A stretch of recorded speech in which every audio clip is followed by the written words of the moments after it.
French toast. Loaded chips, buddy lad.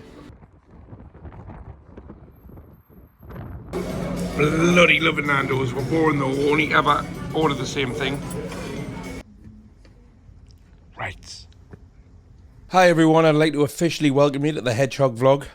I'm just sitting down to do some editing on Tuesday afternoon. My intention with this channel that I started on Sunday, I thought what a good way to start it by putting a video out. Just showing, I spent 2 hours with Jimmy on Sunday morning. He arrived in Newcastle on Friday night. He didn't see Scotty on Friday night. He spent 12 hours or so with Scotty on Saturday.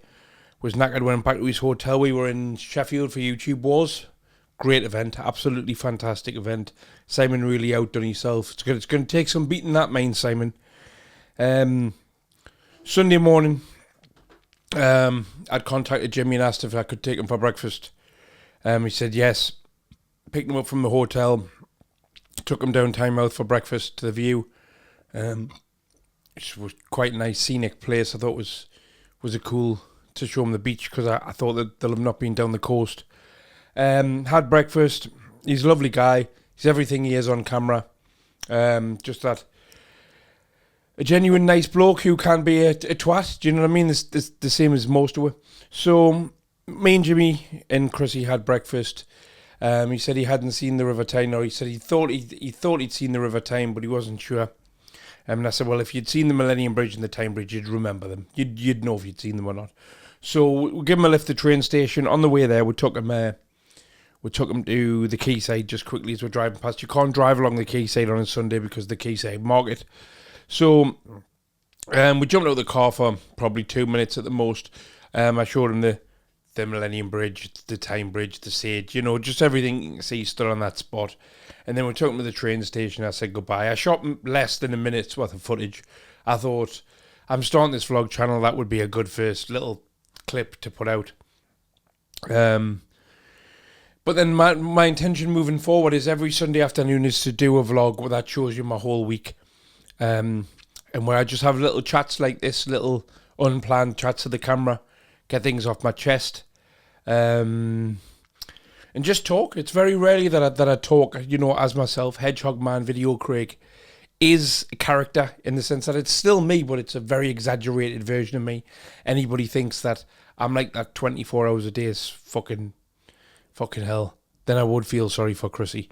Anyway, so I was sitting doing the edit, because I thought I'll film stuff every day, and every day I'll sit down and I've edited what I filmed that day. So started putting it together for this week, and I've realised all I've filmed so far this week is the outside of a restaurant, and then about 4 seconds of a couple of plates of food. And I don't want this to be a food vlog, really weird food vlog that doesn't review the food. I do want it to have bits like this, so I thought I would sit down and just talk for a minute, and then I'll put this on Thursday. I'll do some Wednesday. I'll do something else Thursday, Friday, Saturday, all the way to Sunday, and then I'll put it out every Sunday afternoon. So waffling a bit, aren't I? It doesn't matter. It's a Hedgehog vlog.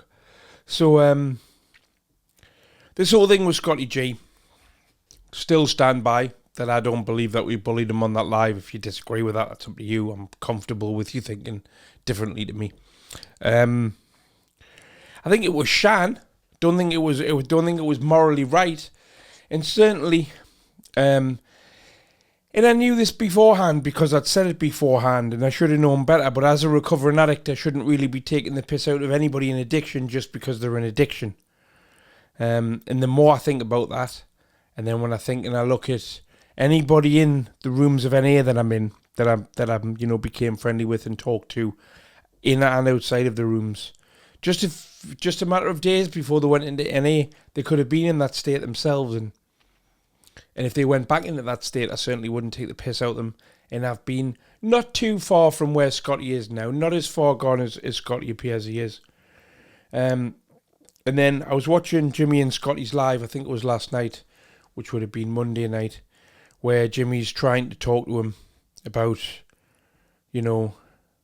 just trying to help him really. And now Jimmy's a real person to me. I've met him in real life. You know what I mean? I've got a vibe of who he is in real life, and you know, you see people's body language, you make eye contact with them, and you can it's a lot it's a lot harder to be disingenuous in real life, I believe.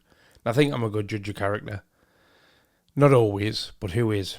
Nobody's got 100% success rate of that, have they? So, and then genuinely now seeing how much Jimmy cares for Scotty, it's kind of watching that live on Monday night. I watched it differently to how I'd watched the lives before. I mean, there was a bit where Scotty was talking about getting his £300 cost of living payment and how he'd been saving up money and he was going to put it towards and buy himself a nice watch. Normally I'd have found something hilarious in that and I'd have been more on the floor laughing, but I wasn't. I wasn't at all. What it reminded me of is I looked at some of Scotty's videos from even just 2 years ago and he looks like a completely different human being. He's deteriorating rapidly. So rapidly I don't think he knows how far gone he is. And I've seen this before, and I've been that friend that Jimmy's trying to be to him. I've been Jimmy myself in a similar situation. And to cut long story short, my situation ended with me going to my best friend's funeral. So, and Scotty isn't too far away from, in fact, Scotty is where my best friend was in the last few couple of weeks of his life. Really, that's what Scotty looks like to me now. And I see Jimmy's frustration, and I see how much Jimmy just wants to help him, and it must be frustrating. And it's hard enough for Jimmy and Scotty to go through that without me laughing at them or taking the piss or adding stress to the situation by saying I'm going to do fucking exposés on people just to. That was a cunt's trick as well, because I knew when I did that. I mean, I did that with the sole intention of this'll proper fuck with Jimmy's head. And that's not what you do to people you like, is it? I mean, I even in the video taking the piss out of him, I did maintain that I do like him and I do genuinely like him. But that's not the actions of somebody who likes somebody, and I need to maybe think a little bit more and a little bit more with certain people, because Scotty and Jimmy aren't Decker they're not wrong-uns. Scotty might be off, you know what I mean? They're not sexual predators like Decker. And perhaps moving forward I'll try and have a little bit more compassion about those kind of subjects. Because now, like I say, now I've met Jimmy and he's a real person too, as opposed to just somebody on a screen. And then watching that live on Monday night and the conversations I've had with Jimmy and whatnot, and I can see myself in him at the time that I was trying to help my best mate, and that did not end well. So yeah, that being said, being on today, we've had the Decker Daily. It was good show today. Had to listen to Dodgy Dave's live twice, because Dodgy Dave's lives, they're just not designed for me. They're not designed for people with ADHD. If I need to do something and I'm looking for a tutorial online for a Photoshop or Adobe Premiere or something like that, I'm looking for something that is less than a minute long, that tells me everything I need to know. Not 10 minutes of welcome to the channel, everyone, and like, share, and subscribe. And to those of you, click this button and all this shit. I just want, what do you want to know this? This is how you do it. Bam! You go file, edit, and then it's done. And then I can do that. And Dodgy Dave's lives are the dark corner of YouTube's equivalent to a long tutorial video. So, I mean, I found myself looking at fucking air fryers halfway through. He's thinking, fucking air fryers, I've got one. In fact, I think I've got two. So, yeah. So, I had to listen to it again, sit and make notes, which was a test of my ADHD. A test of my, what's the word I'm looking for? Self-control to sit and be able to do that. But I got it done. And I'm happy that I got it done. And I produced some brilliant content today. Never before have I been so invested in something that I couldn't give a fucking monkeys about. I really couldn't, I mean, yes, I had to do that today so I had the notes so that I could give accurate content on the Decker Daily.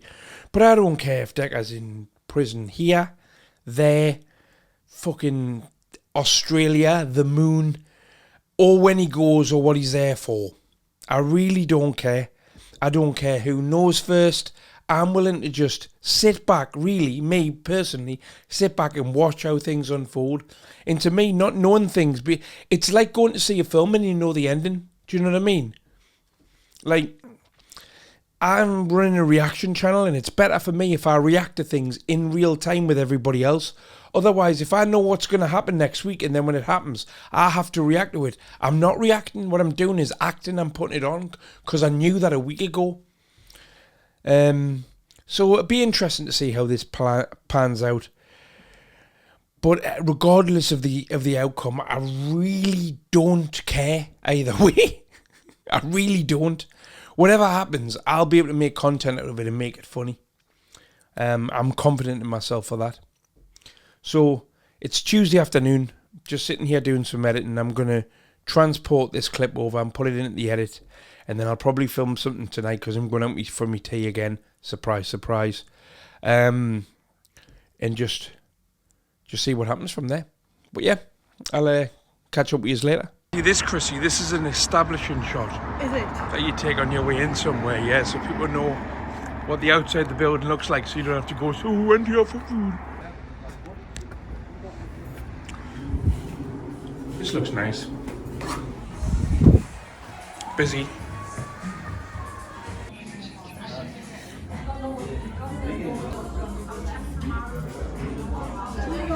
Yellow rice. Yeah. So I've got a Diet Coke. What you got? Turn the bottle I've got around. a Punk IPA. Nice.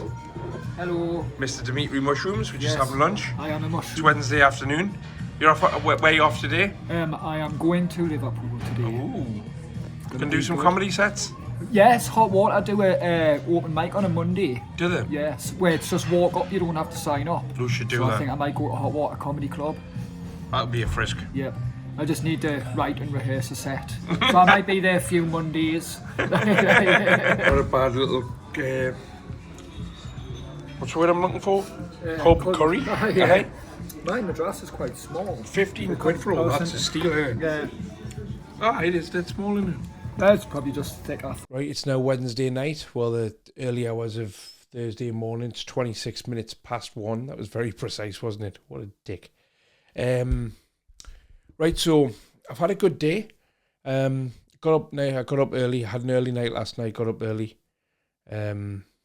Dimitri Mushrooms came round. We did the Daily Decker together. We did some prep for the Daily Decker, some prep for his live. We did the 2 lives, one on my channel, one on his channel. Decided that we're going to make the one on his channel a weekly thing. There's this thing called League of Pigs, which is pigs racing each other. It's a very odd YouTube channel, but it's fun. So we're going to commentate that once a week and make some content about that for his channel. And which is good because I'm sick of fucking how dark and gloomy this corner of YouTube is. What else? We went for some food at the Wall's End. Like a little Green King pub. It's canny. I've not been there for ages. It was decent. Just curry day on a Wednesday, so I had curry off. It was curry day, and we had curry. You know what I mean. I'm fucking tired now. Like, my eyes are a bit bloodshot. Fun fact about Craig that not many people know, or when I say it on my lives, they think I'm taking the piss. But I am actually allergic to cats. So I have to take antihistamines every day, and I haven't taken an antihistamine for about a week now, and it's starting to catch up with us. I do rub the cat on my face, which doesn't help my eyes at all. But I tend to get like a runny nose and itchy eyes. But I've taken an antihistamine now, so they're not itching anymore. And I can kind of like wash my eyes, and it gets rid of that feeling. So I'm cool. I'm cool anyway. I just look like a stoner tonight. One of the drug addictions I've never actually had is weed. And drug addictions I've not had, a few and far between, I tell you. Then Dimitri left. I came home. I did another live, so I've done 3 lives today. And I thought, there's this thing going on with Apex TV where they're saying Decker's coming home. Dodgy Dave says he isn't. So I thought, I'm going to do it's coming home, it's coming home, it's coming. I thought I'd do the nonsense coming home. I just had that idea in my head. So I went live, share screened the studio software that I use, and I wrote and recorded the song in real time with everybody watching. When I got stuck on lyrics, the chat helped is what it was. It was loads of fun. Definitely not going to be the last time I do that because I really enjoyed it. And it shows a completely different side of us as well. And it shows how excited I get. It's a little bit like watching ADHD live. But no, and then at 5:30 I was still live. Chrissy arrived from work. She took us to my NA meeting. I went to my NA meeting. It was a good meeting. Obviously I can't tell you anything about it, but there's a lot of people go to the meetings that I like, that became sort of pally with, and you know, everybody sits down and shares about what they've been doing. So you know, you kind of get to know people without talking to them one-on-one. Like, you know, probably more about how their thoughts and feelings are at that moment in time than their own for friends and family do. So you do like I don't know, build a rapport kind of thing with people pretty quickly. It's good. It's really good. I've shared in any about some of the stuff that I've done on YouTube when I feel like I've made a mistake, or when things are going good, or you know, whatever.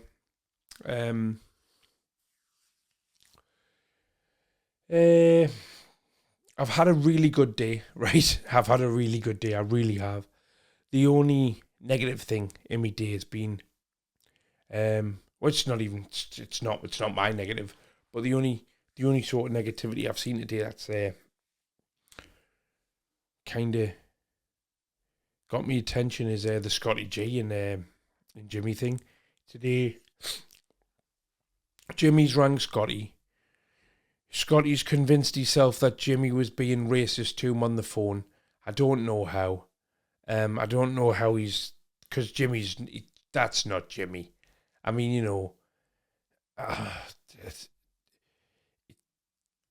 some lass answered the phone or something. I'm just going off what I've seen on Scotty's video. Some lass answered the phone, and when Jimmy was ringing him, answered Scotty's phone. And apparently Scotty was shouting racist things at us. That didn't happen. I mean, I've spoken to Jimmy and he said it didn't happen. Jimmy's gone live and he said it didn't happen. And, you know, it's my opinion is, again, comparing Scotty to my best friend that passed away. My best friend would have he would have arguments with people that didn't exist. In the end, he was losing his mind that much, just in complete psychosis, in complete drug-induced psychosis. And that's what Scotty will be in. Whether Scotty can even remember accusing Jimmy of that tomorrow will be interesting to see.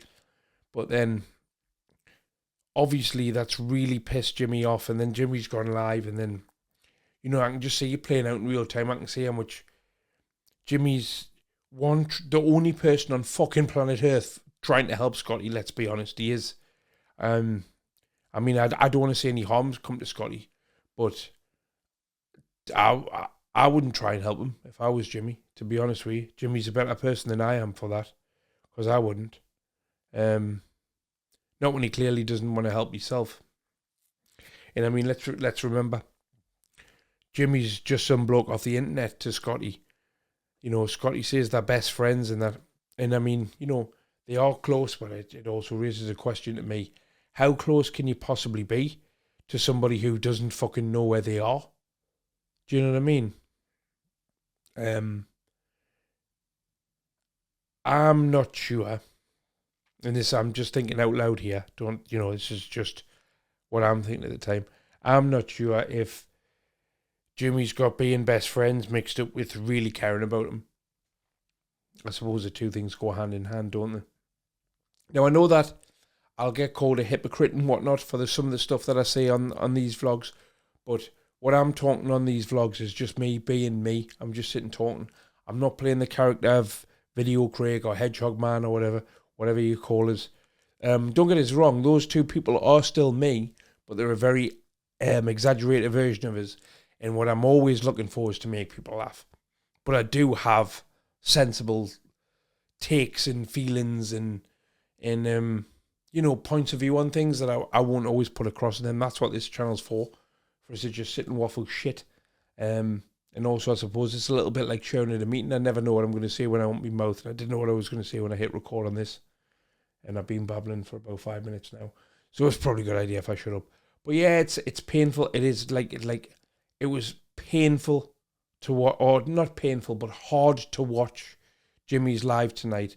To see the frustration, the anger, the love, everything in him, all those emotions, and like the frustration as well. Fuck me, the frustration level he's facing trying to deal with Scotty. It's like, how can I put this? It was a lot easier, I think, for me to care and try and help my best mate than it is for Jimmy. For the simple fact that my best mate was still nice to us and wasn't a raving arsehole. And Scotty's going on like a fucking raving arsehole. Right? And that's just how I think he is. Like, I don't care how wrecked he is. I'm not taking the piss out of his addiction here. I don't care how wrecked somebody is. An arsehole is still an arsehole and he's behaving like an arsehole. And he doesn't fucking realise how lucky he is to have somebody trying to help him. But of course, he doesn't think he needs help. I don't know, man. Fucking hell. I mean, hopefully what's going on is Scotty's had his cost of living payment and he's gone a bit fucking OTT on whatever the hell it is that he's taking.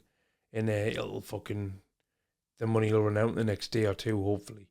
Hopefully that's all it is, and then he goes back to being a bit, I wouldn't say a lovely guy, but a bit less of an arsehole.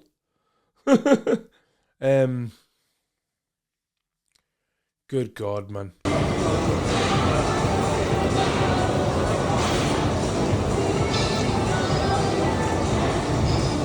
Just watching the laptop in bed. He's a strange On a prior. I mean, I love my dad. He's quirky, but, you know, it's a part of his character. Yeah, we love Todd. He helped me to get my apartment. Oh, really? Yeah. Say hello to the vlog. Pushing them. Say hello. Oh, man. That's cool. Say like, share, and subscribe. Come on, man, we'll practice And this. then the other one was the guy who sold us this building. He was a weird dude, too. He was like a really strange old dude, and he was wearing like a blue line. Thin blue line. Hi, it's the early hours of Friday morning. It's 3:42 a.m.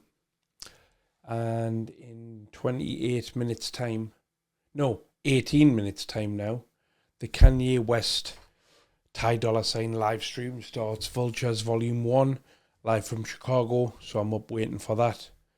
Spent £20 on the pay-per-view to watch it. It's a listening party for Kanye's new album. Kanye's new album's out tomorrow. For those of you who don't know, I'm a massive Kanye West fan. If you're not, that's your fault, not mine. Right, so today, finished the Decca song. Looking forward to putting that out tomorrow. I'm not sure if I'm going to put a little music video together with it, or whether to just put the audio up. In fact, I might put the audio up, and then, I'll put the audio up by itself, and then I'll do a little music video to go with it in a few days' time. Be interesting to see if he gets out or not. Do I care? Do I fuck? Causing hell on. It's weird. I don't understand why everybody's so fascinated with wanting to be the first to know what's happening to them. It's like it's a competition. You know what I mean? I suppose there's only really two people on the planet that I'm that interested in, that I want to know stuff before anybody else knows about them, and that's Kanye West and The Weeknd. It's definitely not fucking Decca Heggie, I tell you that much. You know, people with talent that have brought something to this planet. I don't know, constructive, I suppose. Not constructive. God, I'm fucking tired, aren't I? Right, so today I went to the gym with Chrissy. Chrissy had some management training in London, not London. Fuck me, I'm tired. Chrissy had some management training in Leeds. So she got home early from Leeds after the training, so went to the gym this afternoon as opposed to in the night time. Don't think many of you realise that I go to the gym.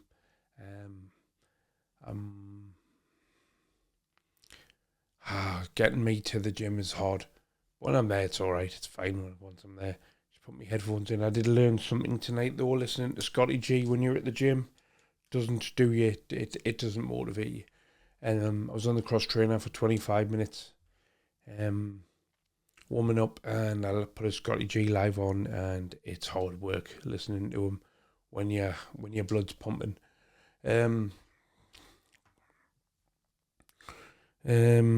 Just watching what he was saying, just fucking madness, and he's starting his version of Night Owls. It's going to be called Night Lions and all this fucking bloody. Just tuned in to see what state he was in, to be honest with you. Spoke to Jimmy Newman today. Jimmy's at his wit's end with him. That's all I'll say. It was a private conversation. It's not one for YouTube. Still feel for the kid, like I really do. More concerned about Jimmy than I am Scotty, to tell you the truth. We'll just leave that there for the day. I babbled on about that loads of now over the last couple of days. What else? Went to the gym. We made some gammon. We made a gammon joint. So I had gammon for tea in the house. So there's no external food vlog today. We didn't go anywhere for food, which is rare at the moment. Need to eat in the house more. Certainly end up eating healthier, don't you? If you cook meals in the house, I don't know. I imagine. Are they better for you? I mean, don't really go in that. Probably only have one McDonald's a week these days. I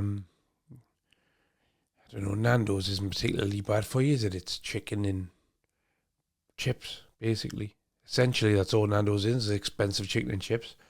What else? I'm going to see Stuart Lee at the weekend at the Theatre Royal. I'm excited about that on Sunday night. Seen him 3 times before. In my opinion, he's the greatest living stand-up comedian.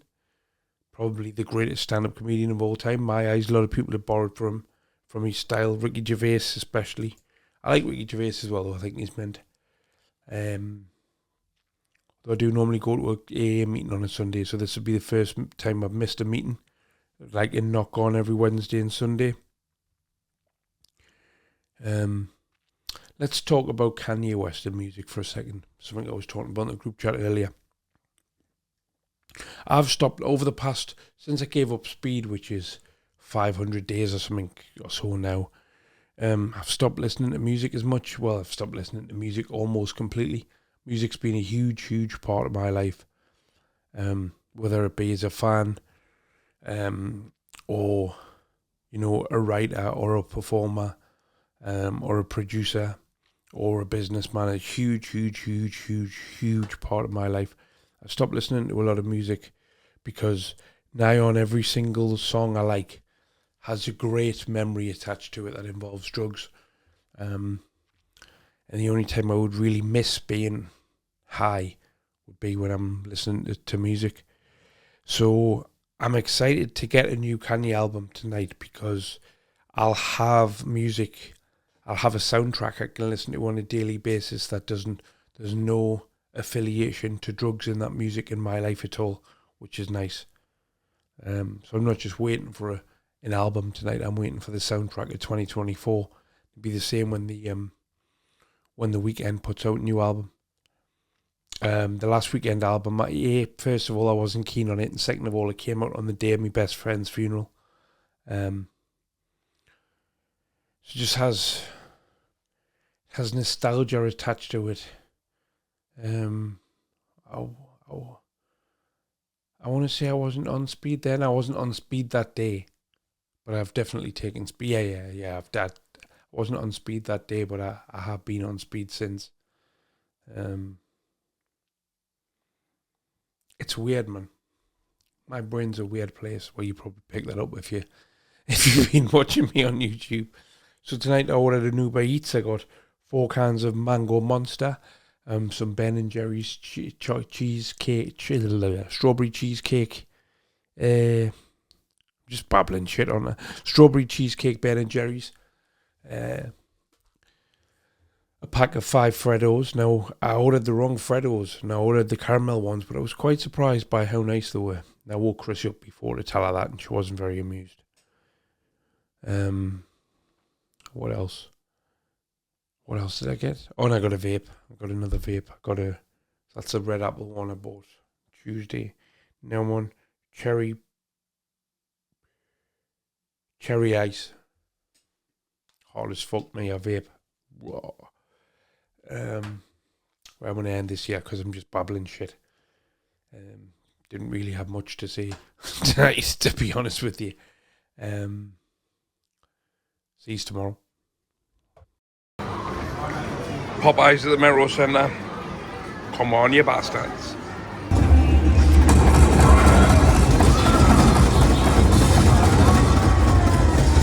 Oh, yeah, Chrissy, man.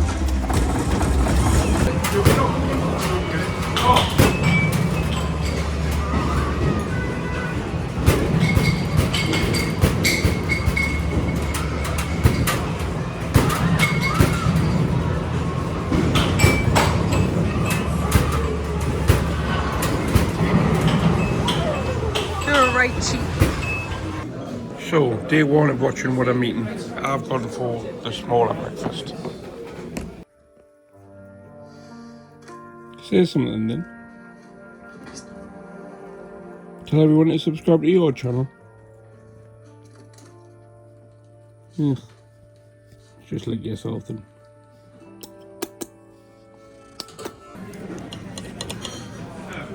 Little carvery on a Sunday.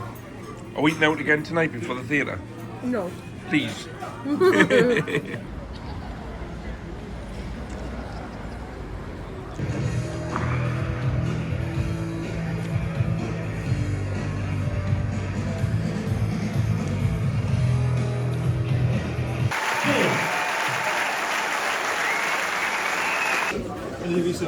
Thank you very much for buying all these over there. I'll have the ones with the hard copies, with the hard cases at home. Yeah, well, I mean, you know, it's funny, isn't it? Because like, What they call digipacks or something. yeah, but I mean, the BBC had all these on iPlayer for a bit, and then they seem to have taken them down now. So it's sort of weird. It happens a lot, doesn't it? You think you've got something, and then it disappears. Is there going to be DVD of Yeah, hopefully in the autumn this year of this one. Yeah.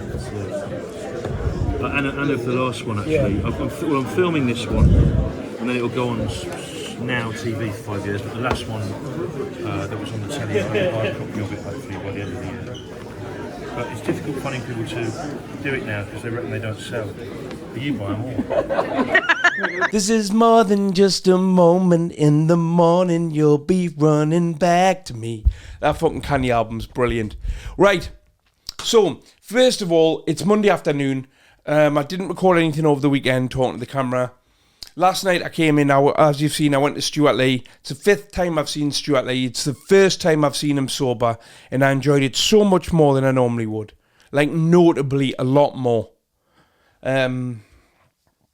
Being wired and trying to watch comedy don't really go very well together, do they?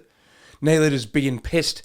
And anybody who knows me will know, once I start drinking alcohol, I go to the toilet at least 3 times an hour, which when you're in a theatre fucking annoys people, and also I miss part of the show. And my mind's just not on watching the act. Last night, I was able to concentrate for the full 2 hours and 20 minutes. It was fucking excellent. Really pleased I did that.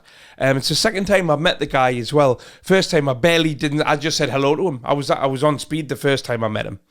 And I'd been awake for days and days and days and days. And I just said hello, basically. And I got a photo with him, but he had a mask on because it was still COVID times. So, you couldn't even really tell it was him. So last night I've got everything he's ever done on DVD. I've got about 12 of his DVDs. So last night I took the covers out the DVDs, put them in an envelope, and I took them with us. And I bought a book. Hold on, let's grab some of them actually. I bought a book off him, which is if you prefer a milder comedian, please ask book. This was only £8, and he signed this for me. I've got one of his other books as well. I'm trying to collect everything he's ever done, to tell you the truth. There you go. Don't know why that's not. There we go. And then he signed every single DVD I've got, which is a lot. To Craig Stuart Lee on all of them. There's loads of them. I was proper fanboying last night. I love meeting people that are the people whose work that I look up to that much. Just even if it's just to say thank you, because he's brought me probably hundreds of hours of enjoyment sitting watching his material. And I'll never, ever, ever miss a Stuart Lee in Newcastle gig again. I only got into him during lockdown. He's been going for 20 odd year, probably longer. So, you know, when I got into him, I found a clip of his came up on YouTube. And I'm really pleased I found him anyway. And then I saw a clip of him and I was like, who the fuck's this guy? And I watched everything he'd ever done. And then everything he's done since then as well. So yeah, anyway, last night was fucking mint. Kanye album's mint. Kanye has reduced all of his Yeezy stuff to $20 an item. I don't know how long that's gonna last for. The Kanye album is number 1 in 72 countries, which is pretty fucking impressive, considering there's no record label behind that at all. It's just him. So yeah, so I bought like the Yeezy pods, which I wanted. They were 170. I was looking at them yesterday. They were 170 quid. I bought them a day for 20. I bought 2 t-shirts for $20 each. Works out £17 an item. And I bought the tracksuit bottoms as well. I don't really wear tracksuit bottoms that much. I've only got one pair, and I got them when I went to the Amir Khan Kell Brook fight in Manchester. And when I went to the merch stand, all they had left was boxer tracksuit bottoms. So I bought a pair of the tracksuit bottoms there. But I wear them for the gym. They come in handy. One thing I did do though last night is I missed a meeting. I missed an NA meeting. I missed my first NA meeting since I started NA. I've been going, well, the first week I started, I went to a meeting practically every night in the first week, trying to find the meetings that I like the most, and the ones I like the most are on a Wednesday and a Sunday. And last night I missed that meeting for the first time since I started. So I was a little on edge about that, but I'm thinking it's Monday now. My next one's Wednesday. I've only got another 2 days to get through. And right now, I have no compulsion to drink or do anything else. So I think I'll be fine. I think it's just I'm just worrying because it's just different to my normal routine. Now I would say that when I go out of a routine, it upsets me or it agitates me, but I don't really know because I've never been in a routine. The only routine I was in was going to the pub.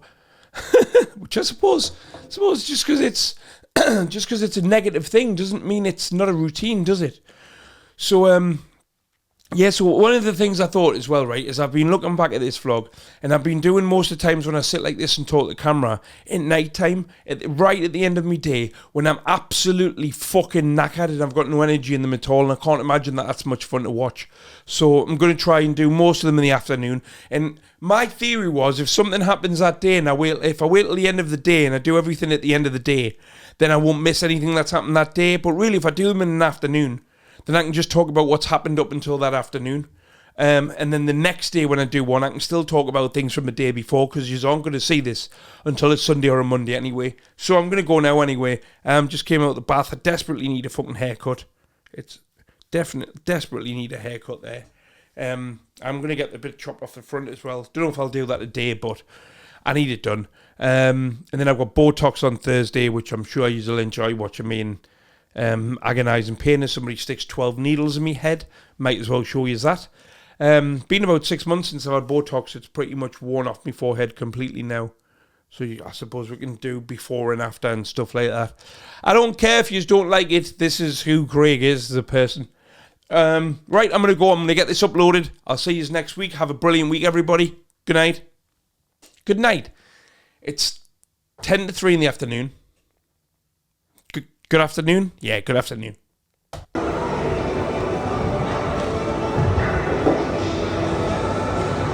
Made fajitas. A nice meal in the house for a fucking change. Right, it's Tuesday afternoon. I'm sitting here. I'm watching an old episode of the H3 podcast with Belle Delphine in, which I'm sure I've seen before. But she is a young lady that does quite fascinate me, to be honest with you. She's got viral... Who am I kidding? Right, we all know why we look at Belle Delphine. Right. Right. No, on a serious note, though, Belle Delphine does absolutely fascinate me in the way that she's like a viral marketing genius. Very different than anything else. I mean, there's a million copycats of her now, but she's very different than anything else out there. Right. It's Tuesday afternoon. Put the first vlog out yesterday. Absolutely blown away by the reaction it got. I really am. Did well views wise and 160 comments or something. I've read every single one. I think it was 2 negative ones. Somebody was trying to fight us. Somebody said I deserved an Oscar, which I'm not sure is a negative one, because I'll take an Oscar. If I can get an Oscar for 40 minutes of drivel on YouTube, I'll take the Oscar, just to say I've won an Oscar. And the other one said yawn. So, it's not that bad. But it's positive. Let's focus on the positive ones. That's what the human brain does, you know. You can look at it, 100 well, they just said there, 150 nice comments and 3 bad ones, 1 in 50. And the first thing your brain does as a human being is focus on the bad one. Anyway, what had happened last night? Last night I went to the gym and I made fajitas. And that was about it. Today, I got up, 5:30 in the fucking morning, the cat woke us up, the little prick, because he wanted fed. So, once he wakes you up for food, I've got to feed him, because he does not leave you alone until you feed him. Like, I tried this a few times where I'm like, if I just leave him for 5 minutes, he'll just cuddle up and fall asleep and it'll be fine, or he'll get bored and he'll fuck off. He won't. Like, 40 minutes later, one time he was pestering us, so I got up and I fed him. And then I couldn't get back to sleep, and I don't think I got back to sleep about 10 o'clock this morning. And then my alarm went off at 11:30, because I've got an alarm to remind us. I've got half an hour to go with the Decker Daily. Did the Decker Daily. Good show. I enjoyed it days. It was good crack. Looking at one of Marty's old stories and that. It was good fun. I enjoyed it. And I'd never seen that story before. I'd seen the first 3 minutes of it at the time. I didn't realise how ridiculous the story was. I'm having a bad hair day. Don't know what the hell's going on with my hair. I think it's just too tall now. It's too long to stand up. It's ridiculously long. It's down to there when I brush it forward. So I'm gonna get that cut this week. I'm going for Botox on Thursday, so it would make sense to get my hair cut on Thursday as well. Right, back to this vlog. So yeah, fucking unbelievable. I mean, I honestly thought that and I'm not just saying this either, I honestly thought that I was putting out 40 minutes of drivel. And I thought very few people would see this all the way through. Pardon me.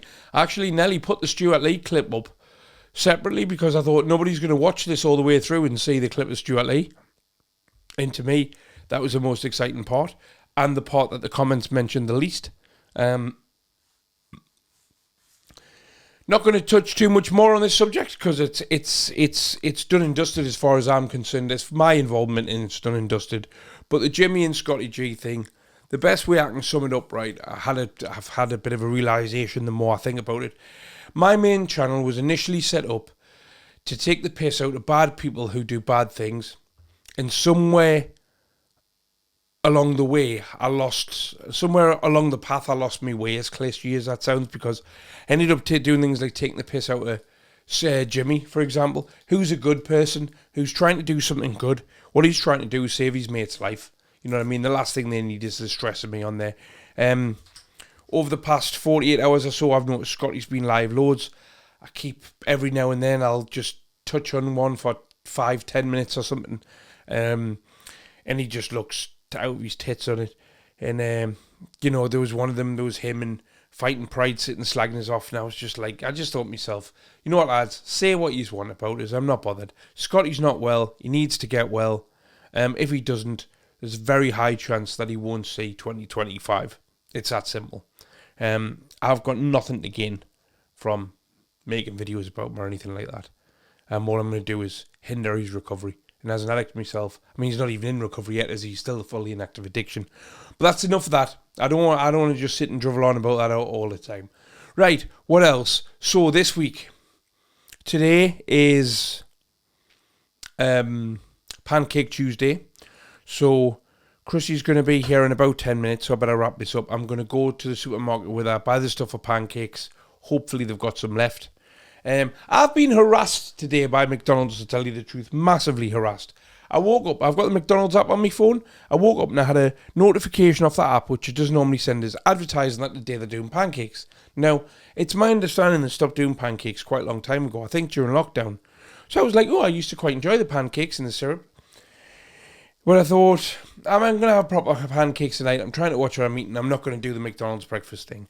Then about 10 o'clock, got an email off McDonald's that just said pancake day and a picture of the pancakes. And I was like, this is verging on fucking harassment, this, you know. But still, I didn't break my diet, mainly because I couldn't be asked to go to McDonald's. But yeah, I suppose I could have ordered some, couldn't I, on Uber. Why didn't I order some? Idiot. Anyway, what else? Then Wednesday, I've got an artist coming round to do some recording in the afternoon. A rapper called Feraba, who's from the northeast, who I think is very, very good. I did say earlier on, I am going to get back into doing music once a day. So tomorrow's my music day. Obviously, Decker Daily, then music day. Then I've got a meeting. It's also Valentine's Day. How did I forget that? It's Valentine's Day. Now, I'm not putting this out, am I, till Sunday, so I can tell you what I've got planned for Valentine's Day, because nobody's going to see it, right? So tomorrow I'm going to a meeting, my NA meeting, in which I'll get my 60-day chip, my 60-day one of these things. That's just randomly on the desk. I hadn't planned that. Don't know if that'll focus. It's not going to focus, is it? Nope. Is it bollocks? Anyway, trust me that says 60 on one side and NA on the other. So I'm going to go there, get me chip. During the day, I've ordered some roses to be delivered to Chrissy's work, which she doesn't know about, and I bought a pink Hugo Boss handbag that I'm not sure if she was hinting at it for Valentine's Day, because I wouldn't normally spend that kind of money on her on Valentine's Day. In fact, I wouldn't normally just take her out for a meal and that would be it. But she's done a lot to help me over the past 5 years, so it's nice to give something back when you can. I mean, I did take her to Las Vegas to see Kelly Clarkson. Yeah, I forgot about that. That was brilliant. I want to do something like that again as well. I want to go Vegas again soon, actually. See my friend Nicola out there and her son Mackenzie. Mackenzie is through to the live final part of American Idol, which I think it might have started on TV, or it starts next week on TV, one of the two. Basically, he's through to, there's a stage where there's 12 contestants on the actual live finals. But it goes to 24, and he's down to the last 24, and all of those do a performance each, and then across 2 nights in America, it's put on TV, and people vote for the 12 that they want in. I think his episode of that airs on the 8th of April, and then he'll find out if he's through the live finals. But he's as far through as you can humanly, possibly be at this stage, and then it's down to the public. So fingers crossed that Warren Mackenzie gets through to that. And he's not done bad, has he, for a lad from fucking concert. What else?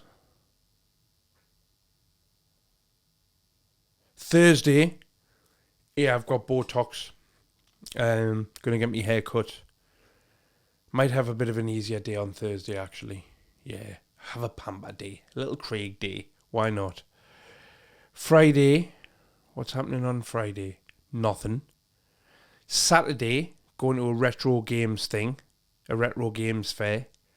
And then Sunday, I'll just be Sunday, going somewhere for Sunday lunch. So it's a busy-ish week. It's plenty to keep my mind off going to the pub, isn't there? I wouldn't do a fraction of this stuff, when I was drinking I wasn't drinking every day, but when I was drinking most days.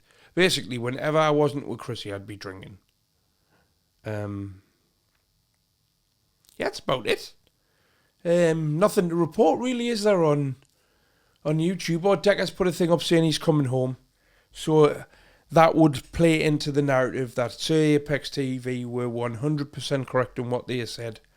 And it raises questions what was Dodgy Dave on about, but time will tell. Time will tell and all that. And like I said in the last vlog, I don't fucking give a shit. Right. I'm off to go and buy ingredients for pancakes. Happy Pancake Day, everybody. This is an establishing shot, Chrissy. So that's the sage. And this is Rio's here. Oh. Right, take that off to her. Thank you. Nice. Really? Is that what you're doing, covering your mouth, is it? Idiot. I've got a mouthful of food. Well, you're at a restaurant? I know. Right, we'll do that again. I'll not use that bit, right?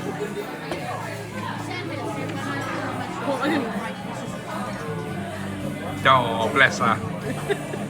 So what you do here is you've got this thing, right? And when it's on green, they come and put food down. When it's on red, they don't. So put it back on green. Because I haven't quite been sick yet.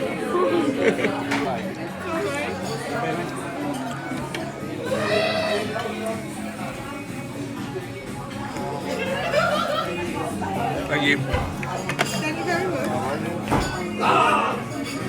Just came upstairs to find this is no bad time until I've got a headache. Yeah. Oh, I like candles. Good night. Right. Alrighty. God, you're already.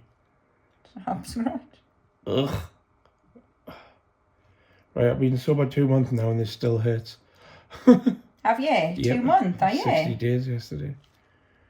Jesus, you're knocking it all on the head now, aren't you? Oh, yeah. Oh, getting too old for it. I mean, I've seen you have a few manic moments. Is that what pushed you to quit? Yeah. Prior, this is not helping, mate. That's definitely not helping. Thesis is down now anyway. You're not helping. Position high and low. Friday night McDonald's. Why not? Try this thing here.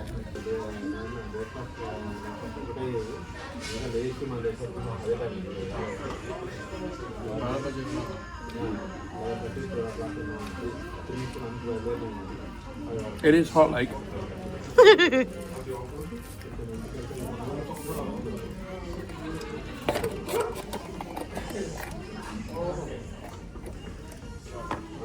Is it nice though? Yeah.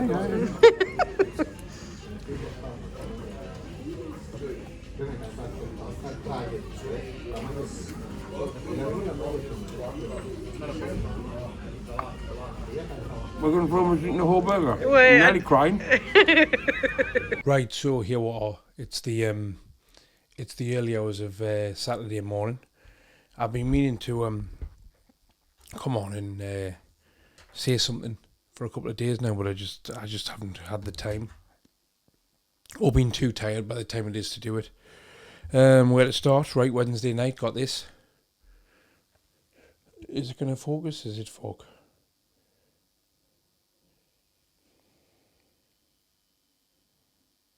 Anyway, it says 60 days clean and sober. Will it focus? Will it bollocks? It says clean and serene for 60 days. That's from me anyway. I got that on there Wednesday for being sober for 60 days. Feels good. Feels really good. Just another... You know what I never realised as well, right? Because I've been counting days like that. But 60 days is 2 months. That's 2 months. One more month and that's quarter of the year down. Now 90 days is a big one. A lot of people don't get to 90 days. It's probably the hardest, I'd say. Well, definitely the first 30 days is impossible sometimes because you're learning a new new life habits. You know what I mean? You're trying to unlearn old day-to-day habits, aren't you? So I'm very happy. I love NA, and I'll keep going as long as I possibly can. Because it's definitely working for me. Right. What else happened? Wednesday, I went to an NA meeting. Got me 60-day chip. Somebody crashed into... Chrissy came in to pick us up from the NA meeting so we could go straight to Rio's on the quayside for a meal. Shout out to Bruno, the waiter, for looking after her. Shout out to you, mate. So, Chrissy on the way to pick us up, somebody's crashed into a car. Some kid in his car is pulled out of, like, he was parked on the left-hand side of the road, and he's pulled out while she's driving down the road, and she's hit him because he's just not looked.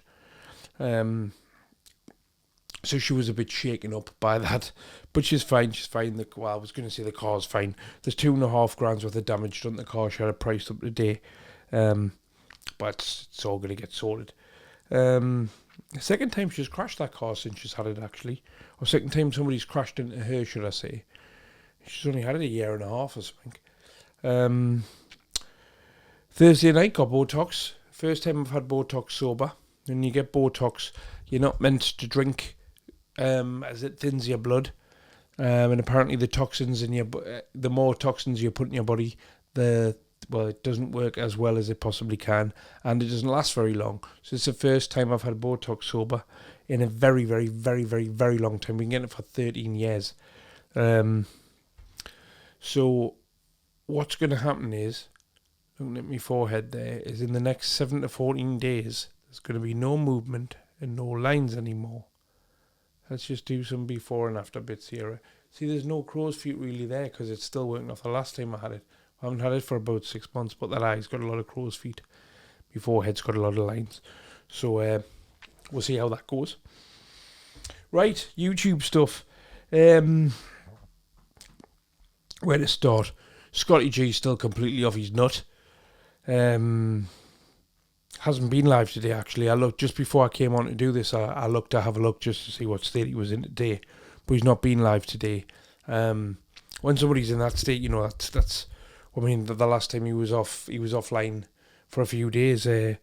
People were calling the police to do wellness checks, and you know, Dimitri even went to his door to check on him. So there's no sign of that situation changing anymore. We're just all on YouTube watching a guy slowly dying.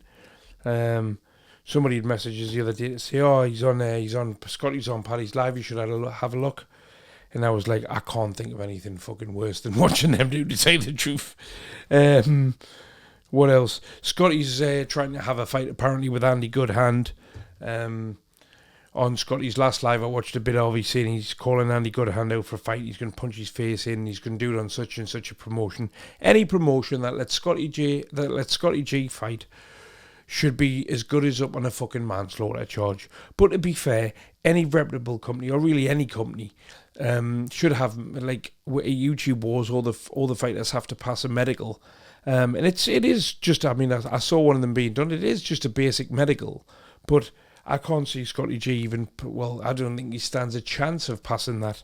Because, you know, one of the fighters at one of the events wasn't allowed to fight because he was visibly pissed. And I mean, Scotty looks pissed before he's had a drink, doesn't he? So it's just fucking daft, innit? Absolutely fucking stupid. Be interesting to see how this story pans out, what happens in the end, but I don't think it's going to end well, me. Some of the states he's in, man, he's not that far off dying on a fucking live stream, which is just fucking ridiculous, isn't it? Jimmy Newman's retiring from YouTube, he says. He's going to go out tomorrow morning. I sincerely hope he doesn't.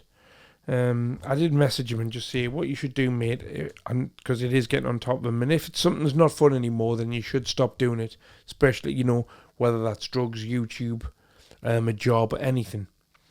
And he's got the option to just delete the app off his phone, and if he ever wants to come back, he can come back. He's talking about giving his channel away and whatnot. I sent him a message yesterday saying, look, mate, if I was you, just take the app off your phone for a bit, but keep the channel. And if you ever want to come back, because I mean, that channel's his hard work. And when other people give their channels to other people, it doesn't work, because everybody that's subscribed to this channel, right, is subscribed to this channel because they want to see content from me, this particular type of content from me. If I give this channel to me pal Dave, now Dave doesn't exist before you start looking for him, but if I gave this channel to me pal Dave, and all of a sudden Dave videos started popping up on your news feed, you wouldn't watch them. Do you know what I mean? Because that's not what you subscribe for. Yes, it's got loads of subscribers and it'll send it out, but all it's going to do is just get a load of people that see it and don't click on it. It doesn't work. I've seen people try and do it before.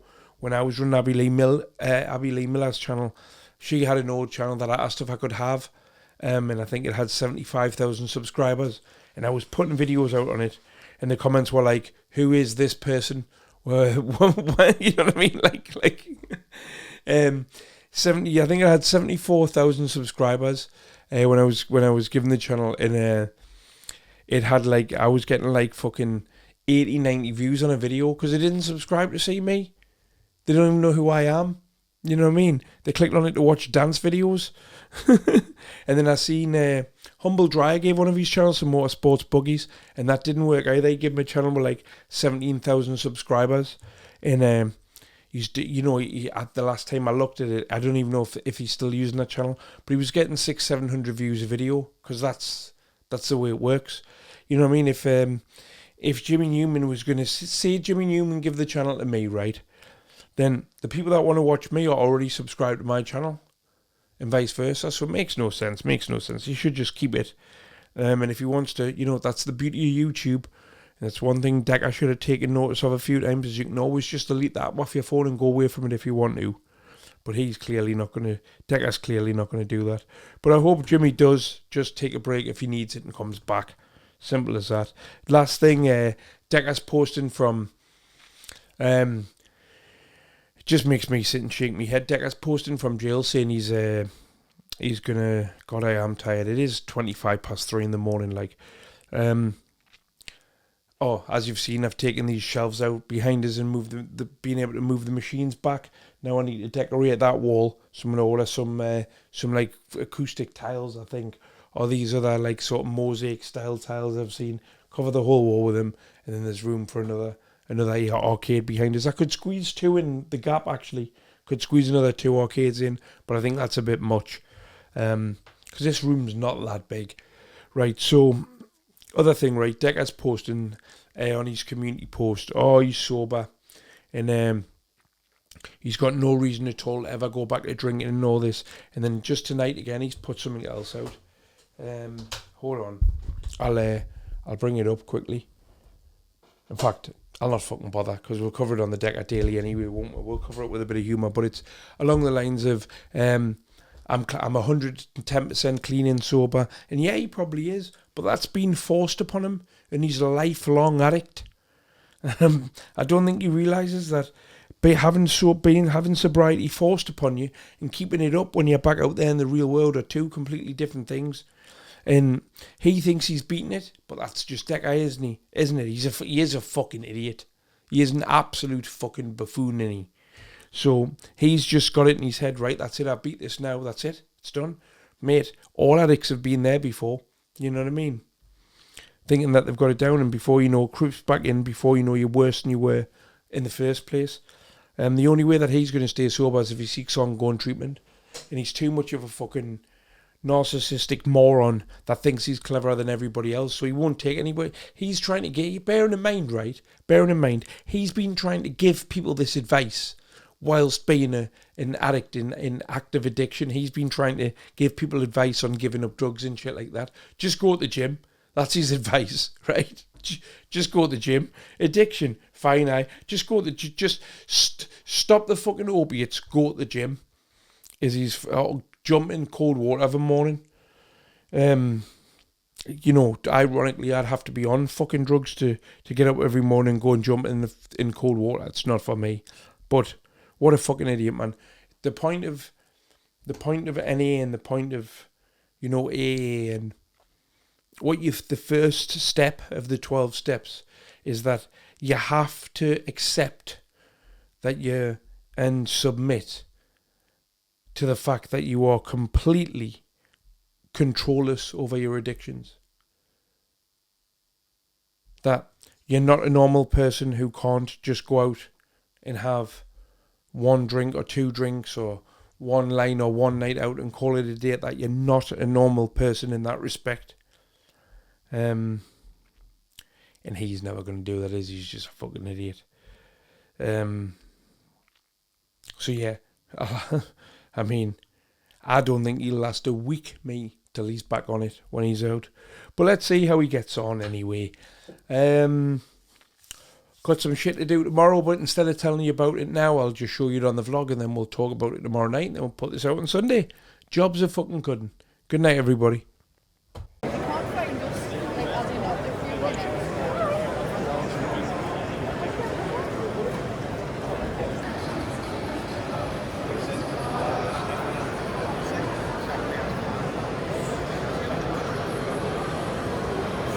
Remember Mr. Wong's Loopy Laundry? No. Me neither. Can you remember Suicide Express, Chrissy? They're like that. The big sleaze, Chrissy. They don't make games like these anymore, do they? No.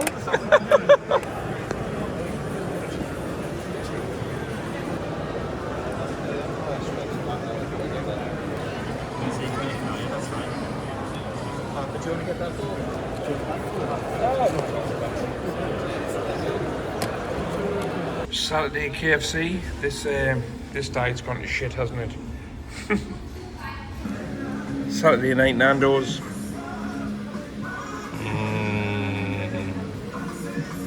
Healthy eating continues with the Sunday Popeyes. Not doing Sunday lunch today as we're in a hurry because we're going to the cinema at 4 o'clock to see The One. At this point I feel like I might have ordered too much food. That's Chrissy's and this is mine. I said One Love. I said we're going to the cinema to see The One. Well, no, we're going to see One Love. Don't know why I said that. I'm a bit of an idiot. One Love. That's the only bit I know. Zion. Baby, don't worry about a thing. I've seen Bob Marley now, so we'll be speaking the One Love film. I thought it was a documentary, but it's not. It's a film. Chrissy, what do you think? It was canny. It was canny. Mm-hmm. It was all right.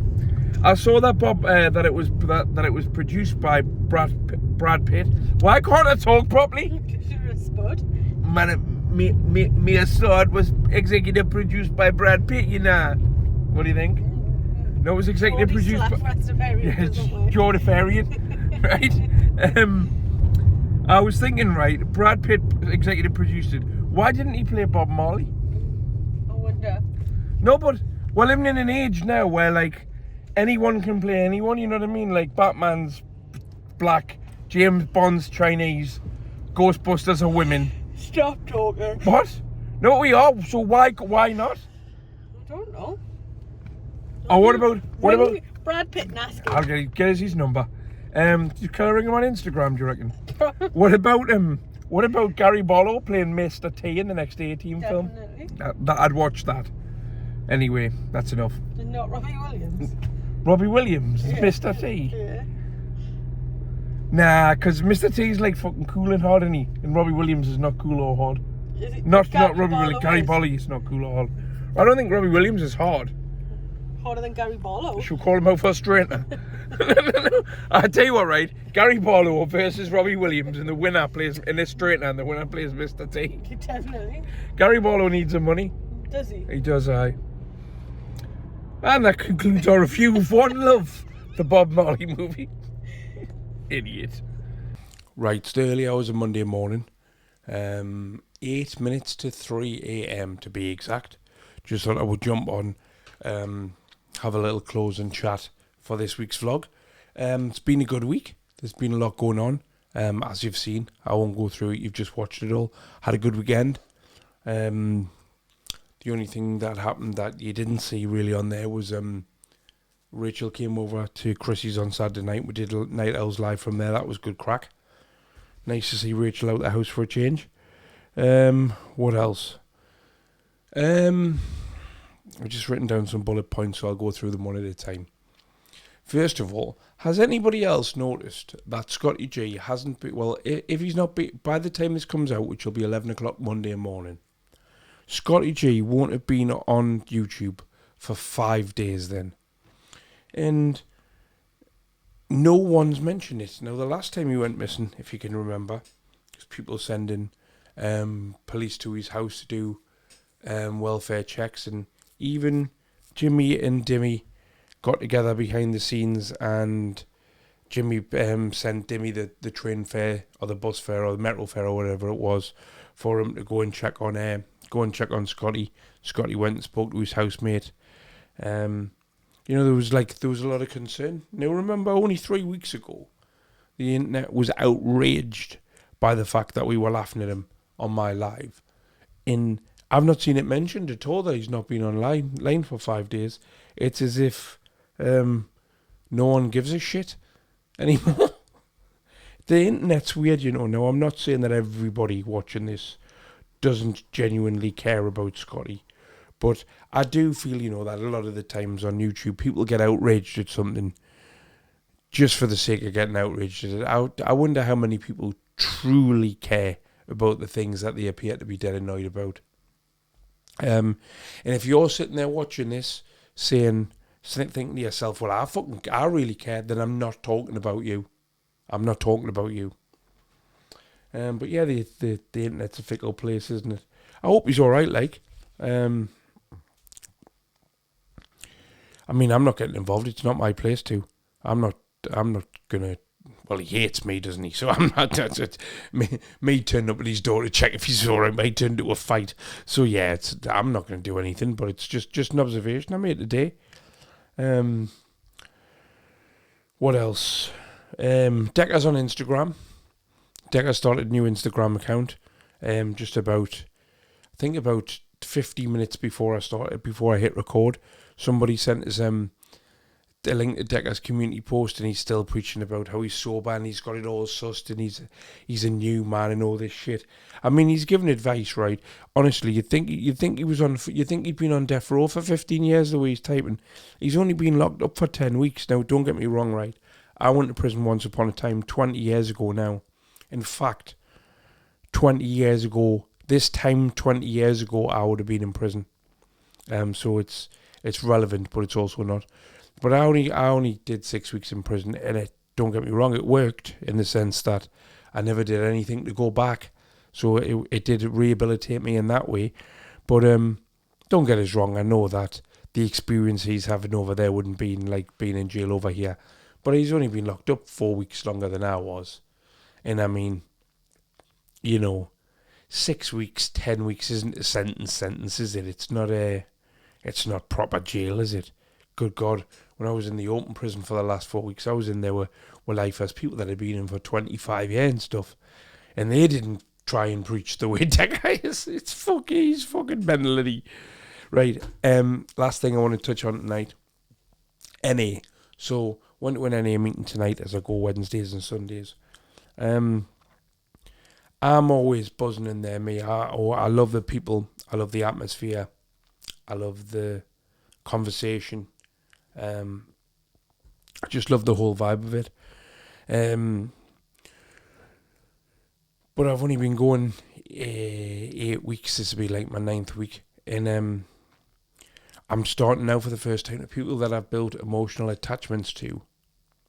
Not just in NA, but actually one guy, can't say who it is, I've known 20 odd years, and he's a fucking mint kid. He's absolutely fucking mint. He might say this because he watches, I know he watches me stuff anyway, but I've known him 20 odd years. I lost touch with him for many years, and I bumped back into him in the rooms NA, and he's been through a bad time this last 2 weeks, and he's ended up going back out there and getting back on it. And God,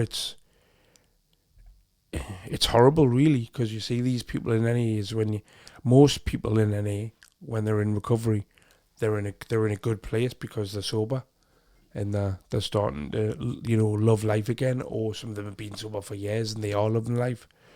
And then to think that he's back out there doing that, it's just like, yeah.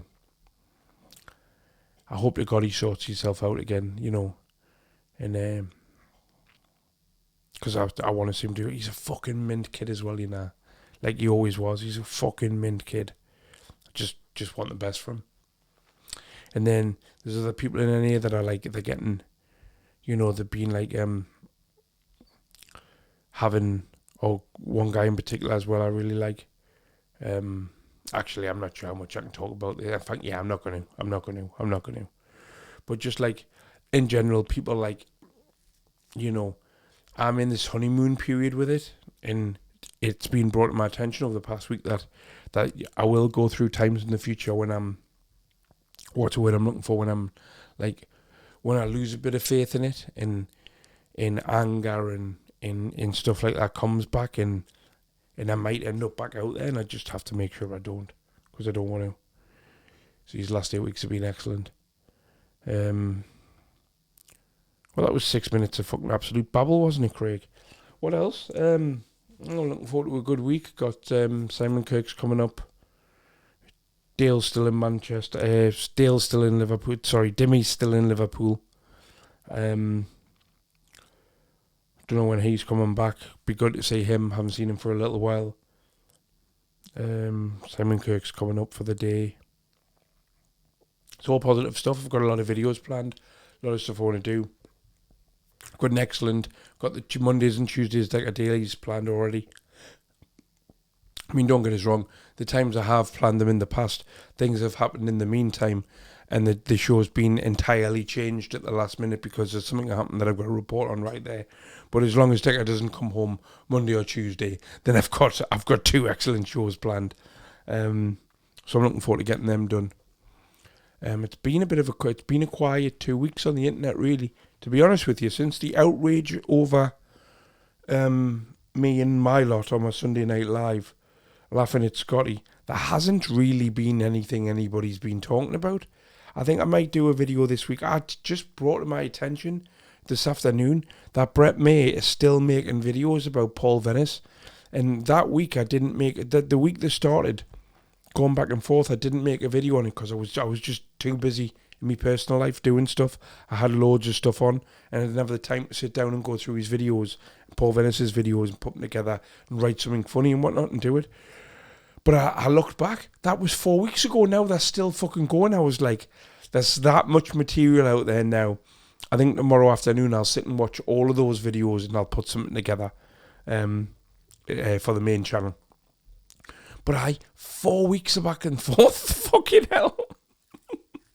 To be honest with you, I haven't seen 80% of it, so I bet I'm going to be entertained because Brett May's videos do make us laugh. Like, whether he means that intentionally or not, I don't know. And obviously, Paul Venice, I do like a lot because without Paul Venice, I probably wouldn't have gone. Without a phone call from Paul Venice when I got sober. Now, but I'd been sober 3 days at the time or 2 days at the time. But he encouraged us to start going to meetings, and I think that's made this sobriety last longer than normal. I mean, I tried in October, and I think I did 28 days, and then I ended up going to Sam Fender's house on a session. But it's not every day you get invited to Sam Fender's house, is it? So, just one of them things. Right. Anyway, that's me done. See you next week. Good night, everybody, or good afternoon, good morning. It doesn't actually. You're gonna watch this at any time of the given day or night, aren't you? But see you later. Bye. Ask me that again, Chrissy. Next Saturday, I want to go and collect rubbish from the riverbed at Oosburn. That's not what you said. What did I say? So I want you to do something with us next Saturday, and then I said, "What is it?" Yeah. You've ruined this joke. Do you want to come with me? Ask the whole thing again. Right, next Saturday, I want to go and collect rubbish from the river Oosburn. Do you want to come with me? No, I'm busy cheese grating the skin off my face. It's to help clear the river. Oh, which river? Oosburn River? Oh, right, the river that we'll go to never. I didn't even know Oosburn had a river. Yes. Why do you want us to give up me Saturday morning to pick up people's from Bikers rubbish? 10 till I 12. don't even live in Biker.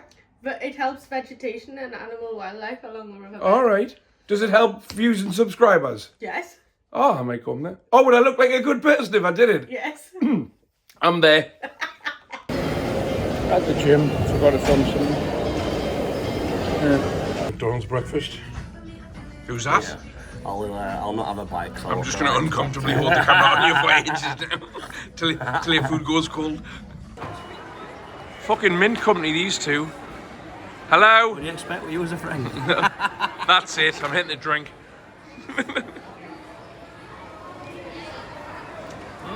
Chinese takeaway. Here. Five Guys burgers. Should have unwrapped them, shouldn't I, before I did the video. Yeah, good burgers, like. Woo! Woo! Good morning, everyone. My name's Craig. I'm an addict. I also hate Chrissy Bell. There's no need for you. Yeah. Why do you hate me? Because you're making us go and pick up later with a bad back. When WWE Elimination Chamber pay-per-view's on at 9 o'clock, live from Perth in Australia, and then at 9:15, the return of the Hegster. Where will Craig be? The Hegster. Where will Craig be? Picking up faded fucking Space Raider packets in Housburn. I'm the Hedgehog Man, and this is Being Sick of Your Life. Chrissy, what we're going to do? I want to volunteer to clear the riverbed at Housburn. Who volunteered us to pick up litter? Me? Why? It's a good thing to do. For who? Just for our souls. Right, so you have to like, share and subscribe now, because I'm a good person. So we're meant to meet the people here to do the litter picking in Housburn. It's lovely here, by the way. Just under Baker Bridge, look. To do the litter pear picking thing. But we're 20 minutes late, so we'll miss them. So we're just going to go for a walk in Housburn instead. There's nobody at the hut now. Never mind. Get in. Oh yes, look at the architecture. The architecture, yes. Oh look, the graffiti. It's actually street art, you know, it's street art. It's alright down here. I mean, it's not as nice as watching Deck on my bedroom, but it's alright. Des! If we were at the other side, it would tell us their names. It would tell with their names. Yeah.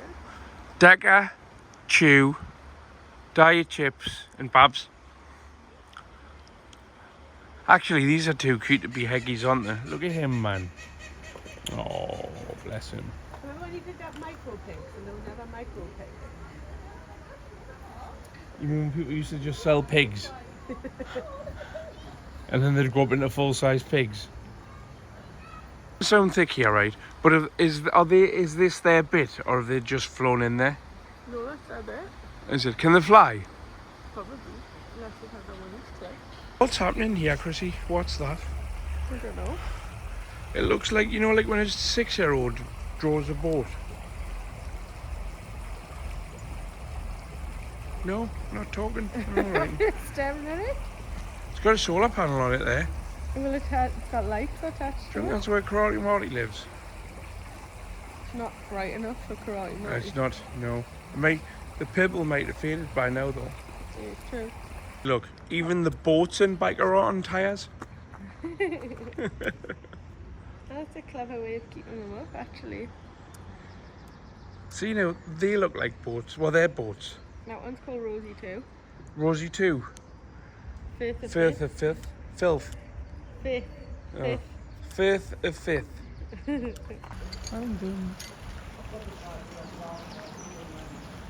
Oh, it's a shame we're not doing it. It looks really good as well. Well, our time's just there. Don't really spend any time down at Housburn, do we? Look at that, look, that's cinematic. And focus on the bridges in the background. There we go. Lovely. Right, Chrissy, got a get rich quick scheme. Right, spend £200 on the Prime at 150 a bottle, go back in time and sell it for £20 a bottle. You got a time machine? Yes. You think these Scooby-Doos look proper glaky? Yeah. There I am. There's my little pal, Tails. It's got everything, this shop, Chrissy. Currently in Wall's End. Keep my eyes peeled for Scotty G. Is that him there on the motorbike? No, that's not him. That's not him. No, didn't say drove a... He doesn't drive anything, Chrissy. Is that him there with the dog? The flat cap? No, that's not him. Is that him? No, it's not him. Is that him there with the pink coat on? No, that's not him. That's not him. She's not him. Somebody with a hat on shouting at a phone. Is that him? Is that him? No, he's black. Could have been his thumb. That might have been his thumb, Chrissy. The flat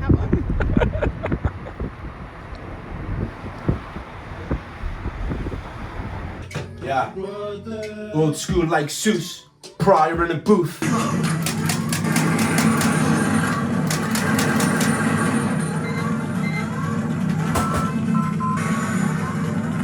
Action!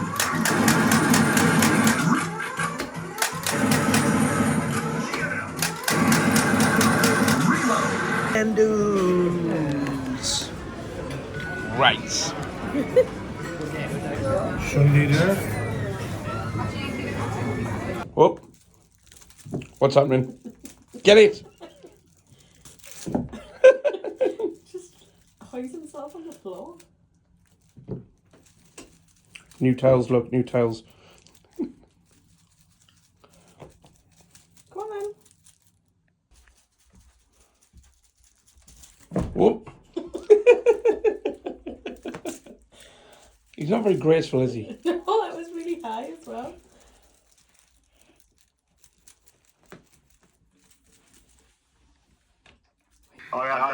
Sunday night Indians catching up on Jimmy and Scotty G. Now better. Say hello to everybody on the vlog. The cat Chrissy.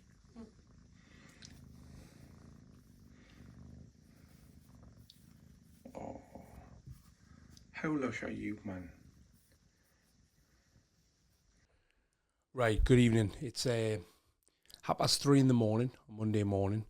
So technically it's now next week, which means that I haven't actually successfully sat down and recorded anything in terms of me just sitting here talking for the vlog channel this week, which I'm going to apologise for that. And I will do more next week. It's just, I've had a hectic week. I've not stopped. I've been doing some work for other people, which I haven't done for a long time, which is good as well. I've learned some new skills. I built a website for somebody. I've not built a website probably for 10 years, so practically was like learning stuff again. That's good. I can do that now again if I need to. And I get paid for all this, so it's all good. Right, what's going on? Start with something funny. Scotty G and Jimmy Newman did their own phone-in show. They called it Day Pigeons, which obviously play on the Night Owls, which, you know, I've had some messages, people saying they're copying the idea. They're not copying my idea. I didn't invent phone-in shows. If anything, I ripped off my idea. It's a guy from Newcastle called Alan Robson, who's had a show it was on Metro Radio for I think 35 years or something. And his show was called Night Owls, and that's what my show is based on. I took the Night Owls, I changed the S to a Z. And Alan Robson is brilliant. He's a much better host than I'll ever be. He used to have loads of people calling up he was on 5 nights a week. He was on Sunday to Thursday from 11 till 2 o'clock in the morning. And all sorts of people ringing up about all sorts of subjects from the local area. It was fucking mint. So I nicked that idea. And then I'm not the first person to do it on YouTube. Definitely won't be the last. So they're not copying anything. If anything, quite honoured that that their name is a play on my name, and it keeps evolving. But yeah, like anything, when you tried for the first time, you know they didn't know what to expect, and it didn't work out to plan, and it just made for fucking hilarious viewing.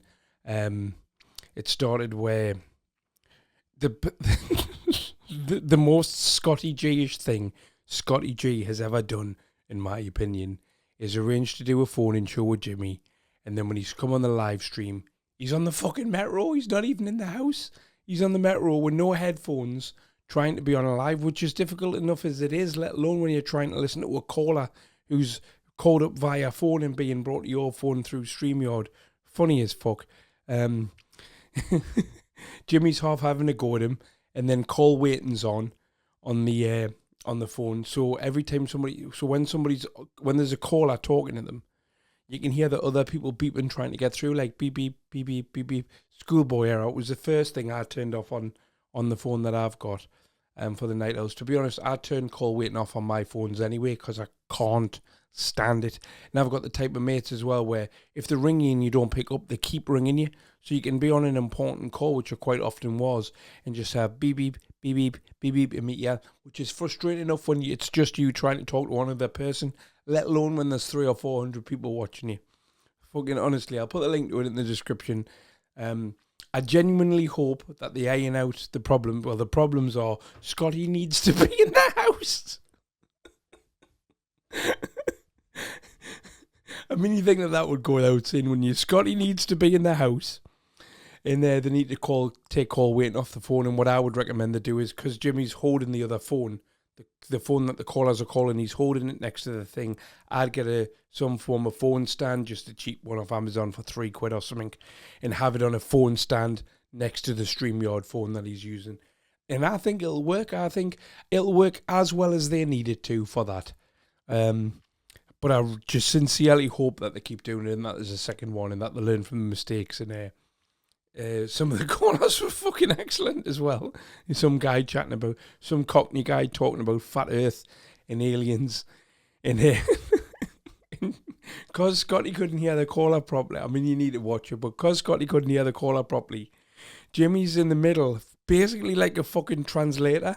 So the guy would say something, the caller would say something, and then Scotty would go, what? And then Jimmy would repeat it to him. And then it was just comedy gold. Comedy fucking gold. Honestly, go and watch it. Links in the description. Right, more serious thing now. As well, you've seen what I've been up to during the week in terms of every time I go out, I try and remember to film something. Obviously, I have the occasional day where I don't go anywhere, so there's not much to film, so you might get a little bit of the cat or something like that day. But, right, on the more serious thing now. So, Decca's back in the UK. On the Daily Decca later today on Monday afternoon, I'll be showing footage of him walking through the tube stations, and it looks like St. Pancras, we think. So, he's definitely back in the UK now. Now, I think a mistake's been made on his arrival day, and I think that he's arrived 7 o'clock on Sunday morning, not Saturday morning, as initially suspected. And probably some of the footage that we've seen where it looks like he's in a hotel room, that's probably his layover somewhere like Hong Kong or something like that. But anyway, he's definitely back in the UK. So let's have a serious talk about Decca being back in the UK. Now, first of all, my honest opinion is that he's a very dangerous man. That's how I feel about him. People will go, there's no proof of this, blah, blah, blah. I'm just giving this is just my opinion.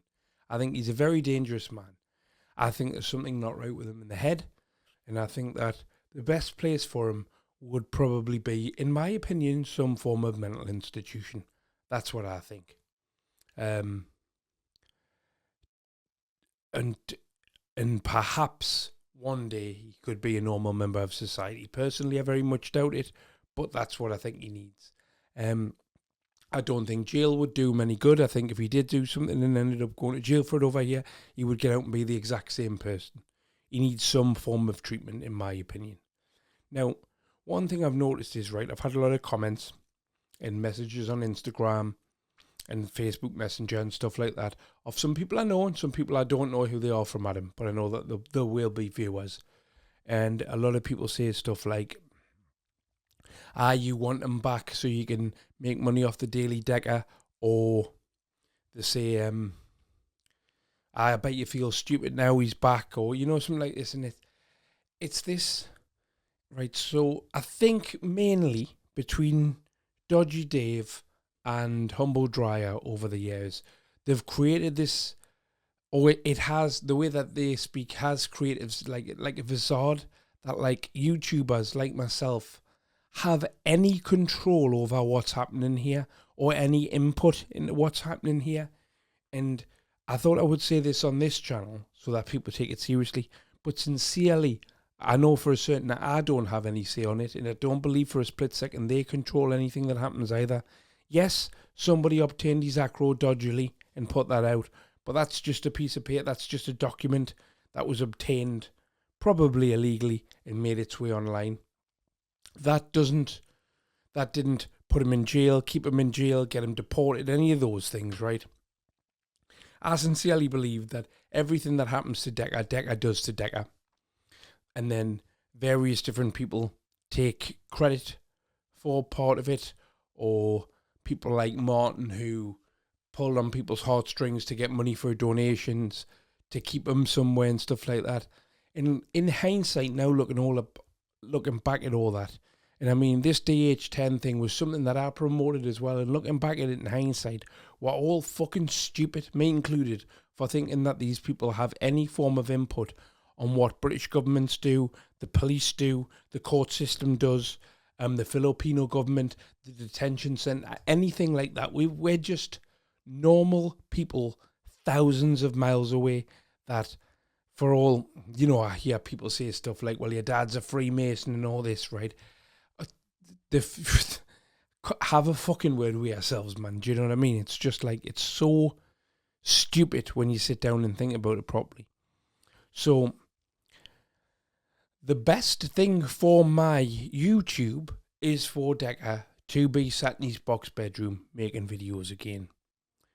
But if I did have any say in what happened to Decker, I would rather, personally, that Decker was in a mental institution, and I would quite easily find something else to do on YouTube on a daily basis. I really would. And then that means Decker's going to hopefully get better from whatever it is that's wrong with him, whatever trauma he's been through or anything like that. And secondly, that he won't be able to hurt, and there won't be any more alleged victims. There won't be any more people hurt if that's where Decker is. But I don't have any control over it. So when you see me commentating over what's going on, it's got nothing to do with me. I'm just what happens, and I just come on here, sit at this desk, click go live, pull down the videos, and almost like a commentator of a sports game, I'm calling the shots of what's happening in front of my eyes, but I've got no control over what's actually happening.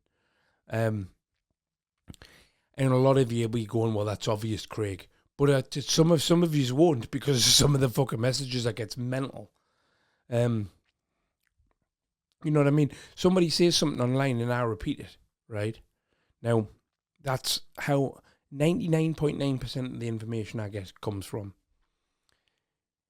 If that is later disproved to not be true, I don't feel stupid. As people are going, I bet you feel stupid now. He's back. I don't feel stupid. The thought of feeling stupid never even crossed my fucking mind, because I'm just like, right, okay, something happened. I was told something about it. I repeated it on a show where I report on what's going on. Down the line, I found out it wasn't true. The same is, right, everybody thought O.J. Simpson killed his wife, but he got found not guilty. Now, whether you think that's true or not, there would have been a lot of people at the time on the news going, he looks guilty, or maybe he's not on the news, because they don't do that on the news, do they? Bearing in mind, yes, that's stupid, that, Craig. This isn't a news show, is it? It's like, I don't know, I can't think of any off the top of my head, but there are parody news shows, aren't there? That's basically what I'm doing, is taking the piss out of current events. And I can't think of any off the top of my head, but I know there is one. I can see the program I'm thinking of in my head. I can't think of what it was called. Part of my head's going, whose line is it anyway? No, it wasn't that. That was just a straight comedy show. But something along those lines. That's basically what I do. So I've got no control over it. I'm not happy or sad when anything happens to Decker. He's just some knacker off the internet to me. And I do find, don't get us wrong, I've seen a lot of these people over the years online, some of them local from up here that only had 70 followers, and 5 of them were me and me mates, and we used to sit and watch them every day and laugh at them. But the lol cows, the term lol cow is basically, is a person on the internet that people milk for lols, like a lol cow. You know how you milk a cow? How you just milk them for laughs, or you watch them to laugh at them. And out of all of them I've seen, somebody asked me on my Facebook the other day, somebody who doesn't watch this channel, you seem obsessed with this. They said, you seem obsessed with this guy. What's your end goal? And I jokingly just replied with a photo of Ridge Racer. But it did get me thinking a lot. I don't have an end goal. I don't have an end goal because there's no motive behind this whatsoever other than entertaining people. And if that raises awareness of somebody that's dangerous as a byproduct of that, then that's a bonus. But I'm not a police officer. I'm not a community support officer. I don't want to be in any of those things. I'm not a nonsense. That's not what I'm doing. I'm just entertaining people. And like I say, if that helps raise awareness of a very bad person in the process, then that's a massive bonus. But that's not what motivates me. What motivates me is making you lot laugh. You know what I mean? And don't get us wrong, I enjoy it myself. And one thing, like I found out recently with drinking, once I stop enjoying something, I should stop doing it. And as soon as I stop enjoying doing this, I will stop doing it. I can't see that happening anytime soon, though, because I do thrive on it. And I mean, I've met a lot of them. I met some fucking idiots, don't get me wrong, but on the whole, I've met a lot of fucking really, really, really nice, good people. Some people that have become proper in real life friends of mine. There's 2 relationships going on because of people that met in my chat. Possibly a 3rd. You know what I mean? It's like we meet up. What everybody came to my birthday. We had like a birthday night away with all the YouTube lot. We're gonna go karting soon, stuff like that, and you know, and like I really enjoy. Like I help Simon a lot. Anything Simon ever needs us to do, I'm there to do it. I've accidentally created a community. Because don't get me wrong, right? When I started doing these videos, it was for nothing other than to make people laugh. But really, it was because I like attention. And anybody that's on YouTube and people go, "Oh, you're just an attention seeker or a clout chaser." What does a clout chaser mean? A clout chaser means somebody that wants clicks and views on their videos. To me, anybody that's making videos for YouTube, that's taking the time to sit down, record a video, edit it, do the sound for it, upload it, make a thumbnail, and then not want as many people to watch that as humanly possible. Not wanting people to watch your YouTube videos should be a fucking mental disorder in my eyes, because then it's really weird if you're doing all this work and putting all this time, effort, learning the skills to do it, you know what I mean, and your face out there with the intention of nobody seeing it. That's mental to me, not being a clout chaser. I mean, if the definition of a clout chaser means that you want as many clicks and views you possibly can get, then yes, I'm a clout chaser, if that's the definition of it. And I'm fortunate enough to have a lot of skills in video production, editing, music video production, music production itself, music video production, music production itself, and all these skills I've acquired over the years have very, very easily been able to apply to this, which is why my content looks and sounds more professional than 99.9% of the people in this corner of YouTube. It's because I had these skills and all this equipment coming in.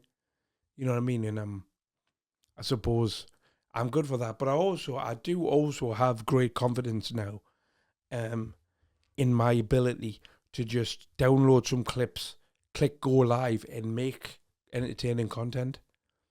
And I think a lot of people see me do a lot of this stuff. A lot of the new people that come on here, because a lot of people come and go. You know, as creators, where they'll make content every day for 3 months and then realize it's not working and stop.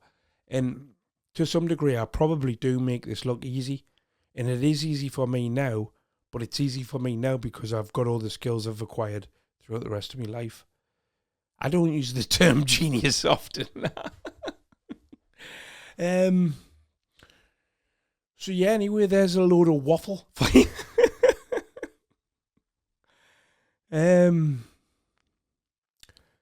Trying to think what else I'm going to say. That's about it, really. I mean, you know, Decca is back in the UK, but there's still nothing happened. I mean, he made that video was fucking absolutely ridiculous. I did a Decca daily on Saturday. If you haven't seen it, go and watch it. It's the best daily Decca I've done for a long time. But that'll also be because I had some new Decca content to work with as well. But I mean, he's asking, basically somebody's been, I mean, you know, I said this jokingly on the show, but this is the scenario was basically somebody in the detention centre has been texting Chew, and he's got no control over the matter. So now he's trying to get his supporters, which I'm still adamant don't exist, right? His supporters to send emails to the Chinese government and the United Nations and all this shit to get this guy deported from the Philippine detention centre because he's messaging Chew. And it's like, and he's serious as well, innit? I mean, he's recorded that, though, because that video that he put out, it was 3 videos put into one. And I only thought about this afternoon, right? He's made that video over a period of days, probably over a period of weeks.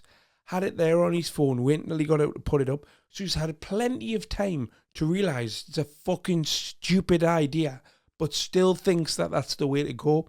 And then wonders why he gets laughed at. Just if that's not proof that not all the Decker's dogs are bogging, then I honestly don't know what is. But anyway, it's 10 to 3 in the morning. I promised Chrissy I'd be in bed for 2:30. But I'm gonna go to bed now and upload this in the morning. But I'm still gonna go to bed an hour and 10 minutes earlier than I normally would, which is good. Still haven't seen WWE Elimination Chamber live from Perth. Been keeping off Facebook so it doesn't ruin the results for us. That's it. Good night, everybody. I've had a good week. Had a very positive week. Obviously, I've been to NA again twice. Wednesday, and I was at night on Sunday. Just 70-something days sober now. On my way to me 90-day key ring. There's me 60-day one there. On my way to me 90-day key ring. 500 and something days off speed. Haven't felt this good in a long time. So you never know. Hopefully we could well be in for a very eventful week, or we could well be in for a very boring week, depending on what happens on the Daily Decker. That's it. I'll call it a day there. I've been whittering on for 20 minutes. Good night, everybody.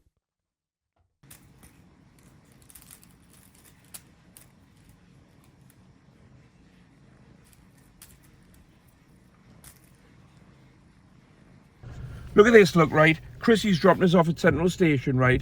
So I can get the train to fucking... What are you laughing at? So I can get the train to Scarborough, right? Go and see Simon, right? And look, she's just got somebody crashed into her car, so she's had her car fixed. But they've left the thing on the seat. Doesn't it look like her seat's wearing a KKK hood? It's a very, very, very racist car, this. You're right, Black Lives Matter, you know, Chrissy. Oh, no, she's wrapping herself up in the KKK hood. Good Lord. Something for you to moan about, right? What are you doing after you've dropped us off? Going out lynching, are you? Racist. Decker's proud of you. Decker's just liked this video.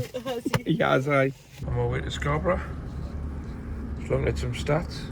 Bored out of my fucking mind. Word excuses. We've got an interview with Simon Kirk's parrot. You alright, parrot?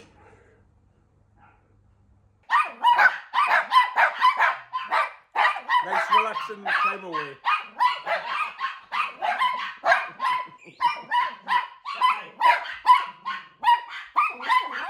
Probably a Decker fan.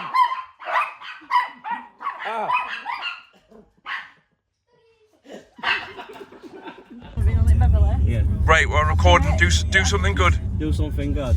Right, well, this is the lovely view. As you can see, we've got Curry's on the right. All right, that's and nice. Big B&M. That looks good, that. If you take a look out the left window here, you've got Lidl. You've got cars stopping and doing 3-point turns anywhere they want. Right. It's just, Oh, that's good. We've got them back in What are you Newcastle. doing? Oh, bit of road Whoa. bridge. Go on, chin him, it'll go viral. Oh, it's a woman. Yeah, exactly. Claire Chinner. There we go. See, you just hit record and things happen. Beautiful Magic Blackpool, happens. Lidl all lit up. Fuck Blackpool, you've got Scarborough. What makes you think I was going to go to Blackpool? Well, I know how much you like following JDP and doing what Yeah, you do. do I. Thought you might go and do an almost video there. Pretending to be homeless. Yeah. That one we've just passed, Bess, it's got like big bowling alley and everything in it. Lighthouse over there. You see that on your right? You can't really say it. It's a bit dark. Just as I'm getting a massive bag. Did that on purpose. I got it. Hello. Just on the metro. Gone into a tunnel now, so I can't do night owls from the metro at the moment. Can you imagine doing a phone-in show from here? It's insane, isn't it? I'm off to town anyway, can have a look at some clothes. Want to see me, pal? See you in a bit. Come out for a nice relaxing walk in the city centre, he thought. Go and look at some clothes, he thought. It's fucking pissing down. I haven't been on a metro for years, right? There used to be every 10 minutes. 28-minute wait for a metro. Got soaked when I got off it. Not doing that again. Fuck's sake. So I've cancelled the walk around town. I'm gonna have a Nando's by myself. Fuck me, life is stressful today. It's Saturday afternoon.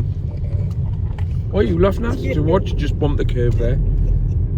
So we just got our car back after somebody crashed into it. Right. Been for 2 new tyres because we're going to Manchester and London tomorrow. The ones you had were bald. Took ages at the garage. Now we're going to get my Botox top up. So this is it. Look at that eye. I think that eye, whenever I look right, Chrissy, at that eye, it's always more shut than that one. So I think this eye squints automatically to correct me sight. And I think that's why I've got more lines on that side than I have there.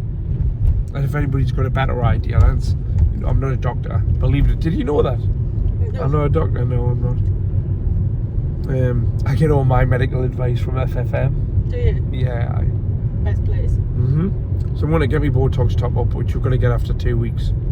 It has tightened a lot more than it normally does, though, in the 2 weeks I've had it. And I put that down to not drinking. This isn't going to be a very exciting vlog. What I was thinking I should do, right, Chrissy, is I think I should do a vlog ready to come out on Monday, and then do another one about Sunday, and then another one about Monday. If you want. Do you know what I mean? Because I don't think me sitting at my desk, right, moping and going, I think Digger's dangerous. Oh, somebody just sent us a picture. Rachel's in hospital, by the way, for those of you who care. She's got something wrong with her. I don't know. Apparently she's going to be alright. What else was I going to say? Somebody just sent us a screenshot. Apparently Scotty G's just shit himself on a live. Now, the screenshot I've been sent, right, I'm going to be honest, doesn't look like shit, does it? No, not really. Just looks like he's got very dirty tracksuit bottoms on. But it doesn't look like poo to me. But I don't know what Scotty G's poo would look like. And up until right this second, I've never visualised it before. Does he cycle? Because then in the rain, it would make that pattern. Does he cycle? Because he can barely walk. Okay then. But yeah, anyway, I sent Scotty G a message actually yesterday as like a peace offering, and asked him if he'd like to go for food next week. So I'm waiting for him replying. I'll keep you updated. I'm not coming. Of course you're not coming. It's just the fucking lads on the set, Chrissy. You're an idiot. And Wales End, lads. I'm like, I'll have a Diet Coke, please. Right, we're here. Time to get Botox. Just came out of Botox. I look like a fucking elephant man today. Dig that. It's worked. It's just said like it's worked better than it normally has, but I knew that just by looking at it. Look at that. Good God. Hope these have gone down by tomorrow, or I'm gonna look like the fucking like a Klingon in all the photos with the wrestlers. Do you think I could charge out me as a Klingon? Probably. Chrissy's a Klingon. You're a Klingon. Oh, good comeback. She's getting better, isn't she? Just put "you're" at the start of what I said and then say it back. It's really good, that. Mong. McDonald's.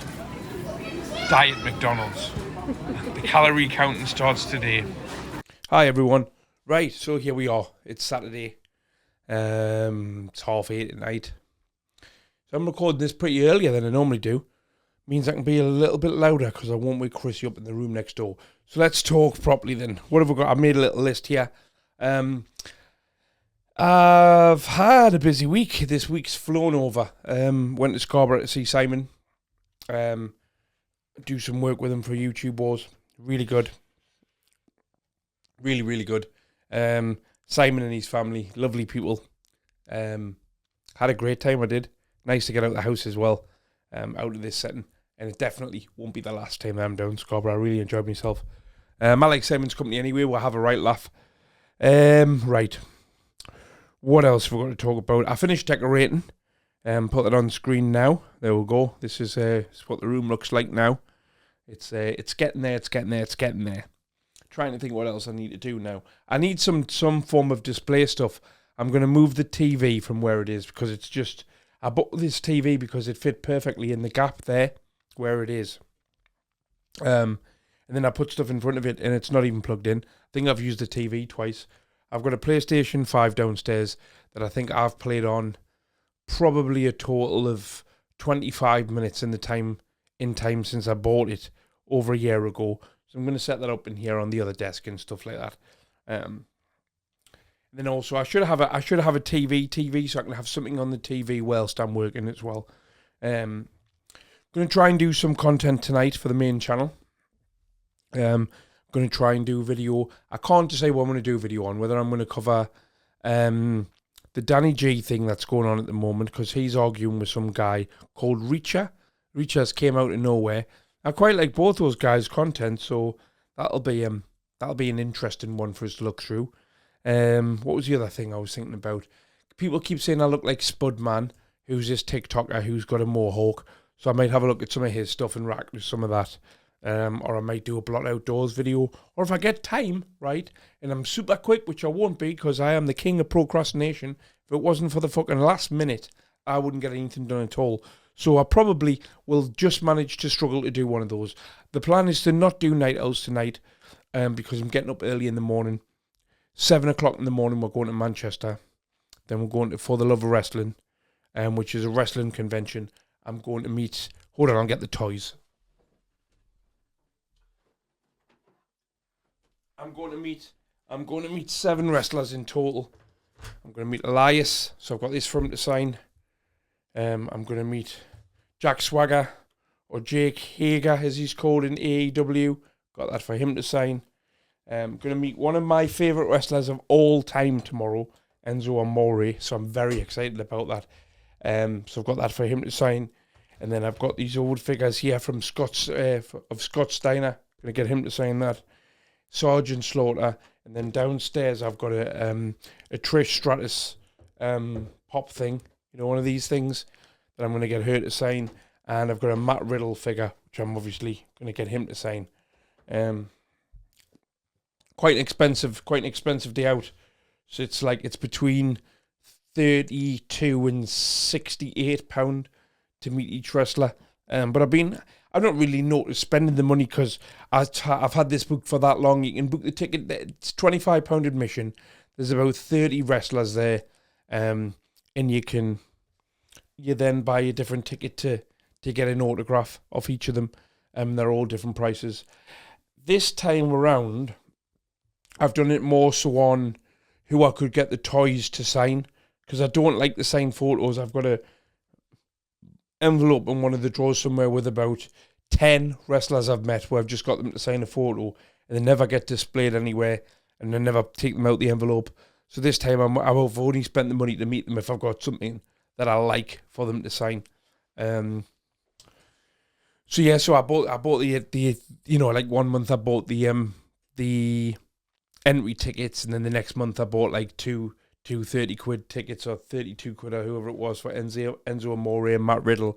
And I've just bought a couple every month, or even just one some months. Sergeant Slaughter being the most expensive. It's 40 quid for an autograph of Sergeant Slaughter, but if you want him to sign the Hasbro, which is one of these old 90s toys, then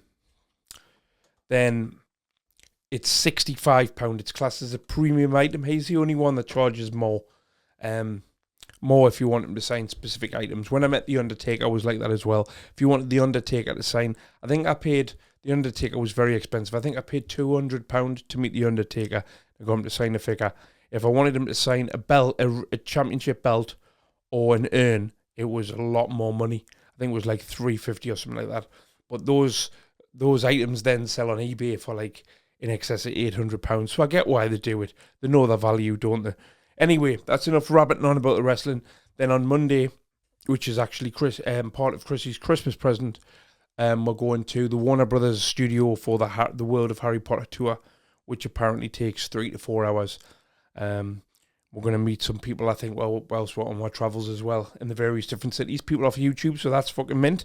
Right, enough rabbiting on about wrestling and stuff that you aren't interested in. It's weird because Chrissy's not that much into wrestling, and I've only seen one Harry Potter film and I didn't really like it. So, but I went to Harry Potter. I've been to the Harry Potter place in Hollywood in Universal Studios twice now, and I've really enjoyed that. You know what I mean? It's one of them things where it's that amazing. I don't think you have to see the film to fully appreciate it. You would anyway. Right. Anyway, what have we got on the list? NA meetings. So because I was in Scarborough on Wednesday, I missed my Wednesday night meeting. And because I'm going to Manchester tomorrow, I'm going to miss my Sunday night meeting. So I went to a meeting in Biker last night. The Biker meeting of NA is quite a big meeting. There's about 50, 60 people there. It's in a church hall. I'd been once before, but now I know people in the rooms. I knew nearly half the room. You know what I mean? So it was good. I enjoyed it. I'm pleased I went. Pleased I got a meeting in. I don't want to slip into, oh, well, I've missed a week, because then it turns to 2 weeks, and then 3 weeks, and then before you know where you are, you're back out there on the fucking sesh, aren't you? So that's good. I think I'm 70-something days today. 76 days? It's 14 days, another 14 days, and I get me 90-day thing. Right. YouTube side of stuff. So Decker, right? So Decker's back, and he's still not been back on YouTube, but he's on Instagram. Now, initially, I thought my number one theory, serious theory, not like he's been bucking dogs out, like serious theory, is I thought he's scared to come onto YouTube because of the backlash that he'll get. But the more I think about it, the more I don't think that's the case. And something popped into my head the other day, and I thought, his mum and dad have told him he's not allowed on YouTube when he's living at their house, and he had said earlier on, a lot earlier on in all this, when he was in the Philippines, that when he came back, he'd promised his mum and his nana that he wouldn't do YouTube anymore. And I think it's more of the case that he's not allowed. They've told him, if you're living under our roof, you're not bringing this shit to our door anymore. And if that is the case, can you blame them, really? I mean, but it'll be killing Decker. And that's why I think Decker's gone on to Instagram. He's got a main account there, an old account. Is it 28,000 followers or something like that? That number might be wrong, but it's a fair, sizable amount of followers. And then he set up another one when he was in the Philippines. It's got about 130 or something. And now he's set up another one again. That he's set to private, and he's only letting his select friends on. So he's only got 135 followers or something. And I think he can't not be on anything. He's got to have his ego stroked in some way, or just the attention. He's got to have it. So, and I think in his head he thinks, well, I promised him I wouldn't be on YouTube, but won't know I'm on Instagram. That's what I think. So, you know, in his own narcissistic fucking weird way, that's his way of justifying what's going on there. The other thing I mentioned as well, you know, I mean, I've joked about this a lot on the Daily Decker, but not once since he's been back has he mentioned Chew. And I think that's very weird. It's just the love of his life. And the video he put out about that Kiwi guy was because Chew had been texting him. Now, this leads me with one or two things. He's angry at Kiwi. Really angry at Kiwi. And the real reason is because him and Chew have split up as a result of an argument that he's had with her over him. Now, on the vlog, on the Decker Daily, I joke and I'm like, oh, she's going out with Kiwi now and bloody, bloody, bloody, blah. But that's what I really think is, you know how controlling he is. He'll have told her you're not allowed to talk to him, and then she's spoken to him, and they've had a big argument. Or the other thing is, he's all this love of me life's just a load of shit. And he's came back and just thought, fuck her, probably owes her money, and he's probably blocked her and just thought, oh, fuck off.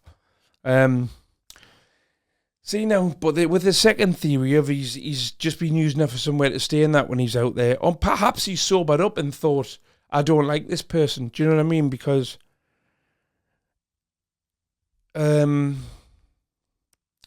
if you've only spent time off your face with somebody, do you know them and do they know you really when you're sober? But if he's the fact that he put this video out with Kiwi, sorry, I'm rabbiting here. The fact that he put this video out about this Kiwi guy, that's still the actions of a bitter, jealous person. So if he didn't care about her, he probably wouldn't have bothered putting that video out, I don't think. Because he must have realised that he was going to get fucking ripped for it.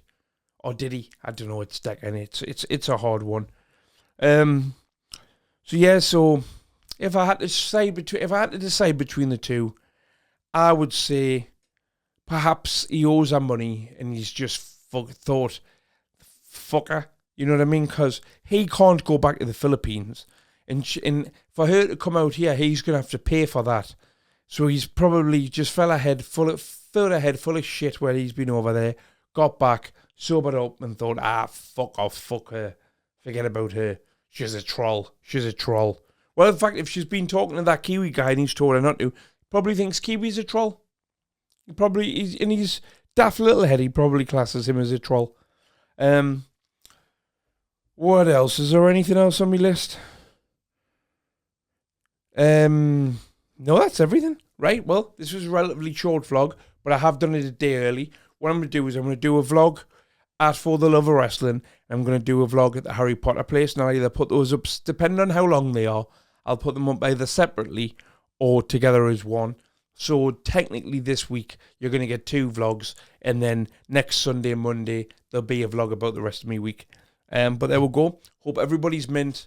And just have a great watch. I don't even know when this is going to come out. Just have a great time. Whatever day it is, whenever you watch this, have a great time. I'm out. Good night, everybody.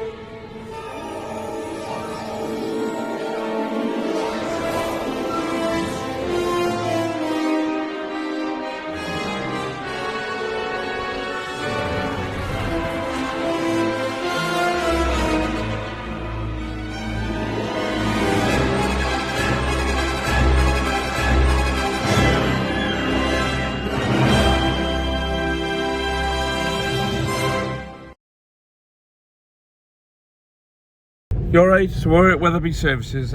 Just watching Bobby, the Real Honest Truths video about Decker Heggie. And Decker says, he says, get the train to mine tonight or tomorrow. I'll meet you somewhere and let's fuck outside. We'll have sex outside somewhere. Can I really put this on the start of a vlog about For the Love of Wrestling? Well, no. No, I'll have to use this separately, won't I? He's basically talking about Hold on. going. He says I'll piss on you. Right, I'll put you in there. We'll have sex outside and I'll piss all over you. Chrissy went, oh, aye, just piss all over us. Oh, aye, in the middle of a field, aye, with no shower in that. So all I got from that is, Chrissy would let Decker piss on her if there was a shower nearby. But that's not what I said. That is what you said. No, and she took it ever so personally. I said, he's not talking to you. And she was like, well, I wouldn't, he's violent. I was like, well, that's not what you just said. I just mean he hasn't thought about anybody else in the situation. He only cares about his personal pleasure. Isn't pissing on somebody about degrading them, though? Yes, that's all he cares about. So then, oh, you know the hotel at night, by the way? Yeah. So you got a shower? Idiot. I don't want pissed on.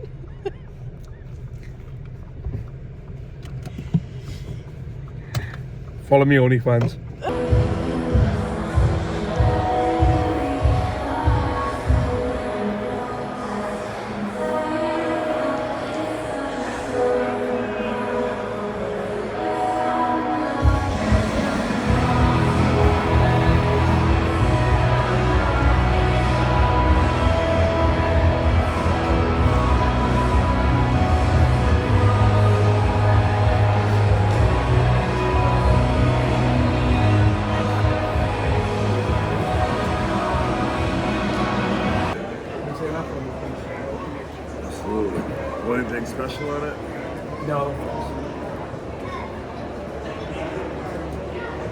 Nice to see you. Yeah, of course.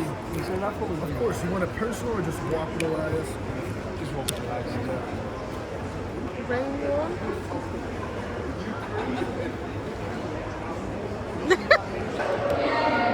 What's up, man? How you doing? Good, buddy. At least it's warm over here. It's cold over there. You got some ice? It's freezing over there. Oh, hell yeah. Some traders. Yeah, so they're in Got it, dog. they're in Bristol, which is like All down south. Right? yeah, they're Mobile, but they yeah, but they're doing Oh, you came up from Bristol? yeah. So,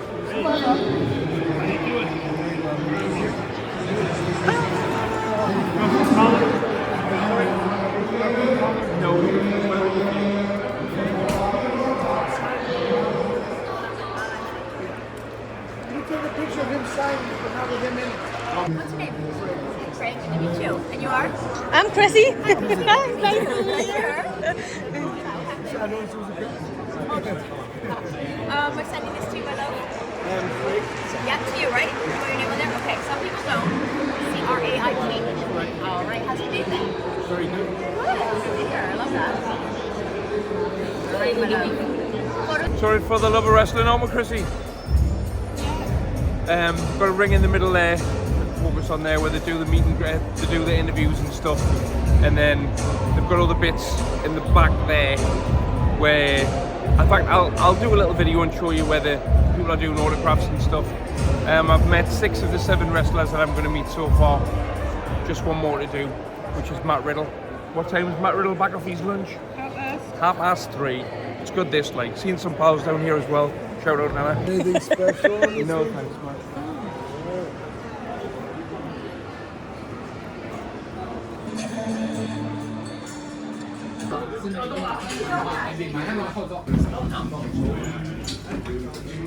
Look at this. The doors at NA are always open, Chrissy. The doors at NA are always open. Cheers. Look at this, people. We're balling. This is what a £9 road looks like. Why is it £9 to go on this road? Saves you 10 minutes. Why are you only doing 60? I don't know. There's nothing on the road, you've slowed down. We've paid to have nothing on the road, it's meant to save you time, and you're going fucking slower. There's something wrong with you. There really is. Love on a highway. It costs £9. Chrissy's nearly crying. Raging?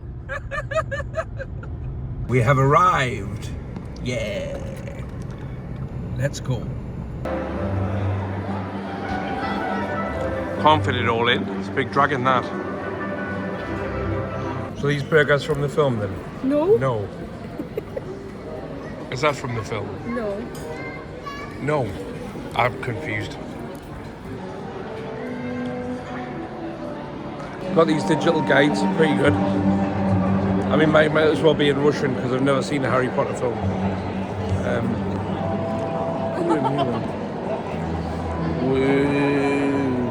Let's push together. A round of applause for my birthday helpers, and you lot come on in because this is the Great Hall of Hogwarts, one of the very first sets that have been built for the films. And as soon as you come in, you will certainly notice it is also one of our largest.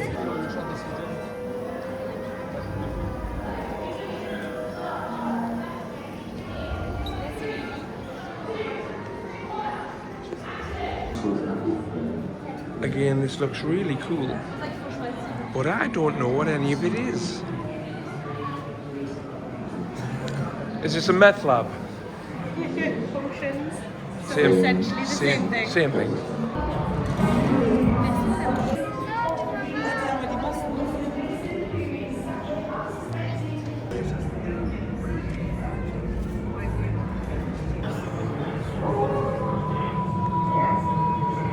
What's that, like a big chicken or something?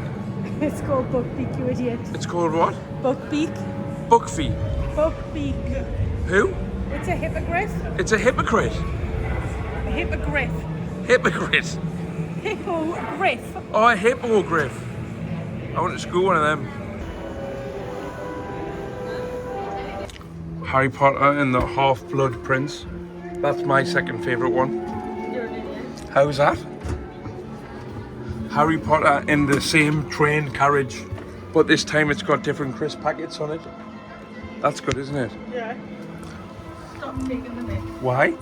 You be sure? I'm making a video. Where have they got the sticker wood here? Any use want anything from the cart while I'm here? I don't know what's happening.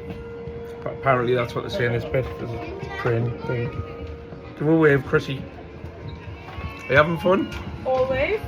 Considering I'm not a Harry Potter fan, and I've only seen one of the films that I thought was shit, but I watched the second last one, which apparently is the worst one. I'm still genuinely having fun here. It's good crack. There's a, you know, the Harry Potter train. That's what it's called. Just there. Just there.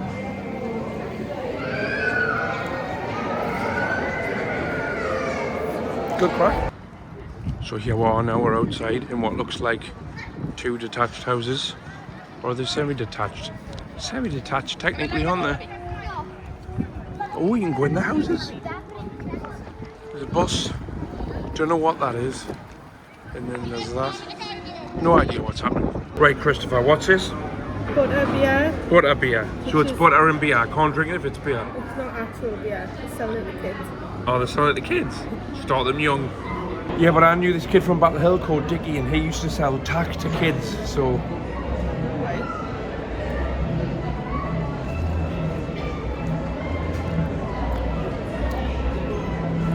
It's alright, it's very sweet.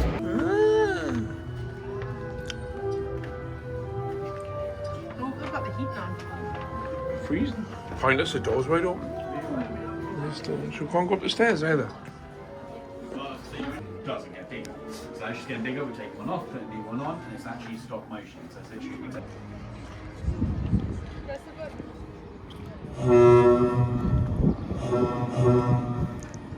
Hehe.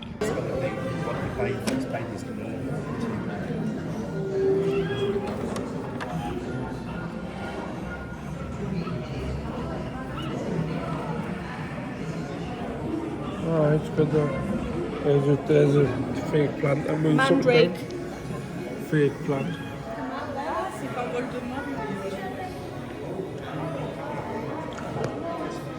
Oh, DK. He's a frisk. Who's this? Harry's?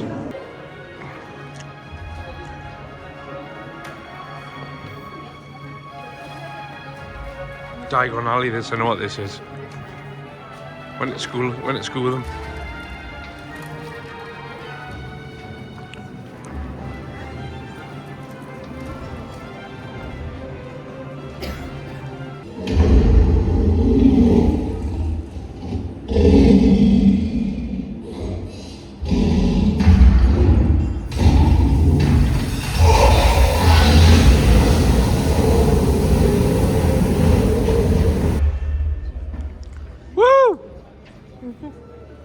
Now this, Chrissy, this is an establishing shot. Look at that, look. Look at them two cunts just walking the front of it. Pricks, get me away. Arrgh. Just hate people. Look at that little freak down there. Can help me establish and shot, you little rat. Alright, I'll just sit there all day. Ah! Cheers, everyone. Cheers, guys. Cheers. Off the call. Nice to meet you all. Thank you. Nice to meet you. Every time that gets me. Nicky's here, Frosty's here. Wagwan. We got the call. Just prepping the daily deck. I'm gonna have to go to the room in a second and do a show. Chrissy's been on the what's that, pan juice? Yeah. Pan juice. This is a Nando's, really sponsored by you know, when you get the chilies, because you eat here all the time. So we've got these free to try. These are the new spicy ones. I just got a bit of sauce on my finger and put it in my mouth, and it's blown me fucking face off. What they're called? Smoky summit. Yeah. Same thing as always. One of the rounds there.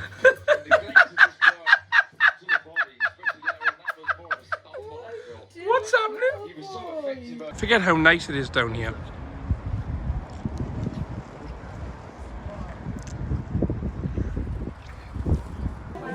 It's Craig's food vlog time. So he's got a pizza, some chips, halloumi fries, and them chicken things. Dale's not having anything. I'm too high. I've got a salad. Rachel's nearly finished the lasagna. This makes me look like an alcoholic. That's my drink, the empty pint of Coke. Get it down, you lad. Cheers, everyone.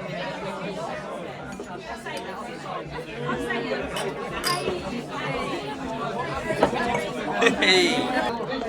Sean Weatherspoon's Demi, Amy the Problem Child, Rachel VP. Just having a little catch up, it's nice. These are all getting mullered. I'm on the Coke. Not that kind of Coke, not the... The empty packets. There's an empty packet of Coke. Ready? Cheers, everyone. No, hold on. Wait, action. Cheers. It's not fake, honestly. Breakfast. Gonna make mine healthier. There we go. It's 3 o'clock in the morning, Monday morning, so Sunday night. Just gonna have to get this in now. Been editing the vlog for the last few hours. It's quite a long vlog, isn't it? There's quite a few bits in it. One of the biggest edits I've done in a long time, actually, which made me think I don't make proper videos anymore, do I? I'm just live all the time.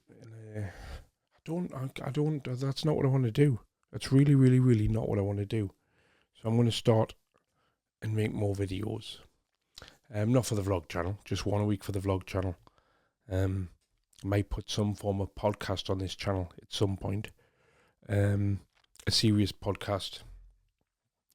Not sure what the angle of that would be though. I think what would be cool is if I got some of my friends that are on YouTube, just one at a time, and just sit and have a conversation with them. It's been a good week. It's been a very good week. As you can see, I went for the Love of Wrestling. Got on my toy signed.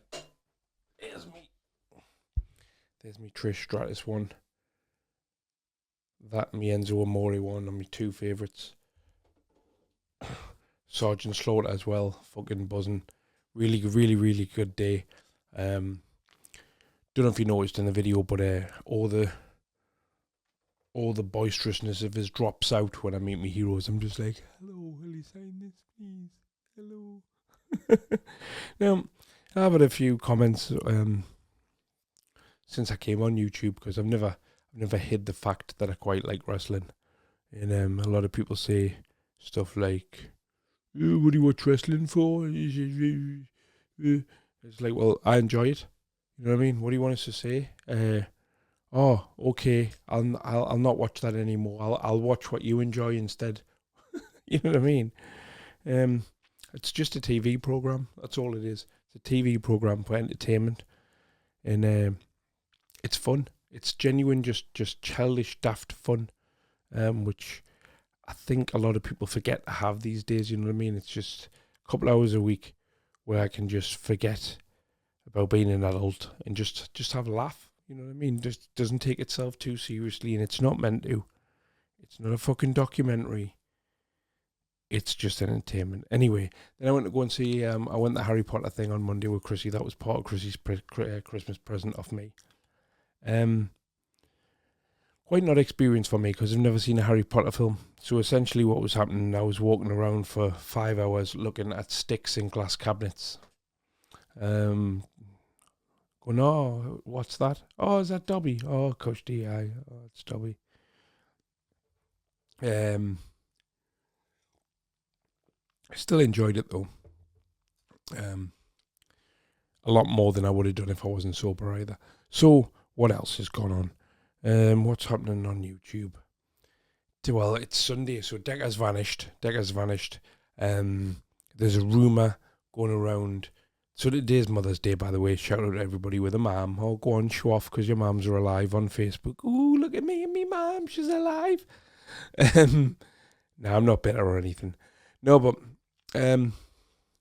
so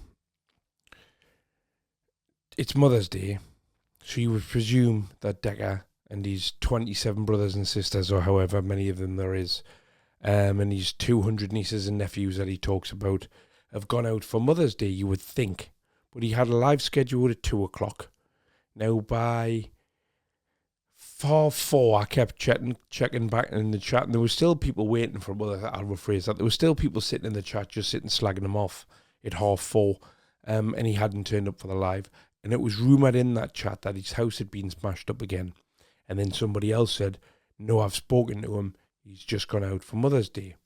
Okay, fair enough. But then there was a members only live scheduled for 7 o'clock. I was in NA tonight from 6:30 till 8. So I'm not looking at my phone or anything. And the first thing I did when I came out is I went in the group chat and I went, did Decker turn up for that live tonight? Nope. So this thing where he's been charging people £2 to enter. Well, you've got to become a member. It's £2. And to start with, you got the chance of winning £100. And he was going to do a £100 draw on Saturday night. He put that back to Sunday night.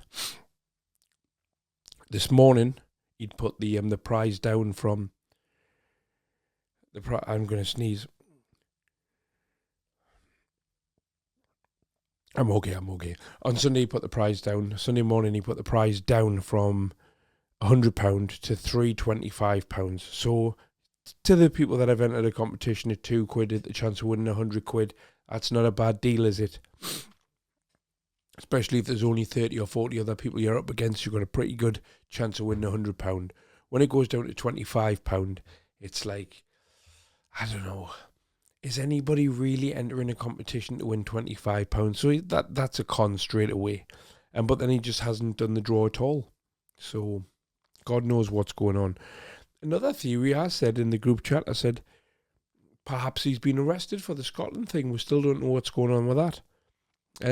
But time will tell, as it always does. We'll find out probably tomorrow. Tomorrow night, I think he's got something else scheduled.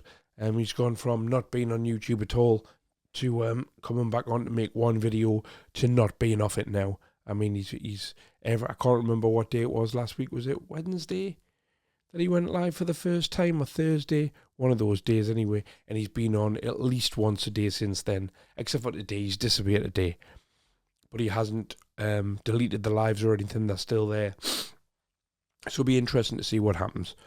What else? Scotty J, it's been brought to my attention this afternoon. Scotty J's gone missing again. I haven't checked actually. I've been that hectic this week. I've watched next to nothing on YouTube. I've done that absolute bare minimum. I've done the stuff that I need to watch to prepare for the Daily Decker show, or watched Viking Samurai's fight. I didn't even have time to watch today, so I was like, we'll watch it on the live tonight. So I had the Sunday Night Live, which is Hedgehog Man and Friends. Just me and me pals off YouTube sitting, have a bit crack on. So whilst we're talking, we'll watch the Viking Samurai fight. That was a complete sham. Absolute embarrassment. Just terrible. I don't think he's done a day's boxing training in his life, and neither the other kid. Not only was there no footwork, no head movement, there was no punches. Normally if two untrained fighters are fighting, which I've seen plenty of time at unlicensed events and whatnot, they're at least throwing punches at each other, or something that looks like punches. But this just looked, I don't know what the fuck it was. People are saying who choreographed this and whatnot. There's nothing even choreographed about that. It was just crap. Total waste of time with head guards. Total waste of space. What else? Just got these delivered yesterday. Got another 2 copies of Decker's books. So for those of you who don't know, at Christmas time, I put Decker's book in paperback, in hardback, on videocraig.com, available for sale, signed by me. As a bit of a joke. What I do is I buy them secondhand, and then I sign them, and then I send them off to whoever's bought them. You know, whatever you want written on there, I'll do it. And I checked the account, the online shop account the other day, because I've not been promoting it, because I'm looking to rebrand it all and everything. And I was very, very, very surprised to see that that people are still buying them now. So there's another 2 there. I'm going to get those signed and get those out this week. So if you bought them, they're on the way. And if you want to buy one, they're there. It's a laugh. Like I say, it's a good way of doing it as well, because it it supports the channel. You know what I mean? It's the money, basically everything I make on this channel goes towards it, whether that's something to go in the background, or I want a new camera and stuff like that. So it's all good. It's all good shit. And the best thing about it is Decker doesn't get a penny from it because they're second hand. Right, what else? Come on, Craig, talk, think about something.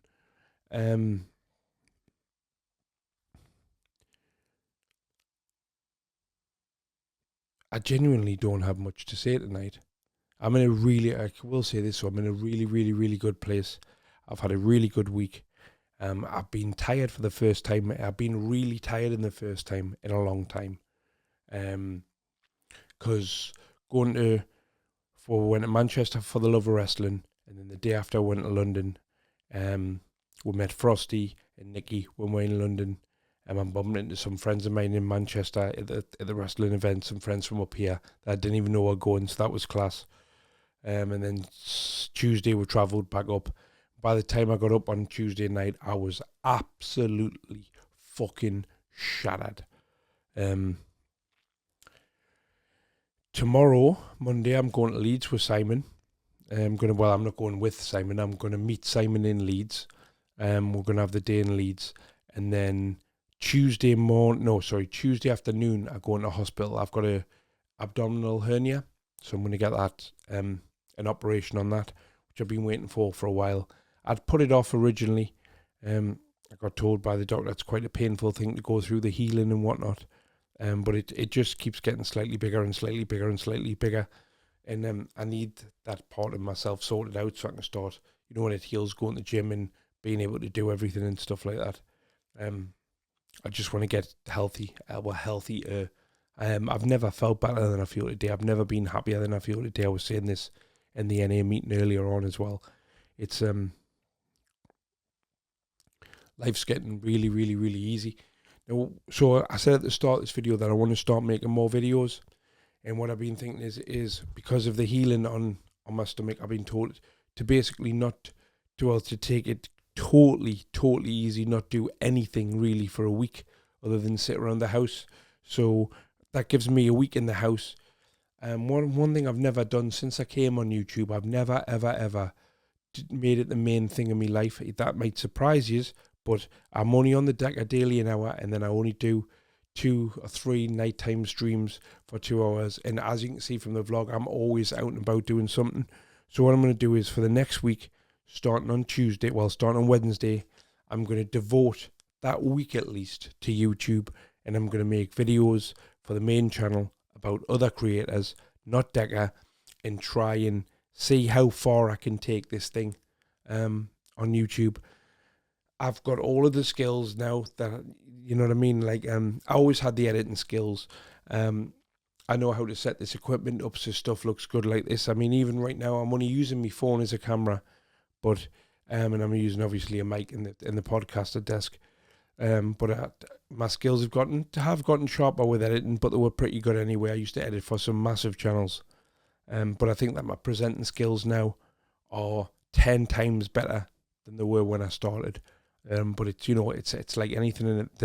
The more you do something, the better you get at it. And I've been doing it for 5 hours, broadcasting, streaming a week on the Decker Daily, 2 hours twice a week on Night Owls. So that's 9, and then the Sunday night I do 10 hours a week streaming, which is a lot, but that's not doing it 40 hours a week. It's not doing a full-time job, is it? So I'm going to still do those 10 hours of streaming, but as soon as the Decker Daily finishes on a weekday, I'm going to straight away start making a video. Even if I don't get a video finished today, I will have been working on a video all day. I want to do some long format content. A lot of my videos on the main channel have been between 3 and 5 minutes long normally. I want to aim for about 10-minute videos, and make them as visually good as I can, and as entertaining as I possibly can. And like I say, do some stuff about much bigger creators than Decker. Now, I know I'm not going to get traction on that straight away. I know how YouTube works. I know that I have a core audience, probably the people watching this now, that are still watching this at this point in the video. Speaking to you, I know you guys will probably watch anything that I put out, and I appreciate that. There are certain people that only watch Night Owls. There are certain people that only watch the Decker stuff. There are certain people that only watch the Brett May stuff when I was doing a bit of stuff about Brett May or Shadowboxer, people like that. So no, not everybody's going to watch the new content that's already on my subscribers list, but I'm not going to be disheartened if I only get 2,000 or 3,000 views on the first video. I'm going to keep going until the audience grows, and if I can spend the next week making videos to do that, and I see any form of results from it, then chances are I'll get addicted to that again. I'll get it, that'll be something else I get addicted to, and that's how I would really ideally like to spend me weeks for the next, let's say, 3 months. I think 3 months is a good gauge on whether or not it'll work or not. I've done many things in my life that I've been very successful at, but I've done many things in my life that you won't be aware of where I've tried and they haven't worked. But with everything that I do, you always pick up, especially with this kind of stuff, you always pick up new skills and stuff like that. So it's never a waste of time. You know what I mean? Even so far as like, I used to rap and I got a little record deal, but then the label I was signed to give me the connections to be able to do a lot of other things in the music industry. And all of the money I made from the music industry really came from the connections I made rapping, not the rapping. And if something like that could well happen with this, do you know what I mean? Not necessarily connections wise, but I don't know. I might get picked up to present for another channel. I might get picked up. I'm saying picked up as an editor for another channel. Although Decker was offering £450, wasn't he? To as a full-time wage. Jesus Christ almighty. I don't know what, well, he's just got a complete lack of life experience, hasn't he? It's not even minimum wage. It's against the law to employ somebody for £450 a month in this country. He's absolutely clueless when it comes to the real world. £450 for a month wage as an editor.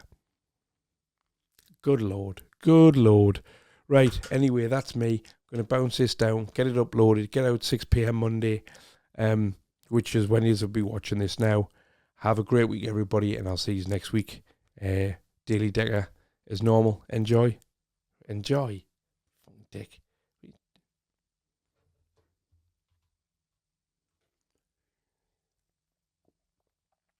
I'm not drinking piss, by the way. This is these things. You know, the vitamin C things that you put in your drink. And I've got me multivitamins. Good God, I'm turning into Derek, aren't I? Right. We'll call that a night there anyway. Oh, the other thing as well. I'm in about an hour's time, the clock ticks over on my sober counter. I'll be 85 days sober. So in 5 days' time, it'll be time to get another one of these from NA. My 90-day one, that's a just for today. Whoops, just dropped it on the floor. It's a 30-day one. And that's a 60-day one. It'll be 90 days. It's flown over. Time is going so fast at the moment. It's absolutely fucking mental how quickly time's going. But I'm having a good time, so it doesn't matter, does it? Right. See you next week. Good night. Pint cup. I know. It's massive there. It's ridiculous. What we've got here then? Bit of garlic bread, chips, and some chicken. Obviously, keeping my figure. It looks banging, that. It does look alright, doesn't it? It's looking after my figure with all this chicken. Oh, have you been on the sunbed, Simon? No, I don't know. Just woke up like this. Must be a bit of jaundice. You might need a bath. I'll not even say the word I was going to use, then it'll not be suitable for Facebook. Out with Chrissy for food now. I've got nothing. Because I've just had gammon with Simon.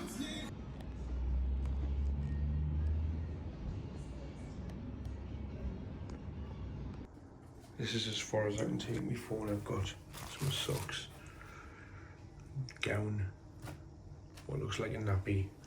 This is going to be fun, isn't it? They're running late and I'm sitting here bored out of my fucking mind. Whoa, hospital stuff. I don't know what any of this does, to be honest with you. Simon, you'll know the answer to this. Can you put tannin injections in that?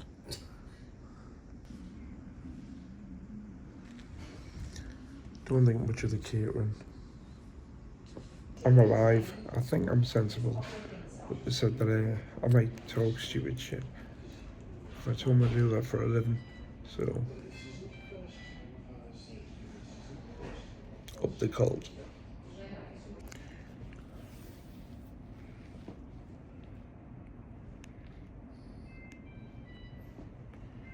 I'm just pretending to be off me nut. I'm not really. I've just realised, right, I could put a video out now and say anything I want about absolutely anybody I want. And then tomorrow go, oh, I was off me nut on painkillers, wasn't I? So while we're on the subject, right, Simon fucking Kerr. It's 4:10 on Saturday, March the 16th, and I'm putting together this timeline of this week. Not doing it in a funny way. I'm not trying to make anybody look like a cunt on purpose. I'm not trying to belittle anybody. I'm not trying to laugh at anybody. I am fully aware that there is a lot of mental health issues at play here. So I'm going to try and be sensitive to that and not make the situation worse for anyone involved. So this whole thing started on Sunday night. Out of the blue to me, Fighting Pride UK put a video up showing things from my past. The joke I told, the police caution I got, stuff like that, right? Like it was new breaking news, and called it the Creepy Craig Chronicles episode 1. Now I look forward to episode 2 because you've used everything I've ever done wrong in one video. So I do look forward to episode 2. Then the next day, well actually, sorry, hold on, let me give you a little bit more background on that. Now, I've got nothing against Fighting Pride UK. One thing I have done though, I'm going to take responsibility here. I had been, not recently, but had been calling him a coward on videos and lives that I've been doing because he didn't turn up for his fight. The last YouTube Wars, give it days, pulled out the day before. Now the reason I called him a coward, because he said that he had an injury. But the photo that he sent Simon, proving his injury the day before the fight, was the same photo that he'd sent to Simon 6 weeks ago, proving the same injury. So to me, sounds like bollocks. Now the reason I've been calling him a coward is because I want him to go, I'll show everybody I'm not a coward, and turn up at the next event and have the fight that he was supposed to have. So I am guilty of that. I'm not gonna come on here and play Mr. Innocent in any of this, right?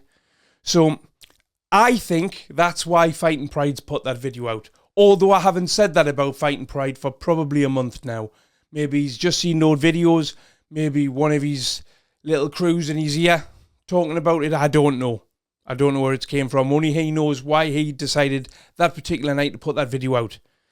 I've spoken to Fighting Pride UK and he said he didn't make that video, but he won't tell me who did. So that night, I respond to that on a live by saying this. I want to give a massive shout out to Fighting Pride. Fighting Pride's put out a great video about me.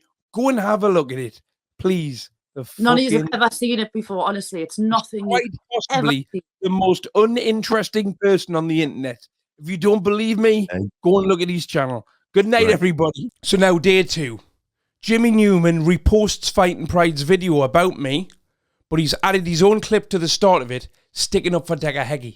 So I responded, not with a video, just with a community post that said, woke up to see Jimmy Newman supporting convicted sex offender Hedgehog. I'm not even surprised in the slightest. I searched our group chat for his name this morning. We actually said this would happen about 11 days ago. And then in this next slide, you can clearly see us saying in the group chat on the 24th of February, Tenor says Jimmy Newman befriends Des. We all just had a feeling that that would happen. Turned out to be right. Within 2 hours of my community post, Jimmy throws out this video. Before you start spamming me, saying, oh, you're supporting Decker and this and that. No, I ain't. I say, I don't know the ins and outs of it. But what I do know is there's no conviction. There's not. There's, what are these NFAs? And listen, if you look at my criminal record, I've got flipping drunk and disorderly. What does that mean that people are going to bring that up for the rest of my life? At the end of the day, that's as what we call civilians or whatever. That's what we've got to go off, is the justice systems. Convictions, no convictions. There is no convictions. If somebody can show me a conviction, all I'm seeing is paperwork that people are putting up on their pages that, who knows? I mean, who knows where it's come from? It could be some divvy with a flipping typewriter for all I know. Listen, I don't support Decker, but what I am saying is, at the end of the day, if he is this beast, and he shouldn't be making money he shouldn't be making money off YouTube, then why is it okay for somebody else to make money off ripping him? That's the only point that I'm making. Like, it went on for ages, and it looks like it's going to go on again. So, what's good for the goose, good for the gander, is it not? People in glass houses and all that. That's all I'm saying. If you don't like it, unsub. If you don't like it, don't watch. If you don't like it, slate me. I don't care. Saying there that you don't care, Jimmy, I've got to be honest with you, I don't believe you. Especially when I watched your next live, which was a manic episode. It was like you were having a full-on breakdown. Craig got convicted for fraud. Listen, I'm not going on. I couldn't give a flying toss whether people are or aren't convicted. All I'm saying is, well, all right, take that back. I do. But it's just that show. If you hate someone and you want to rip them to smithereens and they're a bacon and they're the world's worst human beings, yet you want to make a living off of ripping him. Like, it just, it's one man's opinion out of billions. Like, don't let it bother you too much. Remember what you guys, because I've been part of these group chats, and when anything was said that I didn't like or stressed me out, it's just YouTube. Jimmy, it's just YouTube, mate. So you guys need to remember, it's just YouTube. That's all it is. It's a little app in the corner of your phone. That's all it is, guys. It's YouTube, isn't it? Don't forget that. So on Tuesday morning, before I went into hospital, I came across a comment that Jimmy had left, cockily, saying, let's just remember it's all for clicks and views. Remember, I'm just jealous of you. So I thought I would try and speak some sense to him. So I left this. I've never said you were jealous, and I don't believe what you're doing is for clicks and views. I think you're having some form of manic episode. I saw part of your live from yesterday and had to turn it off. It was uncomfortable to watch. To the people that normally watch you, this is just Jimmy being Jimmy. I can't get angry with you for being you. Several victims of Deckers have reached out to me over the past 2 years. Some of them I speak to regularly. Simon actually went to the police station with one girl to report an anal rape. This isn't a group of mates ganging to cyberbully you. This is an extremely deep and sensitive subject for a lot of people. I don't think you're a bad person. I honestly don't think you understand what you're getting yourself involved in here. You are not built for life as a Decker supporter, Jimmy. And I stand by that. As that has the words anal rape in it, I thought that's probably not going to go through and show on his comments section. So I'll inbox it to him on WhatsApp, which I did. Bearing in mind, I've never commented at all about anything Jimmy said about me. I don't fucking care. I really don't really care what he says about me. But on this WhatsApp exchange, I sent him that, and I'd put, it's important to me that you read this message. I think it might get blocked on the YouTube commenting system. And he's replied, I don't have episodes and I'm not a bloody Decker supporter. It's not what it looks like here. To be honest with you, Jimmy. Shadowboxer, you type it, boom, it's there. Why not with Decker? If he's a nonce and I see proof, I'll eat my fucking words. I'll advocate your show before I leave YouTube. It's 2024, it would be easier than that, surely. So, I don't know what, and then he's sending me the same screenshot that Decker uses to try and convince people that he's innocent. Now, it's irrelevant to me whether Jimmy Newman thinks Decker's guilty or not. It's completely irrelevant to me. I don't fucking care. So I didn't engage in the conversation with him. Now, for those who don't know, Simon's done the Claire's Law and Sarah's Law on Decker and has had the police come to his house and tell them everything about Decker. And also, Simon has been with one of the victims to the police station. So Simon is emotionally invested in this. So Simon decides to put his 2 pence in worth and just tell Jimmy exactly what he thinks of him. Just thought I'd do a little video about Jimmy Newman. So he's obviously kicking off with everyone, trying to build a channel and everything, trying to slag Craig off, going in talking about Decker being fucking innocent and all this. Basically, Jimmy needs to take a long, hard look at himself. I remember when Jimmy messaged me, he'd got 2 subs. One were his wife and one were his mother. And he were ringing me, wanting to build a channel, asking me how he could do it. He wanted to fight with Scotty G. That's what he wanted. So basically, it started by he bought a ticket off Scotty G for a fight that he never had. And basically, Scotty kept all money from the ticket, but that's beside the point. The original was, he ass-licked Scotty G so he could have a fight with him and bought a ticket off him to try and get him to win him round. That's the top and bottom of that. So basically, he wanted to start it by that. So, and then he has to come on YouTube, me to post some videos about him, doing call-outs for Scotty G, tag him in them. He wanted to build a channel. So obviously it helped him get off the ground, built the channel, tagged him in a few videos, tried speaking to Scotty G, getting Scotty G to actually accept this fight with him, to help him get off the ground. Then he moves on to ordering a load of Decker masks to totally rip the piss out of Decker, because he knows if you mention Decker in the title, you get views. So basically, he's built a channel by taking the piss out of Scotty G, taking the piss out of Decker to get his following up. And then once his following's got up, he's realised he hasn't got the balls to fight anyone anyway, so he's backed out of every fight he's been put in. So he's just basically used Scotty G, myself, Decker, and obviously Craig, to try and build a reputation and a following and like his own little gang. Then he goes in with Scotty G to try and post videos regularly and do these lives, where basically all he does is rip the piss out of Scotty G, but because he's doing it, it's alright on his channel. No one else is allowed to take the piss, no one else is allowed to have an opinion on Scotty G, but Jimmy Newman can say what he wants about him. Obviously it's different, it's the Jimmy Newman show, as he calls it, the people's champ. He can say what the fuck he wants, but no one else can. I think people need to open their eyes and realise what Jimmy Newman really is. Because to me, I think there's more to him. This is the guy that smashed up 3 or 4 phones in 3 months through anger. So obviously he's got anger issues. He's already told me he's got a short temper. So is Jimmy hiding something himself? There's something that he's hiding himself from everyone that he don't want people to know.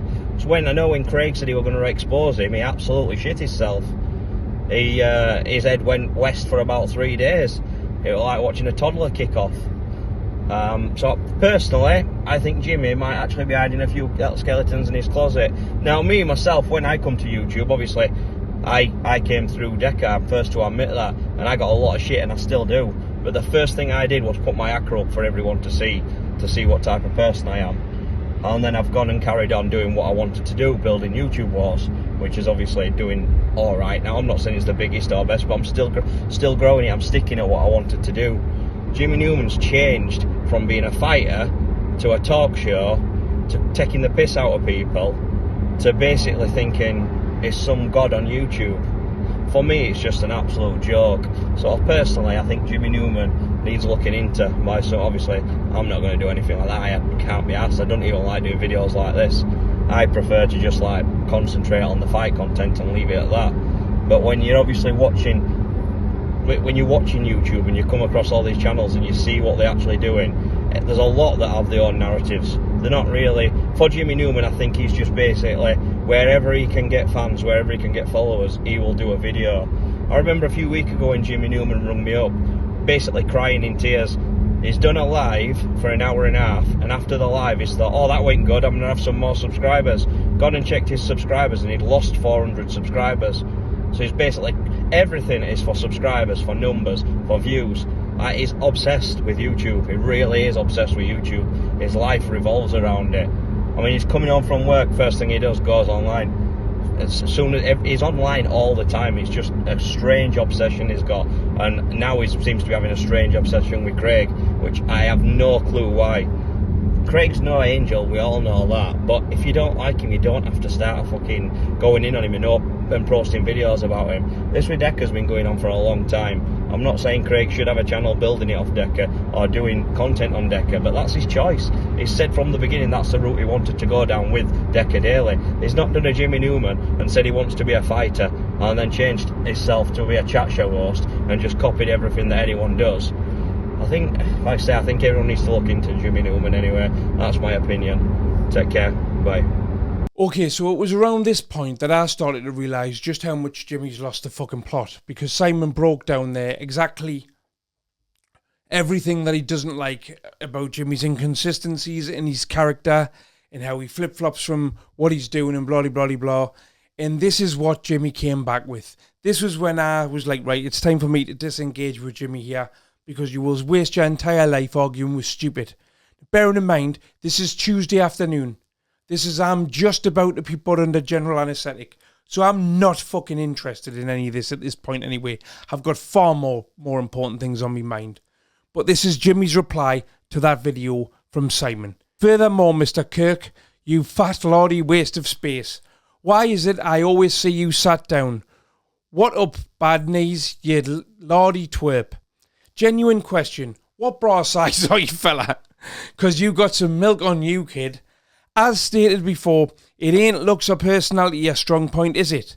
I shall name you Captain Backfat. Never ever come at the king.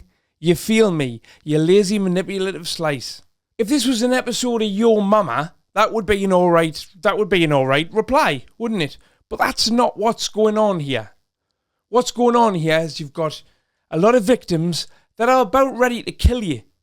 What I don't think Jimmy realises at this point is that on Monday, when me and Simon have drove back from Leeds, my phone's never stopped and Simon's phone's never stopped. With not just people that are very, very, very annoyed at Jimmy for back in Decker, but also victims. Some victims of Decker and some just victims in general who are like, why is Jimmy back in Decker? Why is Jimmy not believing the victims? So following this extremely childish reply, Simon jumps on JDP's live with Jimmy for this absolute shit show. But yeah, the video, mate, I can't dispute it. Jimmy being having to work 'cause he's been fucking shot through because someone's had a go at him. Mate, I went to work. I go to work every day. To work like he did last time. Fucking Craig had a go at him. No, I went into work, mate, today. Did you fuck? You're not on for half two.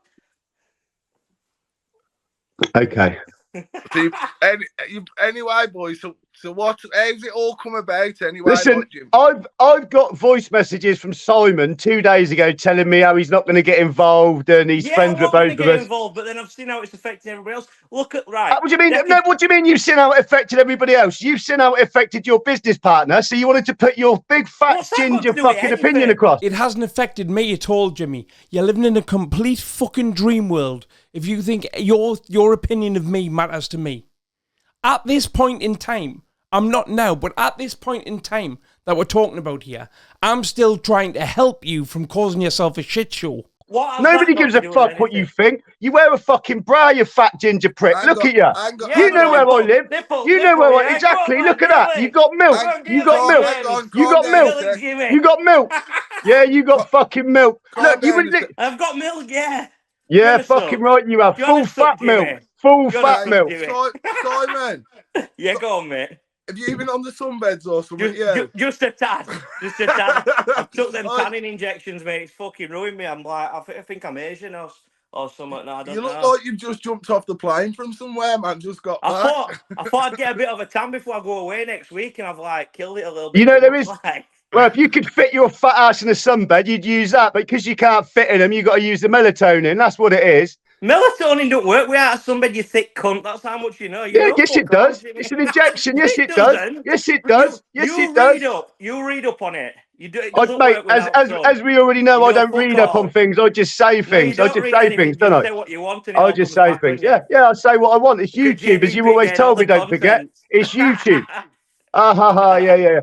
Mate, listen, you don't even go on YouTube. All you do is you get other people to do your shit for you. So I ain't going anywhere. You're just a fucking clown. This started. Clown, Jimmy. You're a clown. I'm a clown. Mate, I've got every message you've ever sent me. Yeah. That's not what you were saying months ago. And to be fair, Jimmy, everybody thought you were all right a couple of months ago, but now you've shown your true colours. It's not what you were saying months ago. No, it's not. You were snaky, manipulating, fat, kebab-eating, ginger prick. Do you want to use the fat word again, Mix? I don't think I heard you properly. No, I just want to make sure I'm getting my point across. You're right, everyone. I'm just in the middle of the edit, and it's been brought to my attention. Simon's fat. No, I want to make sure I'm getting my point across. This started, and fair enough. I might have been wrong by saying that Decker didn't have any convictions. I might have been wrong. How did you get on YouTube, Jimmy? How did you get on YouTube? In a Decker mask. I did what I had to do to get the subscribers. I did what I had to do to get the subscribers. when he rung me and he's like, I've only got 2 subscribers. One my mum and one's my wife. Jimmy don't. Do basically- you know what? Jimmy- I Jimmy don't thought he even. was I a fighting don't even man, know. didn't he, I until don't someone- even someone know took him why in I'm the getting fight. dragged into this childish. At the end of the day, I stand by my opinion. It's not changed. Is it nice? All this? Not really, but I can deal with It's it. I can entertainment, deal Jimmy. with it. It's entertainment, Jimmy. Yeah, JDP is just- loving this. Yeah, I'm loving it, definitely. No, basically, I mean, to be my fair- point was, my point behind it all was basically on the Decker Daily. Craig ended that Decker Daily. He stopped doing it. He's brought it back because people have asked for it to come back. Do you know what I mean? Is the No, he followers have didn't. asked He for it back. he put a post up asking if people wanted it to come back. Then He they put a commented. vote People up. didn't hammer him He for put it a to come vote up back. because The Daily Decker had a month's break, and then I made a new channel for it, and I said, if the new channel gets 500 subscribers, I'll bring the show back. And it got 500 subscribers in about 16 hours, so the show came back. There's a massive demand for the show. The show means a lot to a lot of people. It's not just me sitting having a laugh with Decker. It's got a whole community based around it. I built this community by accident, but it exists. There's 3 couples in relationships because I met in my chat. There's loads of people, friends in real life. A lot of people don't have a social life. And some of them, the only interaction that they get during the day with other people is that chat. And it's the same people every day. It's a community, whether you like it or not. The people who have got half a brain, and that's all I'm worried about. half a brain. Well, there's no good with you 'cause you've only got a quarter of a Understand brain, what's mate. going You've on got here. about a quarter I going on couldn't in your listen. head. I couldn't give a flying toss. You can sit there with your YouTube t-shirt on and your big fat ginger face smiling. 2 minutes. I don't care.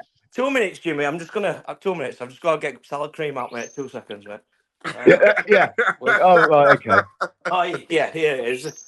Oh, That's good mayonnaise, you I divvy. ain't got- That's mayonnaise, shit. you absolute Sorry, mate. divvy. I ain't got salad cream, mate. We only have No. 3 of them. No. Otherwise, I'd have joined the Jimmy Newman show and made a clown of myself on YouTube and covered my shirt in fucking salad cream. What kind of guy does that for content? You know what I mean? Listen, am I supposed to be bothered by that? Like, it happened. Like, even I think it's funny. It I'm laughing. happened. I find it funny. I So find what? Life funny. Don't you find it See- funny to me a little bit?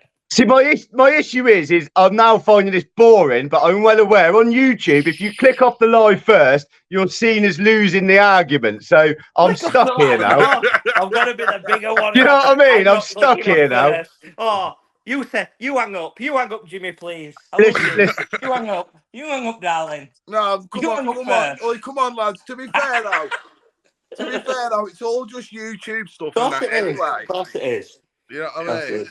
My point basically was just that obviously people wanted the Decker Daily back, fetched it back for the fans.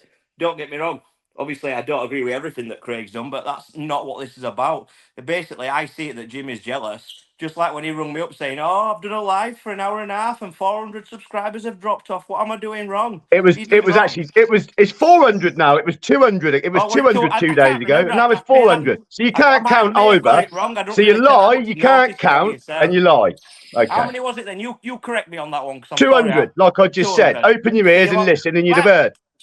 I don't really listen to all you say 'cause it's all bullshit. That's why.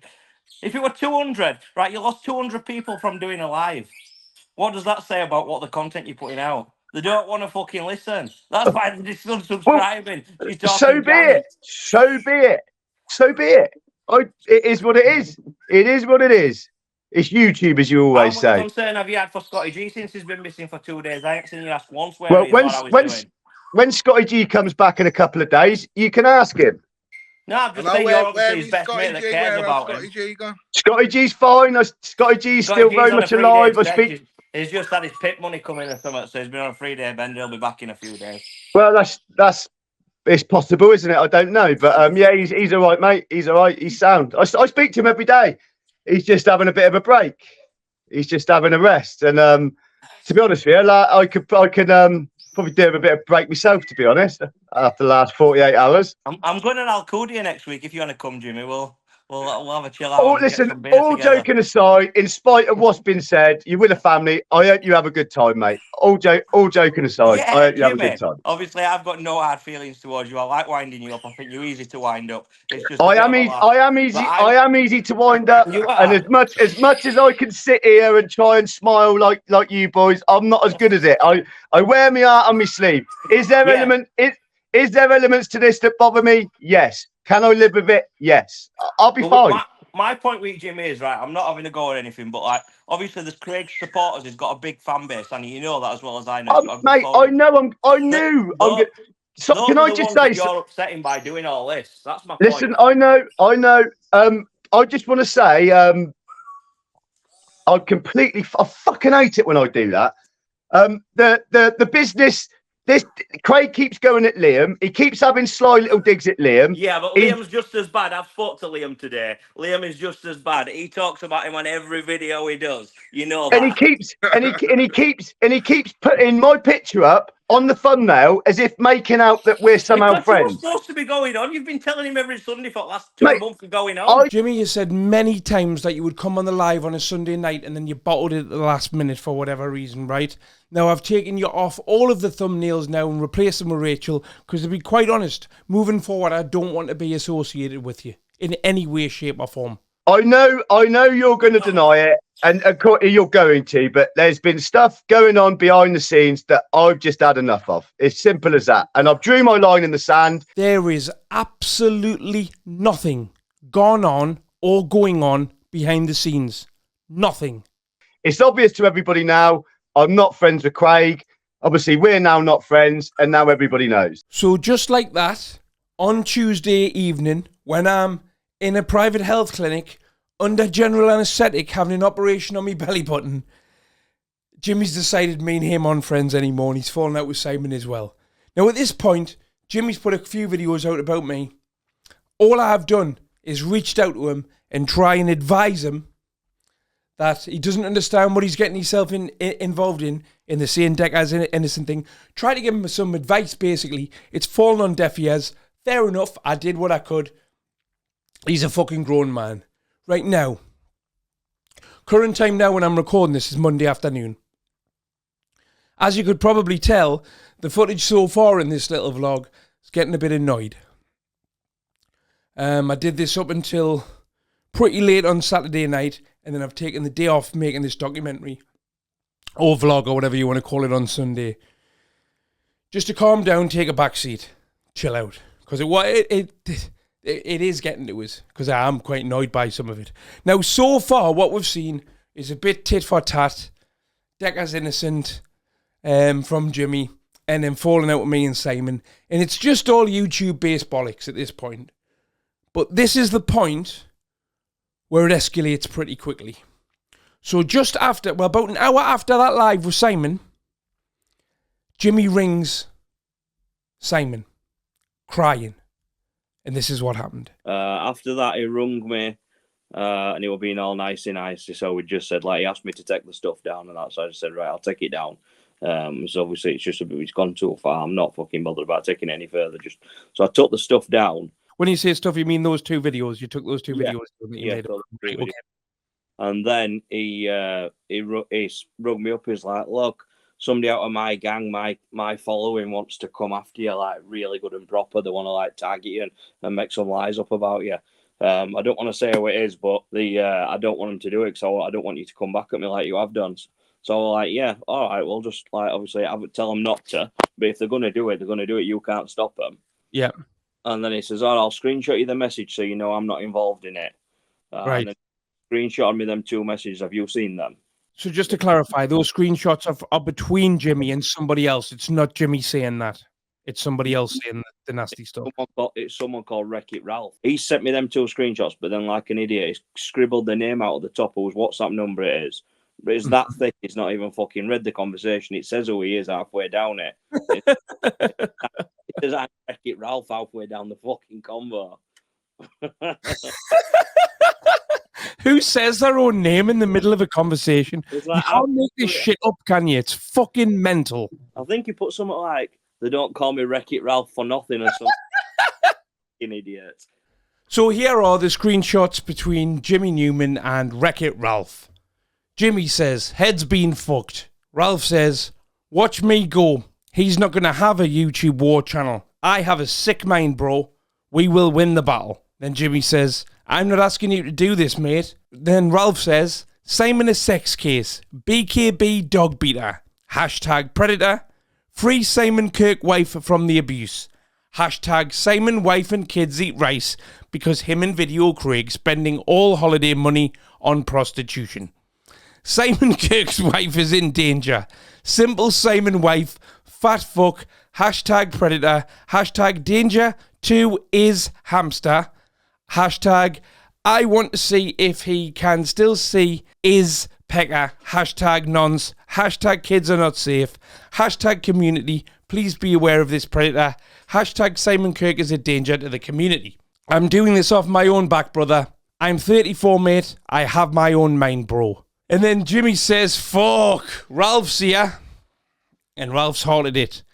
And then Ralph says, did you know Simon was a pimp? And that's how he met his dog wife, the inbred twats. Ralph is a wreck-it. Mate, I don't know anything. Maybe I should have kept my mouth shut. And then the last one says, simple Simon, I want to fuck his wife so she can get a bit of pleasure. Bless her. How can he perform to... None of these words mean anything to the... How can he perform to her best? She ain't had a good shag in years being with that fat pecker. Now, I don't know for the life of me what kind of people Jimmy Newman's talking to here. Because I certainly don't have conversations like that with anybody I know on WhatsApp. Now, I was initially told that those screenshots were from Jimmy Newman's private group chat. I didn't realise until I saw them properly a couple of days later that that's not a group chat. That's a conversation between Jimmy and somebody called Wreck-It Ralph.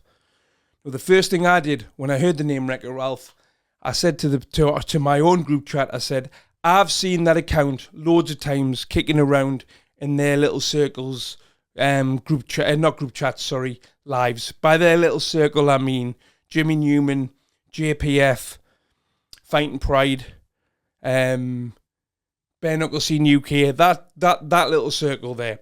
Now, I don't know any of those guys very well, but I know of JPF's character.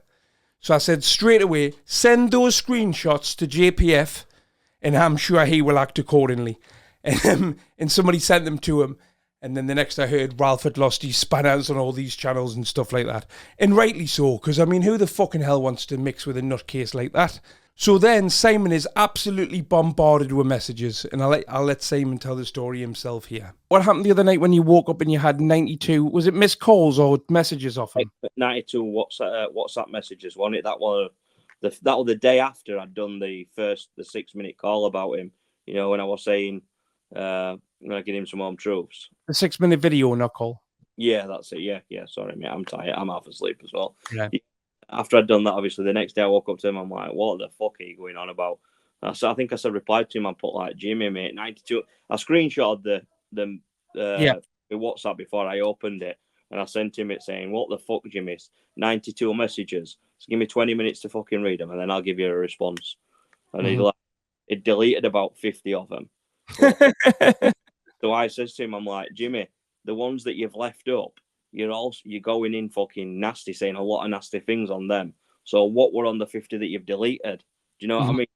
They must have been even worse for him to delete them. He has the majority of the messages that Jimmy sent him. A lot of them had been deleted, as you saw in an earlier screenshot. If you want to pause the screen and read this gibberish, you can do now. Basically, the gist of it is Jimmy wants Simon to apologise to him, and he's having a bit of an argument with himself. It's a manic episode in my eyes.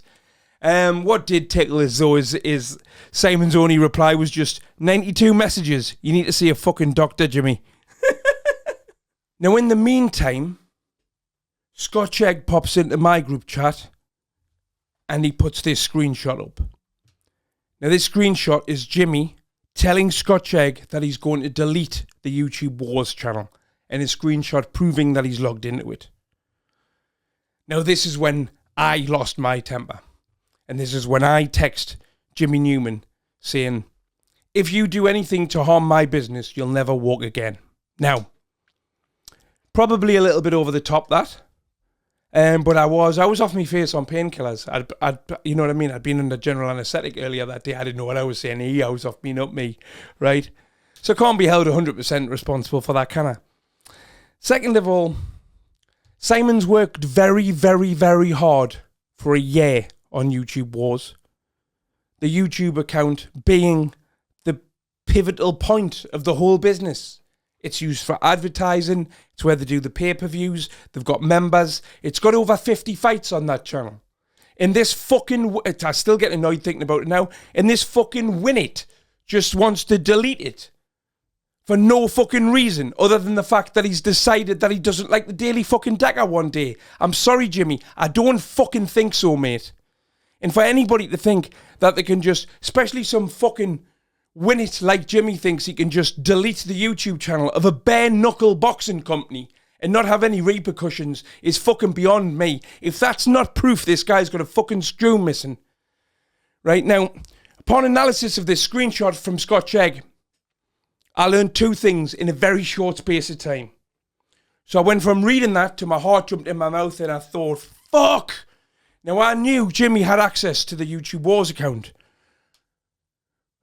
About 2 or 3 weeks ago, when me and Simon redid the branding and whatnot on YouTube Wars, I said to Simon just randomly, out of interest, who else has got the logins for this YouTube account? And he gave me a list of people.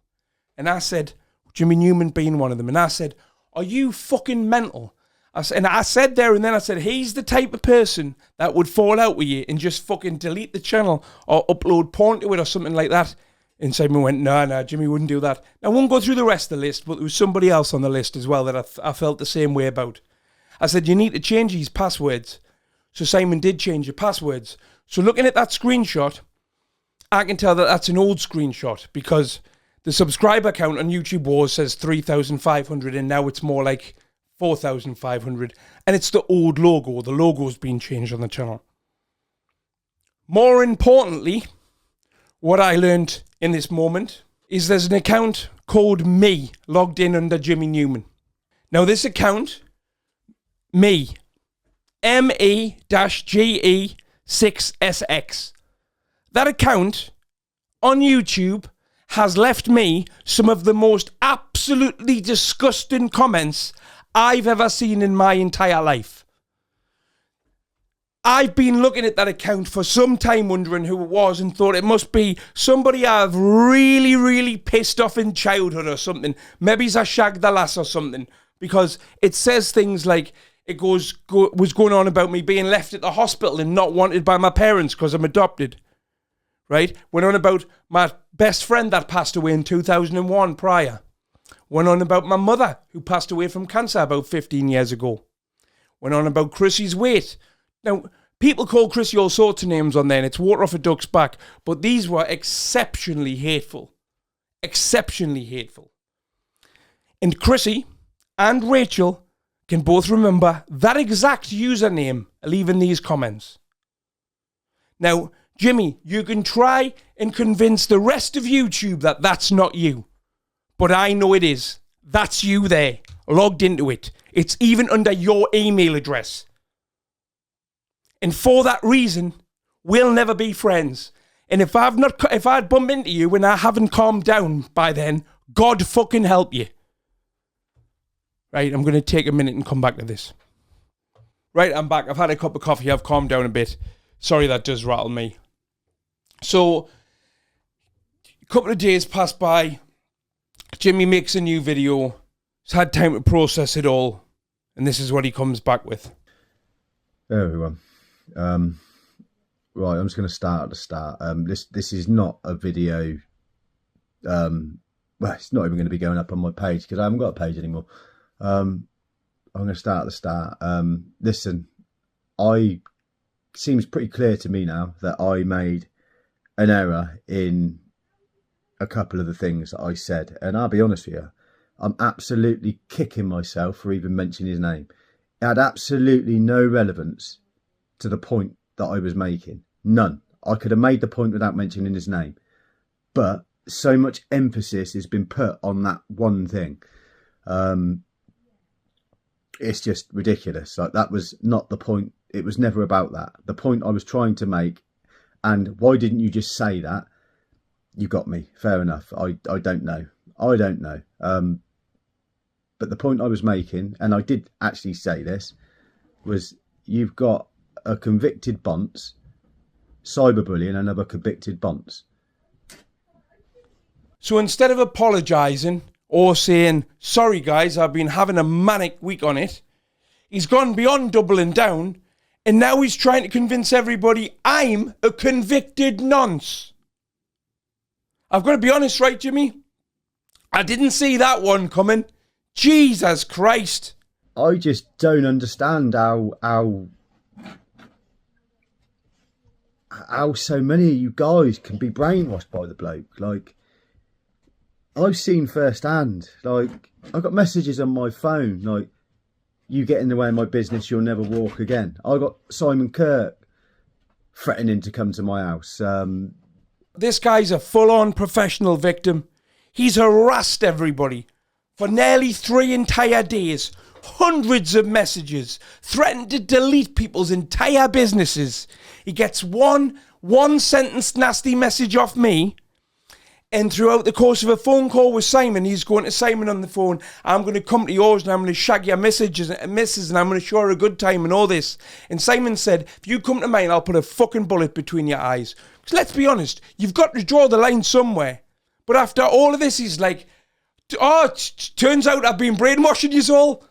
Fucking hell, I tell you what, right, Jimmy? If I brainwashed everybody, what the fuck's the last 40-odd minutes of this video been about? It's absolutely ridiculous over one video I made. And you know what? I stand by the point that I made. That VC is a vile scumbag. And I stand by it. I went back down on it. Look at me, it's clear. I'm stressed, it's clear. I haven't slept, I haven't ate properly due to, I suppose, essentially what I put myself through by continuing to be on YouTube, which is eventually why I just come off. As much as I could have stood there and been stubborn and, "Oh, F you, I can deal with it." I could have done that. But what's the point? Like, what are we doing here? What is at 30? I mean, I'm 38. So these gentlemen are older than me, I believe. Like, is that really what us grown adults are going to do? Like, all join together and essentially rip someone to shreds over one of his opinions? Like, come on, like, it's just ridiculous. Like, listen, if you want to be, if it's seen as running away, then I couldn't give a toss. Now I'm going to close the documentary on this. There's a lot more little bits and pieces I could put into this, but I've got to draw the line somewhere, and I did promise that it was going to be out at 6 o'clock-ish sometime tonight. But one thing I will say, somewhere in the conversation between Jimmy and Simon, and I use the term conversation fucking loosely, because really, it's Jimmy sending Simon message after message after message after message after message. 92 to be exact, whilst Simon's asleep. But somewhere in that, I picked up on that Jimmy doesn't like people making videos about him because his mum watches them. So I'll close on this. "Mrs. Newman, I'm very sorry, but your son's a cunt." Hi everyone, it's Friday afternoon. Well, it's early evening. It's 5:20. You might notice that this looks a little bit different to how I've been shooting things here. I'm using a different lens on a different camera, and I'm using OBS software. So now, as opposed to recording on the phone and then recording the video on the phone and then the sound on the podcaster desk, which is down here, you just can't see at the moment, and then putting them together on the editing software. This records through the podcast desk into the computer. The camera goes into the computer. OBS records it all together as one file, and then I just drop it into the editing software and chop out the bits I don't want to use, chop in other clips and stuff like that.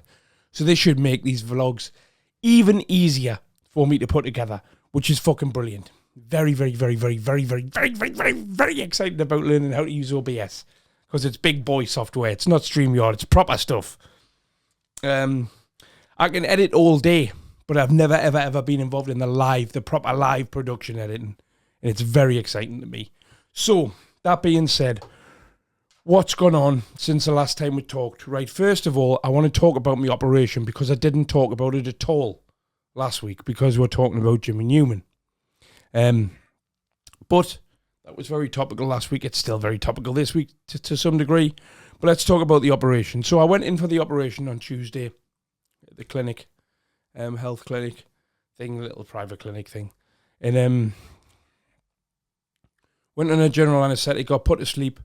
Had apparently more injections in my stomach as well to numb my stomach. They did keyhole surgery where they cut basically. I'll wait until it's healed a bit better because it does still look a bit gory. But I will eventually show you, preferably when I've lost about 3 stone. So they've cut into my belly button basically. It's about this. They've cut in about that much.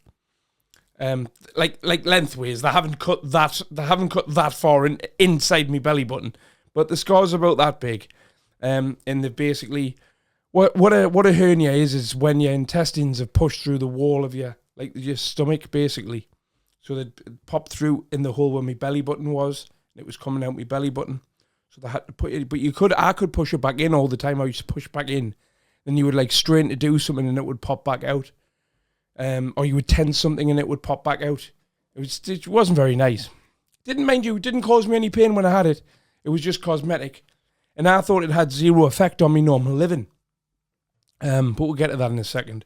So, I fucking love that I'm using OBS, I can see myself on all the screens in front of us and the software on the screen, which obviously you can't see. And in actual fact, because I can see this in the thing, that I've got 2 different screens of me, right? And I'm twice on each screen because I can see my reflection in the mirror there as well. Oh, there's loads of critics. Jimmy Newman's nightmare, there's loads of it. We're multiplying. No, right. So, excuse me, cats, trying to do a vlog here. Right. So, the cut into was do some form of keyhole surgery. Pushed everything back in. Must have sewed the lining up and then sewed the skin up on top of it. Got some dissolvable stitches inside of us. Blah, blah, blah, blah, blah. Got to take, basically not allowed to lift anything heavier than a kettle for 3 weeks. And then, what are you doing? This cat manages to find anything to turn into a cat toy at any given minute. Play with a cat toy. Here. What's this? What's this? What's this? Wait, would you just play with that? Right. Oh. This is cool, also because when I was recording on the phone, we push for time because the video files on the phone are huge and it only holds so much. So I'd have to record a bit, put it on the computer, come back. I can sit here for a fucking probably, what's it say it's got left? I can record for 23 hours. I'm not going to record for 23 hours, but I could record for 23 hours on the iMac like this. Did I mention I'm buzzing? Right, so they pushed it all in, sorted it all out. 3 weeks I can't lift anything at all heavier than a kettle. So don't do anything strenuous at all for 3 weeks. And then light walking's fine. And just take it easy basically till 3 months will be when I make a full recovery. So I paused my gym membership because I thought if I'm not going to go to the gym at all, there's no point in paying for that, is there? So I paused the gym membership for 2 months so that I can start going again, to ease my way back into it. I'm determined now to lose weight. Don't know if I've said this on the vlog before, but in 2013 when I went sober in December, I made a list of all of the things in my life that I've been putting off to do. Every single thing in my life that get me down on a day-to-day basis. Everything. There was 15 things. Obviously, some of them are pretty personal. One of them was get the hernia sorted. One of them was obviously stop drugs and drink completely. One of them was do something about my weight, which I'm doing because I'm on a diet, and also stopping drinking. It's had a massive effect on that. I looked it up, and just with I should lose between 1 and 2 pounds a month just off not drinking, as long as my diet doesn't change. And basically, there's 2 things left now, and they're quite vain. One of them is sort my weight out and get fit, which obviously I have to wait for the gym side of it. I have to just wait now. But I had been going to the gym once or twice a week, just easing myself in. And the other one is get a suntan, which is really, well, if you look at fucking Simon Kirk, that's not hard, is it? So, I'm really feeling myself, today. I honestly feel fucking mint. The sun's been shining a little bit. I've had a great week on the Decker Daily. I don't know if you've seen the Decker Daily, but me and Rachel have been putting a little bit of prep into the show, you know, like the morning or the night before. And just that 15, 20 minutes prep so that the next show has a theme and a running order just makes a load of difference. I've stopped looking at the chat as much so I can do more of a performance. Because let's be honest, I'm better using my skills to react to the content and try and be as funny and entertaining as I can. And the chat is that amazing on the Decker Daily. The chat is an experience by itself. Like, sometimes I go back and I watch the show again, but I'm not watching the show, I'm just reading the chat because I can't watch it live. So I do my bit, the chat does their bit, and I think that's what makes the show what it is. You know what I mean? It's a big community effort from all over. But it is fucking brilliant, man. I love it. I absolutely love it. Which brings me on to the next thing. People that don't like it. So, obviously Jimmy Newman went on to Paddy Conroy's live with him and Shadow Boxer. Now, on the morning when it was announced, in my group chat, 2 people popped up and said, I'm going to send Jimmy a message and tell him and warn him not to go on there with them two. This will do him no good at all. And I said, you fucking dare warn him, right? Hello, Cat. Everything I've ever done to try and help him, he's thrown back in his face. His days of being helped off us lot are fucking over. You dare advise him that going on there is a bad idea. Let him fucking do it. And oh God, did he do it? Oh God, did he do it? What's the cat done? Hit the Bluetooth button on the thingy. What you doing? Are you pretending you're the world champ again? Or are you just trying to hide behind the star of the show, ain't you? Isn't he? Sorry, I keep misgendering the cat, you know. It's because he's that beautiful. Oh, you tired? Right. This isn't our video. Go on your own channel. Where was I? So I was like, you fucking dare. You dare tell him not to go on there. So luckily nobody did tell him to go on there. Not that he did take any much notice anyway, but he did go on there. And the first time I watched it live. I watched the first 40 minutes live.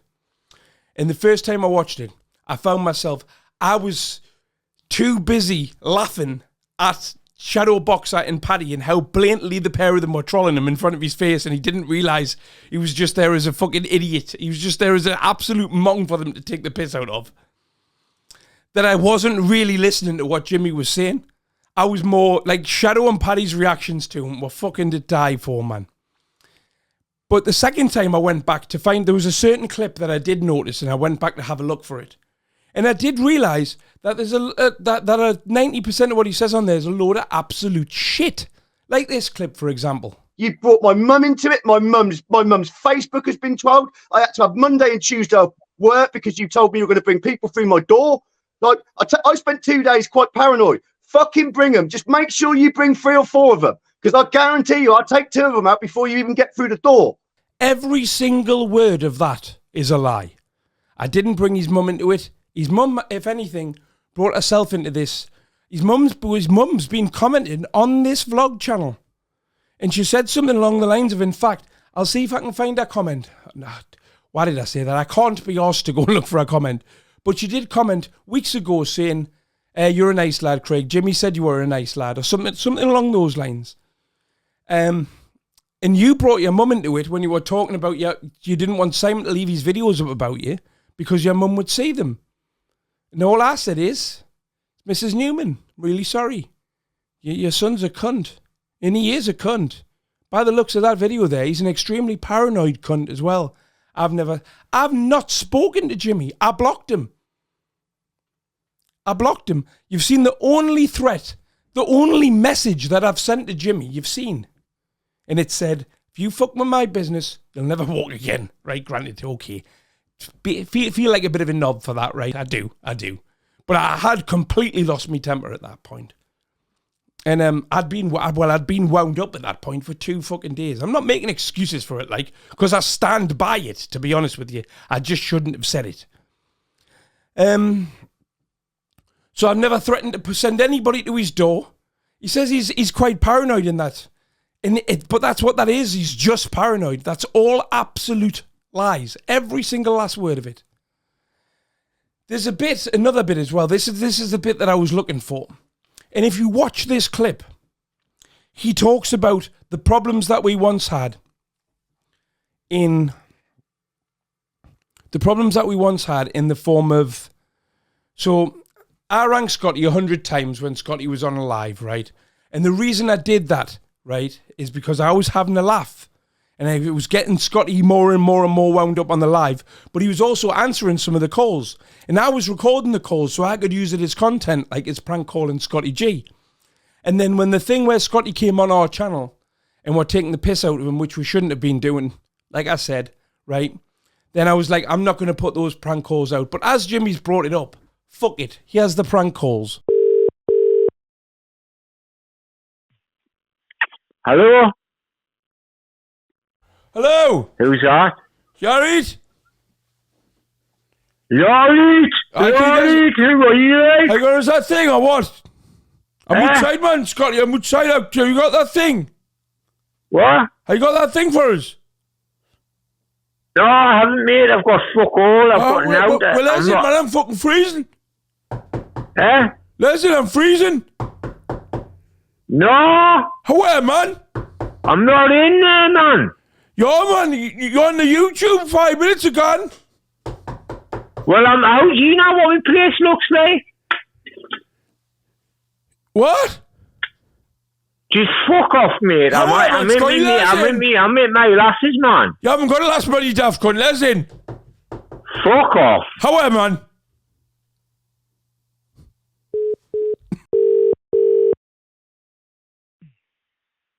Will you fuck off? What do you mean, like? Because I'm at my lasses, man. You're not, man. You tell us to come round, man, you daft cunt. You don't even know who she is? You tell me to come round, your lass doesn't exist. Oh, shut your hole, man. She Go doesn't and know. fuck your little What's self. her name? I'm not telling you her name. Because I'm not now telling it's you. your TV now. One up, man. She fucking stick on the Sarah. big I will shit. say she's called Sarah. I see her around Lesin, man, you daft cunt. She'd stick a big lump of steel in you, you big daft cunt. How you got a fucking But rig you I can can tell borrow? you're a fat cunt. How you got a spare rig? But getting back to what I was saying. So he's talking about the prank calls to Scotty, and then he went for breakfast with us, and we sorted everything out. Now, what you can see the penny drop here, you can see the penny drop when he realises that I haven't done anything to him. Watch it. That's so we sorted that out. Stupidly went and had breakfast with a Muppet. I get that. Then everything sorted itself out. It was fine for a period of time. And then I don't agree with the Decker Daily. I'm just saying it. I don't care what anybody thinks of that. That's my opinion. Is he saying there, I'm unclear here, is he saying there that the only reason that he had to go at me now is because he doesn't like the Decker Daily? Does he not realise that the Decker Daily, I think he thinks that the Decker Daily's just started up again last week. I don't think he's realised that it's been going again for months. We're on I think today was the 50th show since it's been back. 50 hours of it. But you can see that little eureka moment when he's like, and then things went all right for a moment, and then he's thinking, shit, he didn't actually do anything, did he? No, I didn't, Jimmy. I didn't do anything. Then everything sorted itself out. It was fine for a period of time. And then I don't agree with the Decker Daily. Now Jimmy's harassing me friends now. He's harassing Rachel. He's harassing Simon. He won't text me for some reason. I unblocked him on Wednesday. Just so that he would stop harassing me friends. But he said that he doesn't want to talk to me. So he's sending Rachel and Simon messages. Maybe you know what? Maybe harassing's the wrong word. Sorry, I take that back. He's in contact with Simon and Rachel. And one of the things that he keeps the main thing that he keeps pushing is that I'm meant to be fighting him. And Jimmy, I'm not fighting you. I'm not fighting anybody. I'm a 44-year-old, pretty successful human being. I have absolutely nothing to gain whatsoever than beating you in a fight. Absolutely nothing.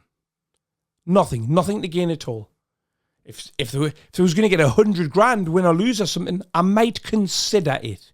If it was enough money to buy myself a new Tesla, I might consider it. But I've got nothing to gain. Absolutely nothing to gain. Nothing to prove. I don't care if you can punch me harder than I can punch you. It's irrelevant in my life. It's never been a factor in my life. And unless you're doing combat sports to a professional level, like a Danny Christie or a Mick Torella, you know what I mean, somebody like that, then or you want to do it to that level, then I really don't see the point in anybody doing it. Do you know what I mean? I've never been sat around thinking, I reckon I could punch him or and punch me. I take great pride in being probably 100 times more intelligent than you. And I know that probably makes me sound like a dick, but that's where I'm at. I'm quite happily sitting here, being me and you being you. If you want to make videos about me for the rest of your life, that's fine. I don't care. I don't care. The only reason I was ever really annoyed in this because you tried to delete Simon's channel. That's a year of his hard work, and a lot of other people have hard work as well. And there's more than 50 fights on that channel. It still riles me up thinking about it now. Who the fuck do you think you are? But anyway, my advice to you, Jimmy, would be go onto YouTube, type in how to reclaim deleted channels or whatever it is on the video section. There's a tutorial video on how to apply for your channel back. And I'm sure if you say that you had a mental health breakdown and deleted it and it won't happen again, I'm sure they'll give you your channel back. Get your channel back. Get back to what you are doing, right? I tell you what I would do if I was you, if you want to be serious on this. Buy some fucking equipment. Learn how to use it. It won't take you long. You're never more than a couple of YouTube tutorials away from being able to do anything in 2024. Do that and do a better production version of what you have been doing. So you have your setup like I've got mine, right? Get yourself a setup. It doesn't have to be this good. It just has to work. Get yourself a setup. Do your lives every night. Have your guests on. Do your the regular guy talk thing that you are doing. And just stay in your lane and do that. Because your funny videos aren't funny. I mean, your funny videos are basically, you got a cardboard cutout and stuck it on your head and then went. That isn't a person watching this video now that isn't capable of doing that. That's in everybody's skill set. Everybody's. Everybody with £7 or ever how much it costs to buy a piece of cardboard with a face printed on it. The funniest thing you've ever done is when you prank called Scotty G. But you didn't do the prank calls. You used a premium rate phone number service that plays a recording of somebody else to Scotty G. Now that was funny. His reaction to that was funny. But again, there isn't a person watching this video now that is not within their skill set. Your thing was that you're just the regular guy having a big crack on with the lads. Do that. Because this paranoid junkie phase you're going through at the moment doesn't suit you. And neither does the thinking you're rock hard. And if you come to my door, you better bring 4 or 5 of them with you because I'll go through fucking 3 of them, right? On the same, this is manic, you know, this is how manic it is. On the same live where he's talking about being aroused rubbing his mother's feet. I'll tell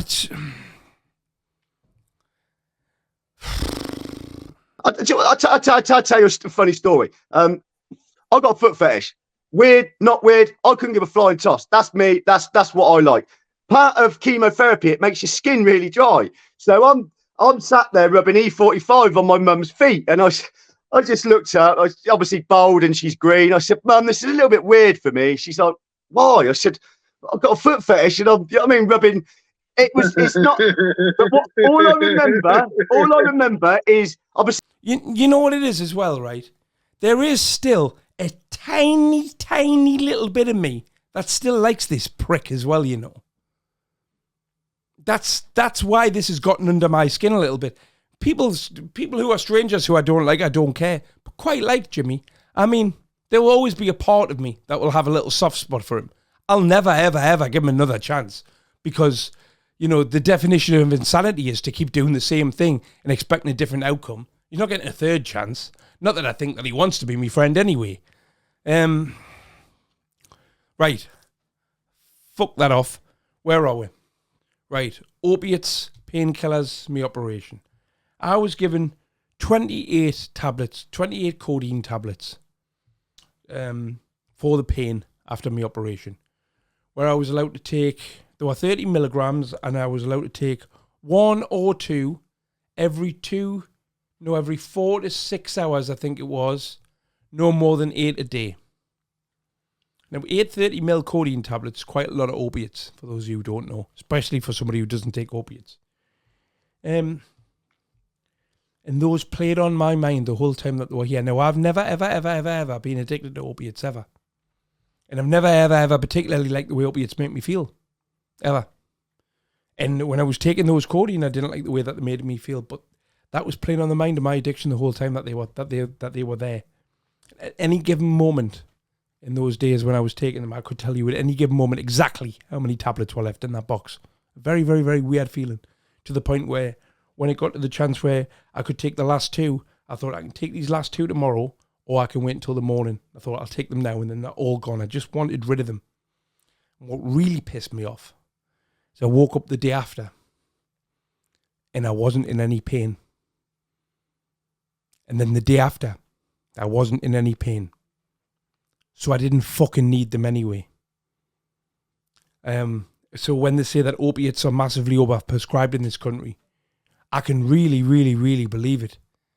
You know, to give a box of opiates to a fucking addict who doesn't need them, I suppose if I was in pain, I'd have a very different thing about it, wouldn't I? But yeah. Right, so what have I done this week? Essentially nothing. I can barely leave the house.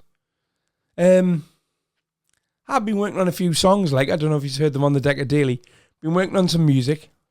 We're working on an album for this corner of YouTube, which is one of the most fun projects I've ever done in my entire life, to tell you the truth, because everybody's contributing.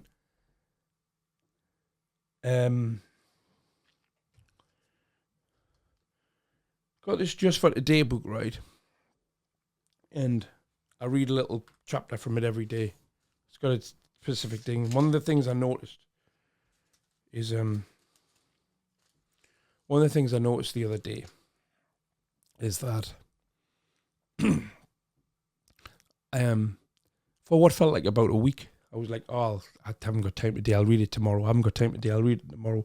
And it's when this isn't any book. It's when you start and neglect it, or you think, oh, I'll do it tomorrow, that things start to slip away. And I've got a little bookmark in it. And the day I went for my operation, I thought, I'll read it today. And I read it today. And when I took the bookmark out, the bookmark was on something like the 12th of February. So it's actually about 5 weeks I've not read anything from that book. So I've been neglecting my recovery.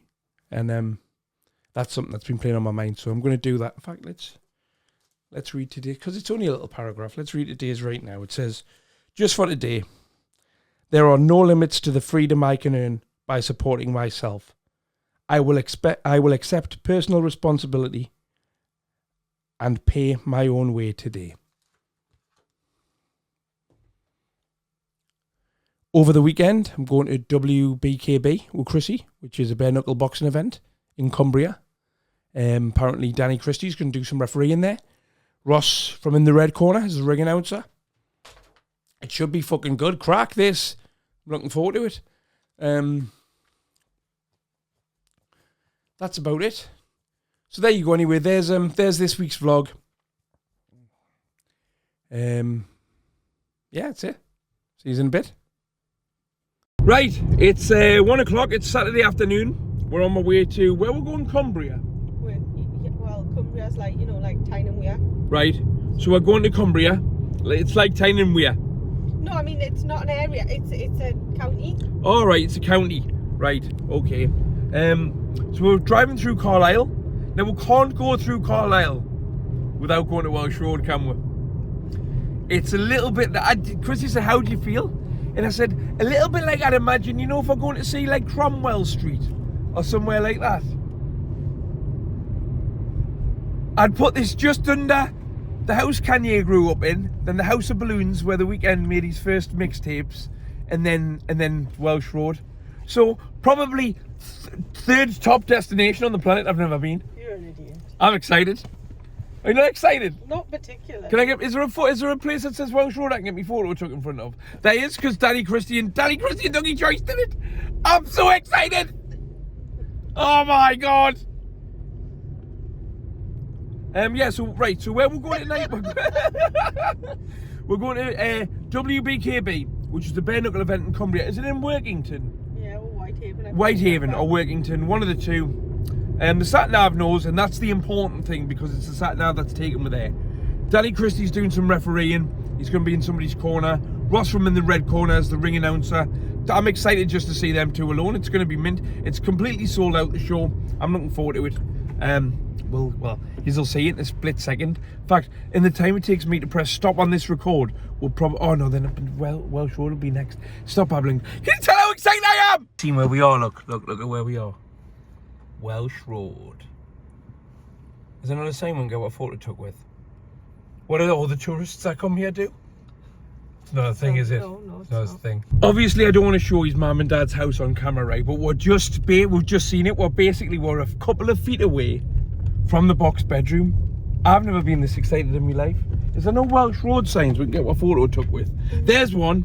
It's not a nice place, like, is it, Chrissy? It's are these all council houses, do you think? They look like it. Or like council houses that are old, so now they've been sold to the people that the people that own them. Yeah. I mean, no disrespect to anybody that lives like that, but I was spoiled.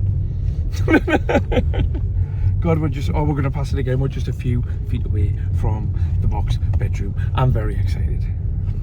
I'm very, very, very excited. Whee!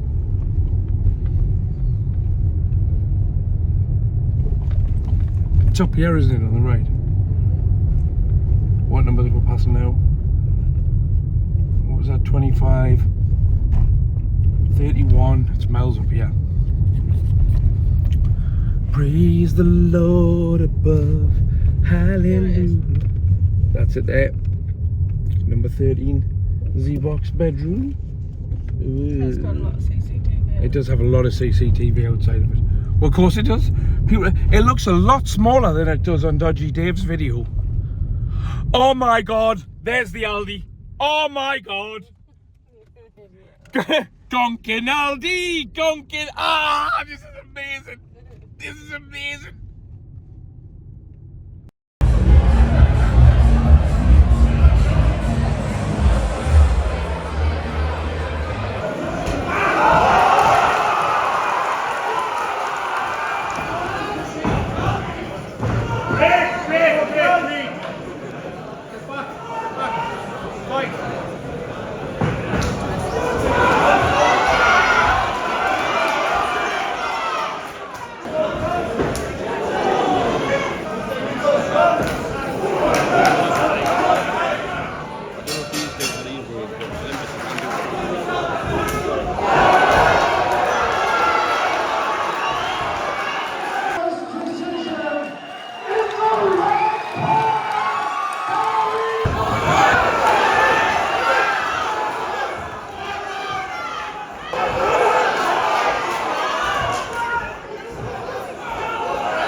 Got Ross from in the kebab corner here. Oh, delicious. Marks out of 10. A strong 9. A strong 9. Chrissy, what did you think of yours? Strong 9. Strong 9. Yeah. I'm going to go with 10-10. This is all that's left of mine, but it was nice. Morning, Chrissy. Morning. Morning. Thank you. Wait. Yeah. Oh, look at that. Take a picture. That's all right.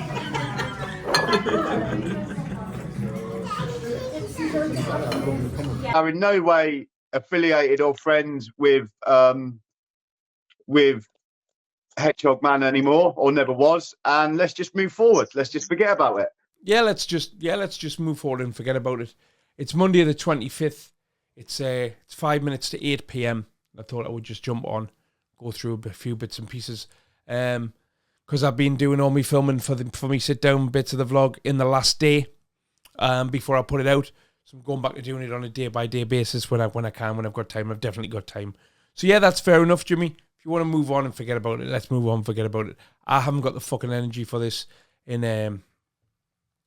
well, I'm not even really doing anything, am I? I'm just reporting back on what you guys are saying. So yeah, that's fair enough. I'm more than happy to do that.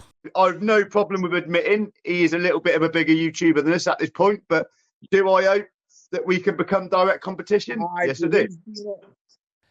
I will never see anybody on YouTube as competition to me. I'm not in competition with anybody. I just make content. I want to make the best content I possibly can. And I want to build I want to build a true following for being myself. When I say I'm not in competition with anybody, I had two reasons for that. One, like I say, I just want to be better I want to be a better YouTuber tomorrow than I was today. And also, I think YouTube's a big enough place for all of us. There's literally billions and billions of views here on a daily basis. And you know what I mean? Nobody's going to watch my video and then not watch yours as a result of liking me. And nobody's going to watch your video and not watch mine on the back of enjoying your video. There's no competition. There's more than enough room in here for all of it. You know what I mean? And, you know, like, so it's Monday now. It's like last night was Sunday. Paddy had 1,250 people on his live last night. And I had a few comments saying you must be jealous and whatnot. And to be honest with you, I'm not.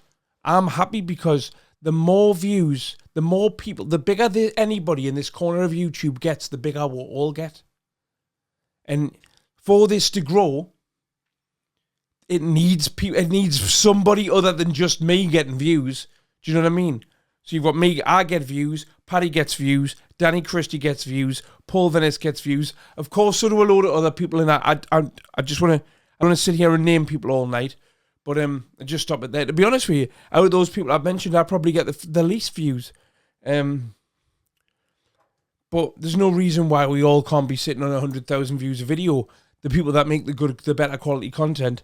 So as for you being in fucking competition with us, I don't think about it like that. I mean, if yous do, that's fine. But yous just want to be focusing on trying to be as good on this platform as you possibly can be. Don't take any notice of what I'm doing. Same as I won't take any notice of what yous are doing, or anybody else for that matter. I never see somebody's video and think, oh, I'm going to make a video like that. I try and do my own thing on here. Anyway, right, so what else have we got? So I'm more than happy to just fucking forget about this, put it behind me. And then, now, there was this, so on Saturday, I went to WBKB 2, which was a massive bare knuckle event in Workington. First of all, to everybody from WBKB, thank you so much for having me and Chrissy. You looked after her. You know what I mean? Like, we're VIPs. They put one table number 1 with Big Joe Egan and Danny Christie. I had a fan-fucking-tastic night. I cannot thank you enough for your hospitality. That was amazing. Thank you. The event was brilliant. I'm sure I'll have shown some footage of it at the start of this as well. On Saturday night, though, there was quite a big live happened, wasn't there? There was what happened? Scotty G went live.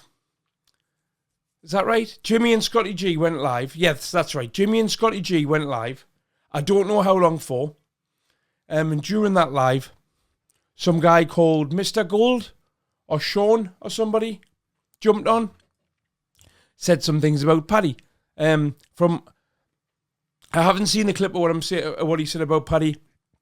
I'm presuming it's the thing about Paddy and the spam on his computer, right? For which is a story that's been, it's a story that's been told by Paddy himself. You know what I mean? So it's out there. It's our story that's been around on the internet for ages. Apparently, Paddy took a lie detector test, which proved his innocence. To be honest with you, I don't really care that much. But Scotty's had this guy on, or Jimmy's had this guy on, and then this guy's gone on, said that, and then Scotty said a load more shit about Paddy. So basically, they were slagging Paddy off. Paddy's gone fucking apeshit. Now, I've got a clip from that live. I didn't see any of that live. The only live clip of it I saw, somebody sent this clip, and they were like, one of my lot sent this clip. Now, I don't know what the fuck Scotty is talking about here. Can I speak to you for a second, though? Go on, so Scotty, because I'm only on for a second. I'm going to jump off again anyway. What's right? Well, video Craig has made he's made some very, very, very bad. He's caused a lot of trouble for me ex-girlfriend, right? He's fucking trolled her. He's went into Facebook and went into me past like thingies to find out who she was and everything. And he's caused a lot of trouble for her. Right. It feels a little bit like Jimmy stopped making shit up about us and Scotty started. I don't know if Scotty's picked this up from him or not, right? All I know about Scotty G's ex-lass is her nickname's Bubbles. That's fucking it. I don't know what she looks like. I don't know where she lives. I don't know who her family are. Don't know anything about her. I don't want to know anything about her. I've zero interest in this at all. I haven't been on her Facebook. I haven't trolled her. Everything Scotty just said there is completely fucking made up. Now, I don't know whether he's that off his tits and he believes this or somebody's told him that, or if he's just doing what Jimmy Newman was doing last week in making things up. Like I was threatening, like I was sending people to Jimmy Newman's door and all this shit. Do you know what I mean? But it's getting a bit exhausting now, like, and don't get me wrong, I'm not holding Jimmy responsible for what Scotty says because they are their own people. But it feels like Scotty's picked up the baton here from where Jimmy left off. And I have to come on here and address stuff like that because an unaddressed lie becomes the truth, doesn't it? And then on Sunday night, Scotty's gone live. This is becoming more me talking about what I'm seeing on YouTube, isn't it, than a vlog about me fucking self. This needs to change back to what it was, pretty sharpish. But this is relevant. Then on Sunday night, Paddy, shut up, what a fucking squad of people. Paddy, Shadowboxer, Scotty G and Jimmy Newman went live. Oh, friends. Fuck me. And like on this, Scotty doesn't know, not only does he not know where he is, he doesn't know what's going on. Watch him having an argument with himself. He must be imagining Jimmy shouting at him or something. He's out of his nut. Well, you've already said that, Jimmy, man. Well, you've just grasped him again, Jimmy. Grasped him. You're a sadist. Shadowboxer. Shadowboxer. Yeah. What's up? Shadowboxer. Yeah. Shut up, man, Jimmy, man.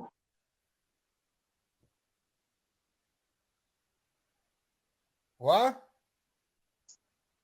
Jimmy, man, you'll not let us fucking speak, man. Right, you can speak now. He's went quiet. Said that, man. See these two when he's all together. Quicker, he gets some of that stuff, the fucking better. Get him sorted out, Jimmy. Shadowboxer. Yeah, what's up, Scotty? So there we go. I've got absolutely no fucking clue where his head's at. But he's having an argument with himself now on Paddy's live.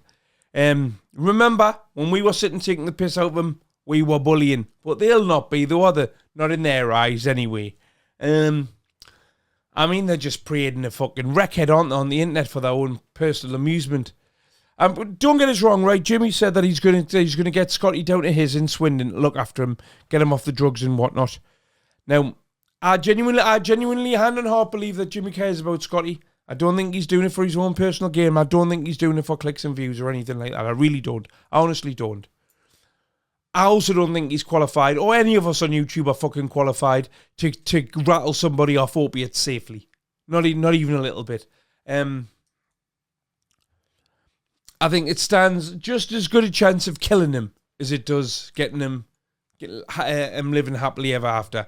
But it's not my place to say anything about that, is it? Well, I suppose this is the place where I say stuff about this, because it's my vlog channel, where you hear every little thought that comes from me stupid little head.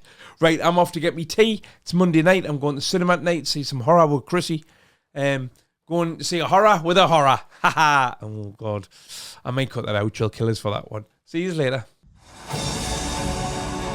It's time for the magic to start. And there's only one screen you need to be watching. So sit back and relax, because here we go.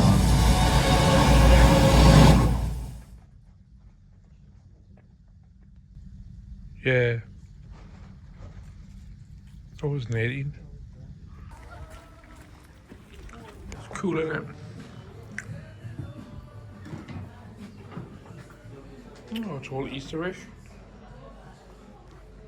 What's that, Chrissy? Coley fish, king prawns, potatoes, mussels. Halloumi fries. And I've got pork ribs. Can eat this. And he has the pizzas round here, mush. Where are we, Chrissy? Cobalt Business Park. Where we're going? The Geordie Banger shop that opens a day. Will it be lethal? It better be. What do they sell? Sausages, war kid. Sausages. It's developed a Geordie accent overnight. I have, Geordie Bangers. Geordies. There's only one Kevin Shearer. One Kevin Shearer. There's only one. Well, we're parking in a second. I should shut up, shouldn't I? Yes. Yeah. There is only one Kevin Shearer. I've got that wrong, haven't I? Yeah. Mm-hmm. Who was it again? Kevin Keegan or Shearer. Kevin Keegan or Alan Shearer. Yeah. Right, okay. Shearer! Shearer. Let's have a tiki. Did you have a dog at that sandwich? I don't know. Why does anybody have a dog? So, they didn't have any sausages, so they gave away a little pot of pigs and blankets whilst we wait 10 minutes for sausages. I'm excited. Right, so what's this, Chrissy? This is a hot dog? Yeah. Or a hot banger dog or something? What's it called? Banger dog. Banger dog. 2 bangers in a bun. Now I've got a pork sausage roll. Lovely, yes, looks lush. So I looked at new cars for Chrissy, right? I've got a problem. My head isn't fit. Can't have this one. You're literally on the bend, look. I'm not changing my hairstyle for your car. Well, It's you just ridiculous. do it when you get out of the car. Alright, aye. Look, it's wrecked me hair already. Look at that, look. Yeah, but I love it. Do you? It is nice, like. Well, I love it. It's got cruise control. Oh, has it? It's got rec hair facility. I don't know what any of these buttons do. I want to ask questions. She's Sure. told the sale. Right, it's Saturday afternoon, Easter Saturday. Thought I'd record the last bit of this vlog. It's been a little bit short, an extra couple of days than normal. Right, so what's happened since I last sat down than the video that you saw earlier on Monday? And the answer is quite a fucking bit, to be honest with you. I just came from having my hair cut. Good haircut, happy with that. Gonna get some taken off the top.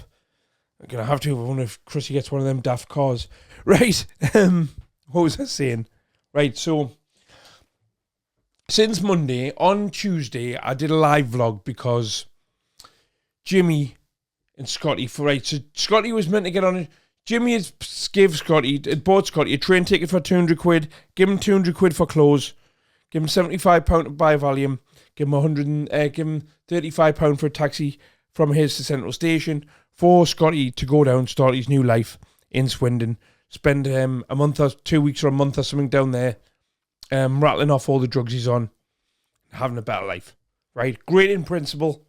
In principle, flawless. Practicality, practically non-existent. So Scotty, being a junkie, being an addict, has blasted the money and not got on the train. Jimmy's not very happy with him. Jimmy's deleted his channel on Tuesday. That's where we were. Jimmy was leaving YouTube forever. Since he's left YouTube forever, he's done another video saying why he's done it. And he's meant to be going on Paddy Saturday now. He's meant to be going on Paddy Conroy's live tonight. Personally, I think that I don't think Jimmy is able to leave YouTube. I think he's got the bug. Don't get us wrong. I've got it myself. And I think that he'll be back on YouTube full time very soon. That's what I think. The question for tonight is, on Paddy's Live, is which Jimmy will we get? Will we get Tom Hardy Jimmy, who doesn't give, I don't give a fuck, you clowns, I don't give a fuck? Or will we get, I don't know what I'm doing, I don't know what have I done, I'm sorry Jimmy? Or will we get no Jimmy at all? Be interesting to see. To be honest with you, I'll definitely watch that. Then, apparently Shadow Boxer's having a fight with Scotty G in December on Paddy's Farm. I'm 100% convinced now that Paddy is just playing the game when it comes to YouTube. He's just, everything he does and says now is for clicks and views. Which is fair enough. Because that's a lot of one here. So he's got, I mean, this week alone he's had Karate Marty on, talking about Karate Marty's things. I think what's happened, I think, is right, is no one will go on Shadowboxers live because it's Shadowboxer. Sure, Shadow has teamed up, but this is just what I think. This is not being confirmed. No one will go on Shadowboxers live because the Shadow's passed. No one of any merit anyway. So Shadowboxers teamed up with Paddy, and now Shadowboxers going, oh, this will be controversial. Let's get him on. And then they're going on because they know Paddy gets numbers. That's what I think's happening. And to be fair to them, it's working. Yeah, fair play to you, it's working. It's working. Well done. You know, it has made me think, well, I could do that. But then on the other side, I thought, I don't want to do that. I don't want to be a better looking version of Exposure TV with just people shouting at each other or people on just because it's controversial. I actually want to make some good content. And I know I keep saying this week in, fucking week out, but this is going to be the week that I make some videos that aren't about this corner of YouTube. I promise. I put Ridge Racer together. Roll VT.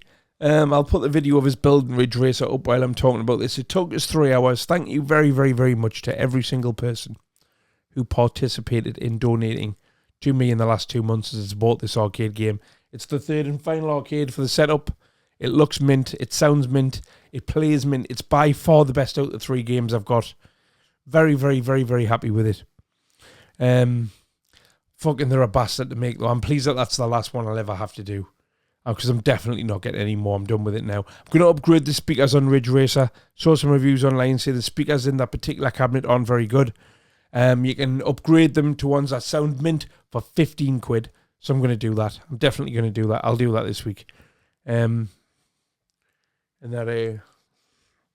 that's it, really. It's good. Thank you very much for Ridge Racer.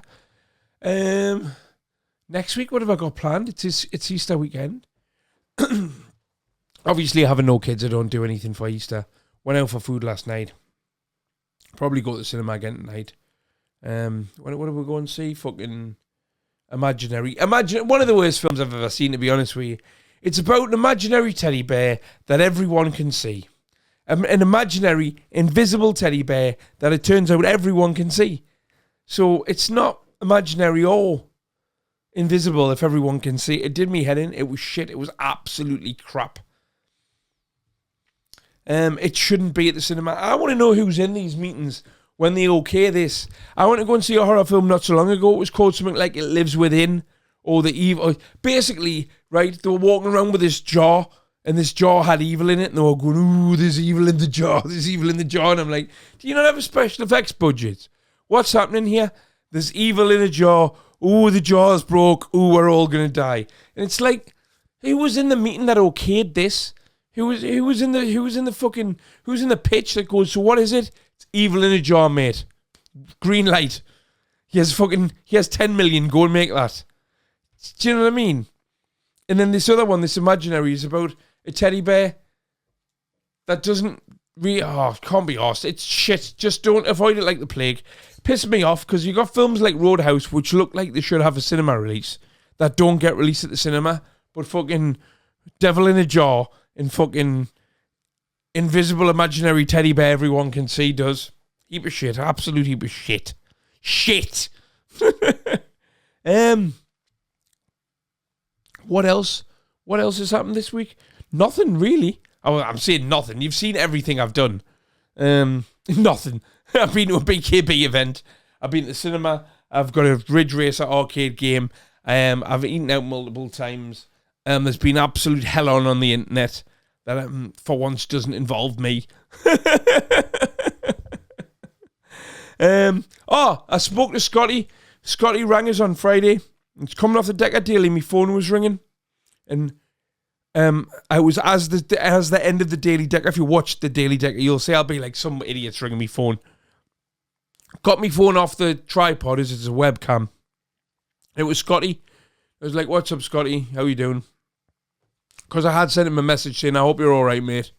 Just started a new channel, blah blah blah blah." And that was like 2 days before that. And we spoke on the phone. Everything seemed sound. To be honest with you, he didn't sound sober, but he didn't sound anywhere near as off his tits as he's looked on his videos recently. So you never know. He might be sorting himself out, or that might have just been the point in the day before he got wrecked. I don't know, but he seemed sound anyway. I had a little bit of crack on with him.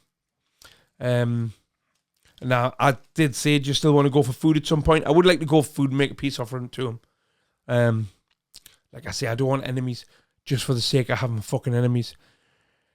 I didn't even mention that thing that he mentioned on here about his trolling his ex-lass. It's just, there's no truth in it at all. I don't know where he's gotten that from. It's just ridiculous.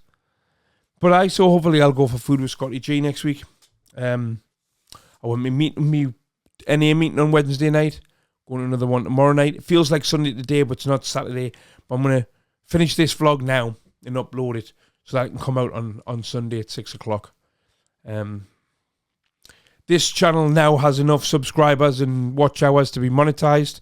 So this will be monetized this week. Once that's monetized, I will be starting another channel. As I have lots of plans for lots of different channels about lots of different types of things. I don't want to do them all at once because one will take priority. So my plan is to start one off when it's been running long enough to get monetized, then start the next one and try and just add the extra work into my weekly pattern. But I've binned night owls on a Sunday night, on a Saturday night. The reason I've done that is so I can have some time off. Because you do suffer from burnout during this. It might, I'm not in a million years going to say that this is work compared to people that go out on building sites or people that work 8 hours a day in a call center. But it's like everything. If you do it too much, you will get sick of it. And I want to be as entertaining as I possibly can for you lot. And also for me, I want to get better. I really, really, really want to get better. There's no reason why I can't. I'm sober. What was I going to say? Mine's gone blank. Fucking ADHD. Yeah. Should have made a list.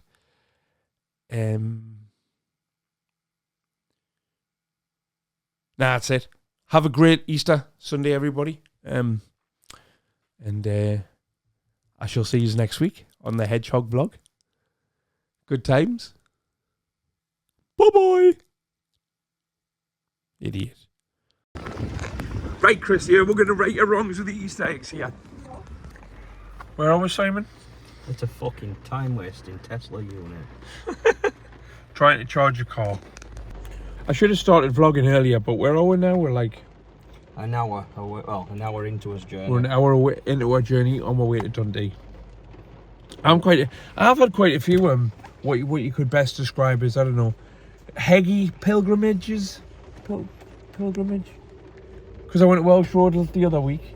Pilgrimages. Yeah, is that what you could call it? As a You pilgrimage? could class yourself to as a Welsh proper shores? fan now, really. couldn't Yeah, you? proper fan boy. Proper Yeah. fan. I mean, yeah.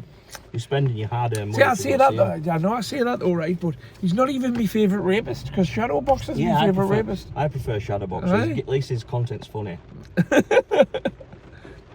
Does that mean Decker my second favourite? I don't know. Anyway, we're trying to figure out how to charge a Renault from In a a Tesla fucking port. Tesla. And Not having much joy at the minute. no. I really wanted an electric car until I spent a lot of time in Simon's watching him try and charge it. Every time you've been with me, I've had trouble charging. Normally, you just pull up at a place and just fucking like scan your phone and it's done. I don't believe you. No, every time I've never seen you do it successfully once. It's been to every time we've gone, it's been to like a fucking awkward one. Well, I'll let you know how we'll get on with this anyway.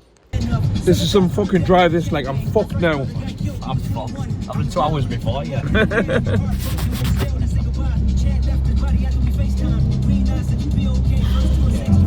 Time's it? 5:30. Still got an hour and 10 minutes to go. I'm gonna ring Shaz and see whether Gonna ring Shaz. Let's give Shaz a bell. Big fucking late for that. Don't drive tired with Porsche, Shabbat. Dundee, Perth.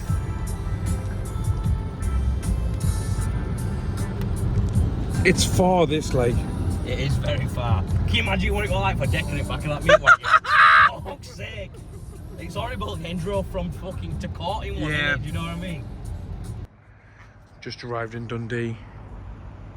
Judging by Simon's tan, I hope this isn't like a racist area or anything. Gonna be in trouble. We have arrived at the hotel. Let's have a little look. Oh, it's alright, isn't it? Room's pretty big, quite spacious. I like the design. Cool. Cool, cool, cool. Here is the cold streets of Dundee.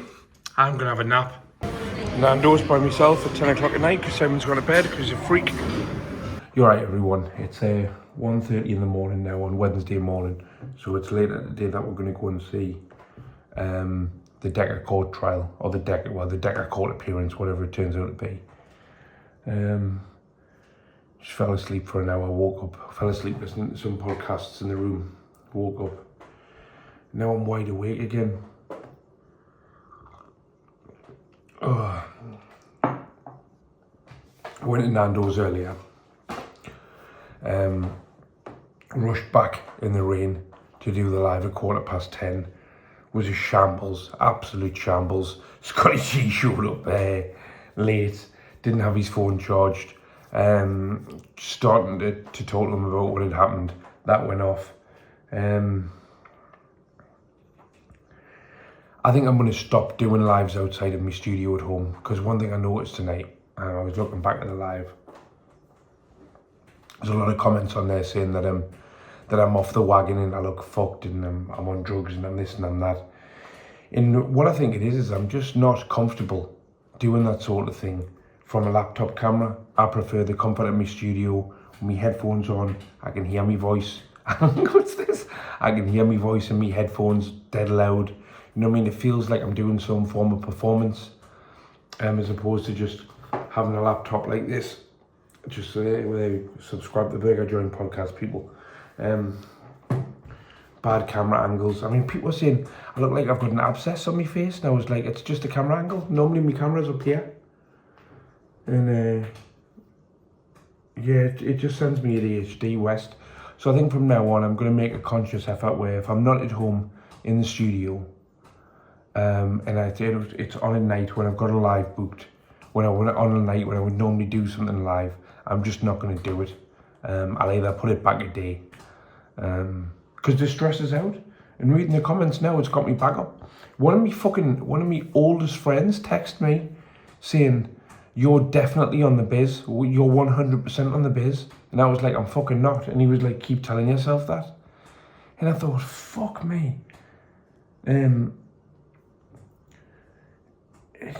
I don't really give a fuck about comments on YouTube saying that I look off my face or not, right? Because I know I'm not. But when I tell one of my best friends that I'm not, he should really take us on my word.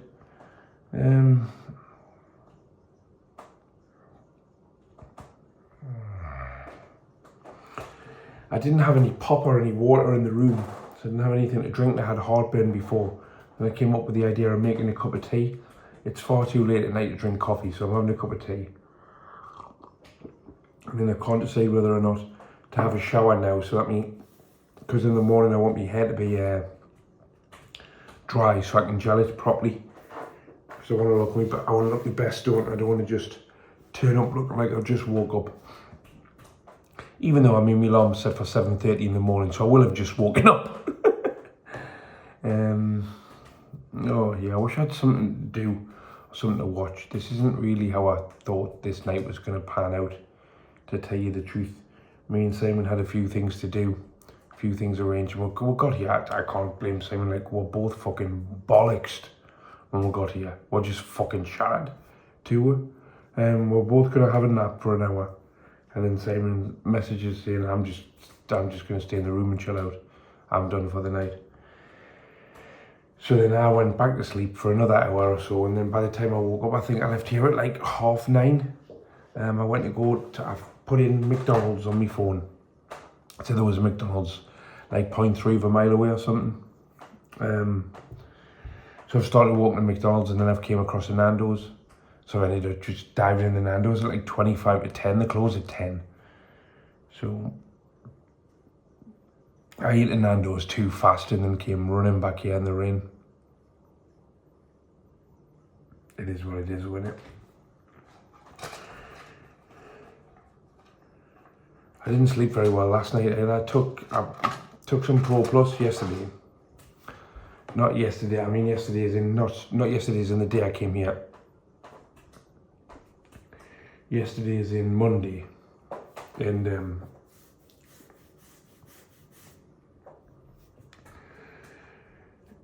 I couldn't sleep on Monday night. I took them too late in the day though. It says on the back, it says, take 2 tablets with water. Do not exceed 4 tablets in a single dose. So in my head, I read, take 4 tablets. So I took 4 tablets too late in the day and just couldn't sleep on them.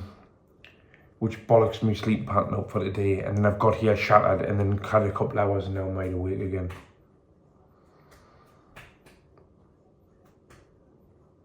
I feel a bit better for venting now. I just really get annoyed about that.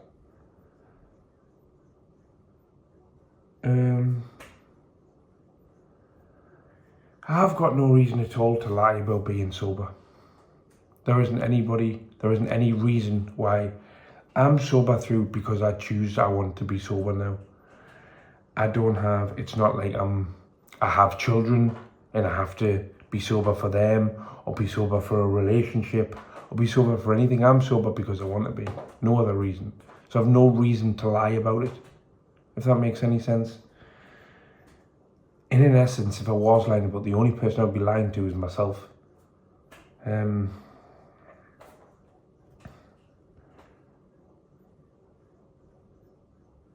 it's weird.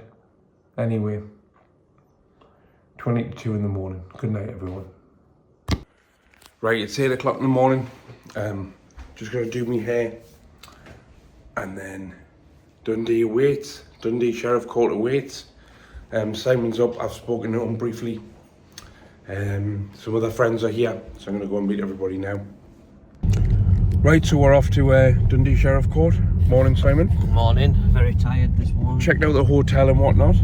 Are you tired, are you? Yeah, I am. I slept alright though. I didn't sleep great, but I feel a lot more refreshed than I was expecting to. I felt fresher than I did when we got here after that drive. It was knackering, that one. It's going to be even worse when we get back, but like all that drive was 6 hours, 4 hours to yours and then another 2 hours home. Plenty of stops for food. Yeah, so we're on my way to Dundee Sheriff Court now anyway. At 8:40 AM. Can I have 2 English breakfasts, please? No, only do Scottish breakfasts. What's the difference? I don't know what that is. Black pudding. And some very hard butter. Well, yeah. Police station, look. I think that's a court there, is it? Looks like it. Aye, that's a court. Oh. So that wasn't it. We're in the total wrong place. I think this is it here. It's about sea dive ships. LGBT. So it's 3:30 now. We're 2 hours 30 minutes away from Newcastle. Just thought I would jump on. For those of you who don't know, we've just had a really narrow escape, didn't we? Bobby K was going to kick all of our heads in. Luckily, we just missed Just luckily for us, relief, we just missed him. Apparently, we've got to ask his permission if we want to come back to the city. So, see if I can do this with a straight face. Yeah, make an official. Right, hold on. Please, Bobby, please, can we come back? I can't. Hold on, straight face. We'll cut this bit out. Please, Bobby, can we go? Yeah, what a fucking whopper. Bobby K said that he did a 20-minute live and he said that just how much shit do people talk on YouTube that he turned up and chased her off, but would already been he chased us, Dave and Birgit, out of Dundee, but would already been thrown out of the courtroom for doing coke in the toilets. We'd be in the fucking cells. He says, "Oh, I know Malcolm that works at the court. Malcolm told us all about it." Mr. G4 security car. What is the world coming to?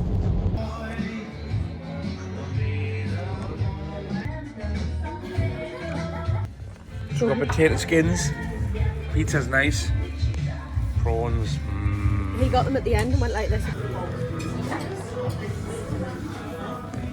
I'll do. It'll do. Right, it's Saturday, the 13th. It's 3:30 in the afternoon.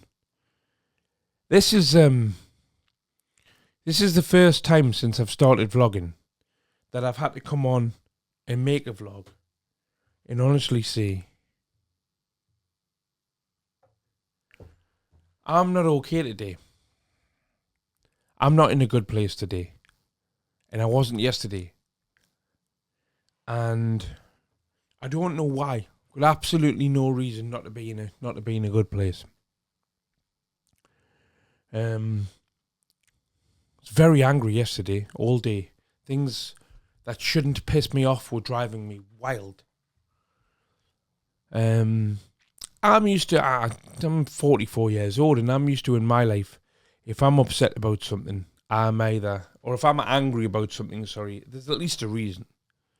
And there hasn't been. And it's a new emotion to me. It really is.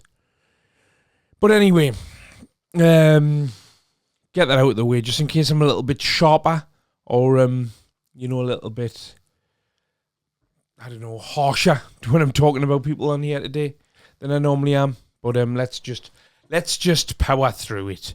Right, where are we? Decker's in jail.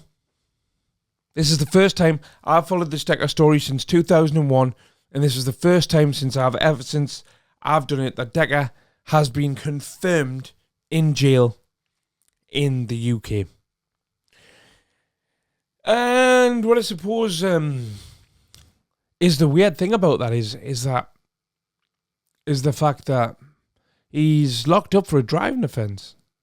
All of the things that I'm going to say allegedly, but I personally believe the victims that he's allegedly been accused of.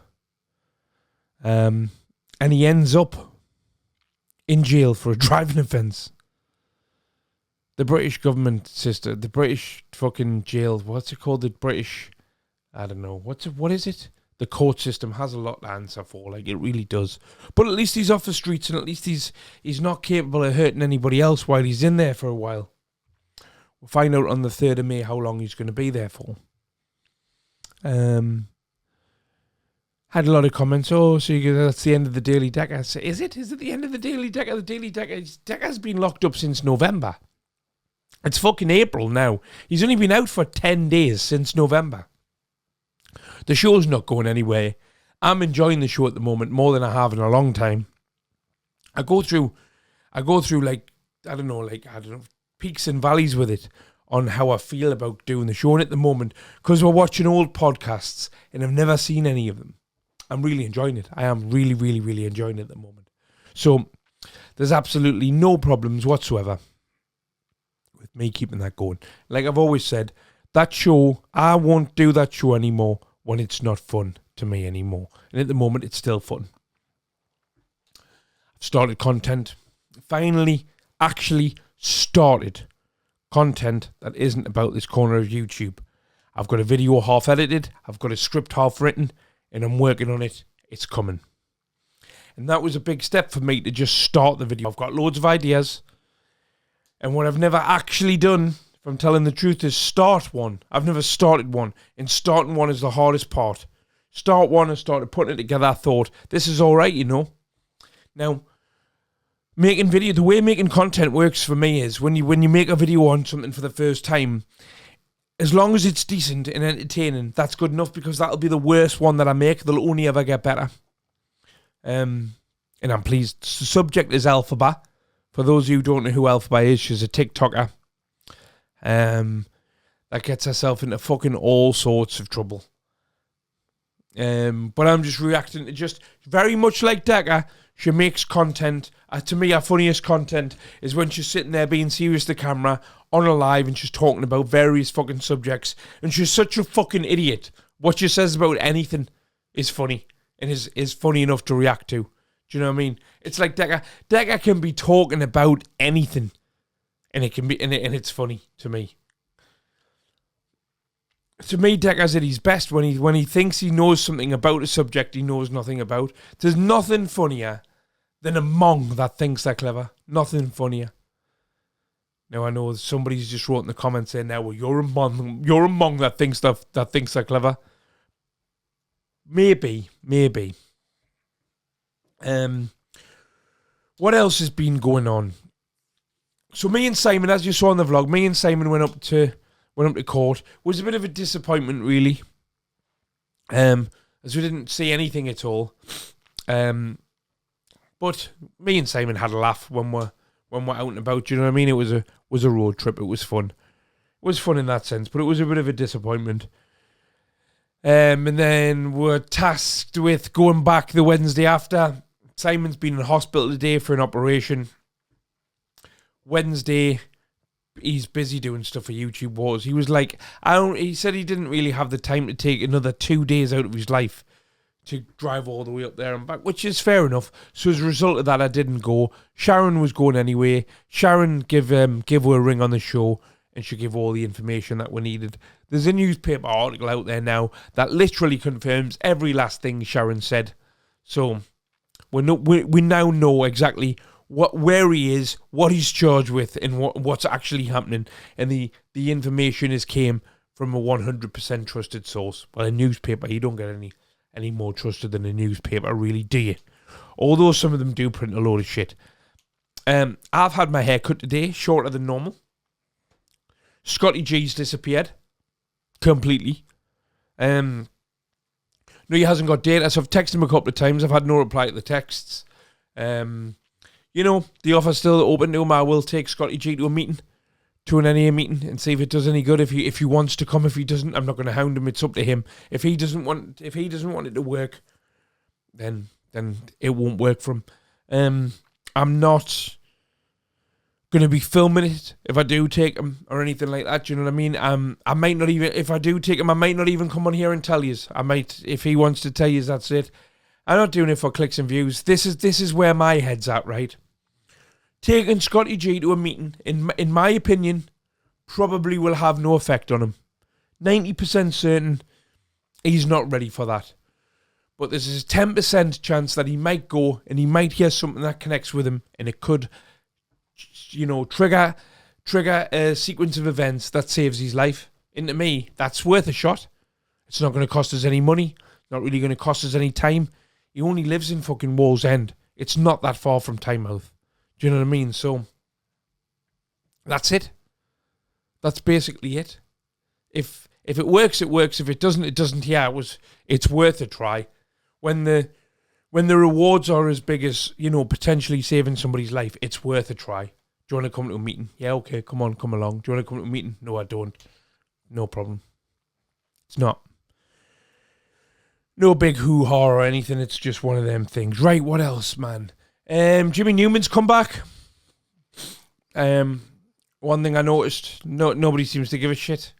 I seen him on a live with Smoking Sheriff, and he was saying Smoking Sheriff kept telling him that he looks great, and he really doesn't. He looks fucking ill. He looks like he hasn't slept since all this started, and he looks like he's lost 2.5 stone. Bit jealous, actually. I want to lose 2.5 stone. If I could lose 2.5 stone, I'd be fucking buzzing. But yeah, he does not. The kid does not look well. I wish him well. He started a new channel. Good luck to him. See how he gets on with it. I think you'll be surprised at how many people won't forgive him for saying that Shadow and Decker are magnificent people, but that's up to him. He appears to want to learn everything the hard way, and it's not my responsibility to try and teach him otherwise. I'll just let him crack. Well, he's a lol cow now, isn't he? He's a fully fledged lol cow. When Jimmy first came on the scene, I never had him down as becoming a lol cow, but he is now. So I will just do what you do with lol cows, which is just sit and watch and laugh. And that's it. What else? James from Bare Knuckle Scene UK. James from Bare Knuckle Scene UK. It's brought my attention this week. Somebody sent me a video of me appearing on Decker's Live from June 4th or June 6th or something from last year. It's the one where I was green screened in Decker's bedroom. Now, I've seen that live loads at the time, but not the whole live, just a clip of the live where I jump on. Put it out, put the clip up on my old channel, put it out, forgot about it. It came back around. As soon as I've seen it, I've thought, that other voice talking's James from Bare Knuckles Scene UK. Now, my memory, right, which, let's be honest, at the time was in full-on addiction, is not fantastic. My memory from that time is not fantastic. All I can remember from that is that this desk, well, not this desk because it's a brand new desk, but I used to have a desk here where the machines are, and I was setting up the green screen, and I was setting things up, and I was off me tits. I was fucking mortal. And I did that, and I was laughing me head off. So the 10 minutes before I went on the live, I'm concerned with setting up what I'm doing. I'm not watching the live. And then the 10 minutes after, I'm not watching the live. I've clipped it, and I'm sending it to all my mates going, ha, look at this, look at this, look at this, look at this. Funny as fuck this. Right? Now, at the time, I'd never heard James from Bare Knuckle Scene UK's voice before. So it never registered with us that was him. Now, James I was like, no way, he used to be a full-on Decker supporter. I didn't know that, and my memory serves me as I didn't know that. That's what my memory tells me, is that it never had that bit of information. Now, me and James did have a conversation which I can't really recall very well. And my understanding of it was that James had first seen me when I'd popped up in the green screen in Decker's room. James has told me that before. I didn't realise that James was actually on that live. I thought he'd just seen that live.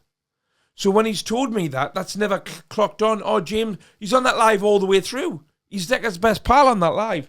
Now, he said that he did tell me that he learned about me from that live. I didn't realise, though, that he was actually on the live. Maybe he's not explained it properly. Maybe I've not been listening properly. Maybe he has explained it properly, and I've just been off me tits that much. I didn't fucking care, and I didn't take the information in. Now, so then because I was asked to play the clip of me going on, and I was like, you know what I'm going to do? I'm going to play the whole live. So I got Rachel to find us a whole live on Decker's channel, put the whole live up, and I watched the whole live. Very surprised to see how far up fucking Decker's like, oh, Decker, I mean, you haven't spoken for weeks, and blah, blah, blah, blah. And I'm like, I didn't realise he used to be, and don't get me wrong, right, he's not now. James from Bare Knuckle Scene UK isn't a Decker supporter anymore, but I didn't know he was a Decker supporter. I genuinely didn't know that. There's a load of people from that time period I never really paid any attention to. Remember Big T? Where Big T, whatever happened to Big T? Big T's on that live. So James has got his knickers in a twist because I went on and said it was news to me, and it was news to me. It was genuinely news to me, right? Anyway, that was a fun live, and it's done and dusted, and I enjoyed doing it. Me and James Bare Knuckle Scene UK don't speak anymore, but I'm fine with that. I'm absolutely fine with that. What was I gonna say? What else is going on?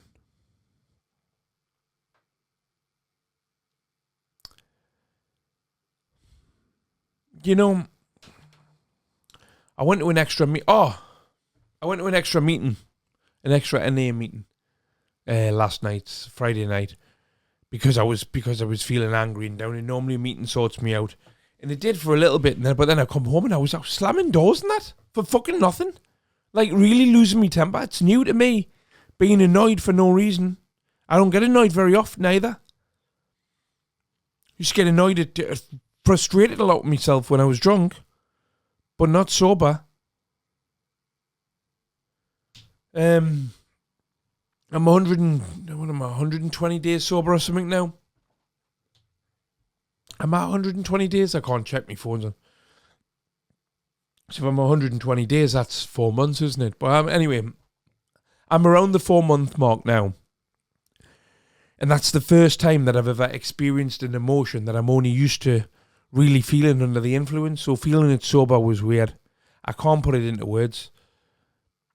I didn't feel comfortable in my own skin last night, and I didn't this morning. And I feel better. I feel better now. I've got a mate coming around at 4 o'clock to do some music. Gonna do some music. Just fucking have a laugh. Chrissy's out with her pals from work. One of our pals is getting divorced, and it's Chrissy's birthday tomorrow, so they're having like a joint work stew out for that, which is fine, because the last thing in the fucking planet I want to do is go to the town and watch people get drunk. Tomorrow, me, Chrissy, my dad, and her mum and dad are going out for food. And then Monday, I'm taking Chrissy out. Tomorrow's her birthday, so that we're going out with the family. And then Monday, I'm taking her somewhere just the two for her birthday. And then I have to pick a present to surprise her with. Now, I'm going to get the present at the end of the month because it's going to be quite an expensive present. And the funds are just not there this week. I don't know. I can say this now, can't I? Because I'll have told her by now. It doesn't fucking matter. She will not watch it anyway, will she? She doesn't watch them all the way through. I'm either planning to take her to Vegas again, or buy her a Burberry scarf. Probably will go with the Vegas trip, because then I get something out of it as well. But the Vegas trip won't be happening anytime soon, but I will get it booked. I really wanted to go to Orlando this year.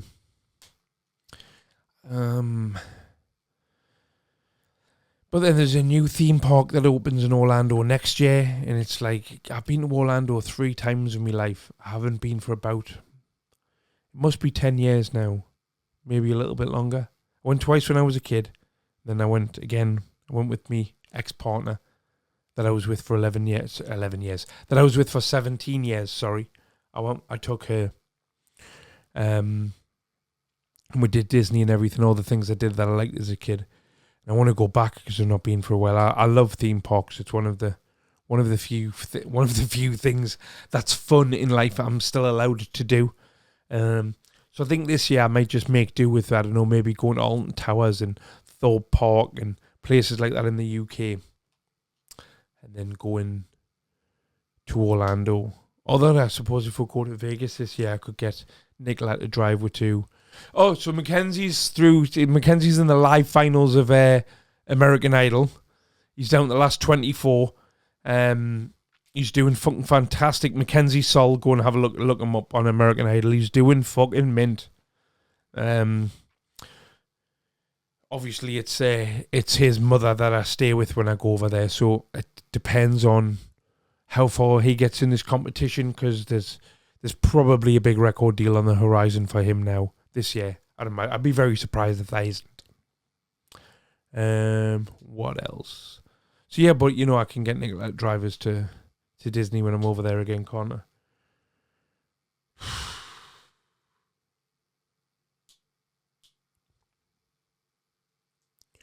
I think I feel better now than when I hit record on this.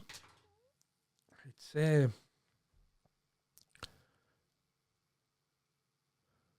don't know. I feel a bit like I've done everything I was meant to do. Right, I've given up everything bad for us. I've sorted out nigh on every aspect of my life that I was that made me even the slightest bit uncomfortable on a day-to-day basis.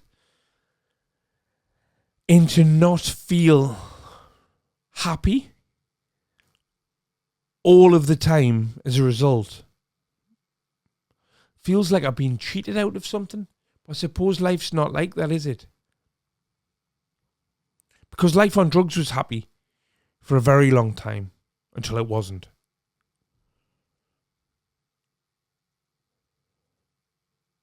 Fucking hell, Craig, you've been rambling for 20 minutes. Right, guys. Sorry that I've missed a week with the vlogs. There will be another vlog next Monday night. These are going to come out at 6 or 7 o'clock on a Monday night. So, here's the vlog.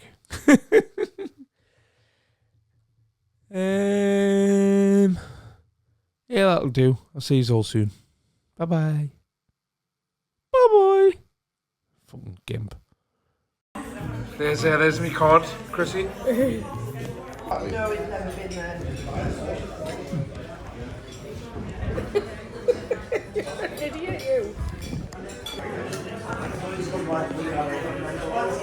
Oh, sorry.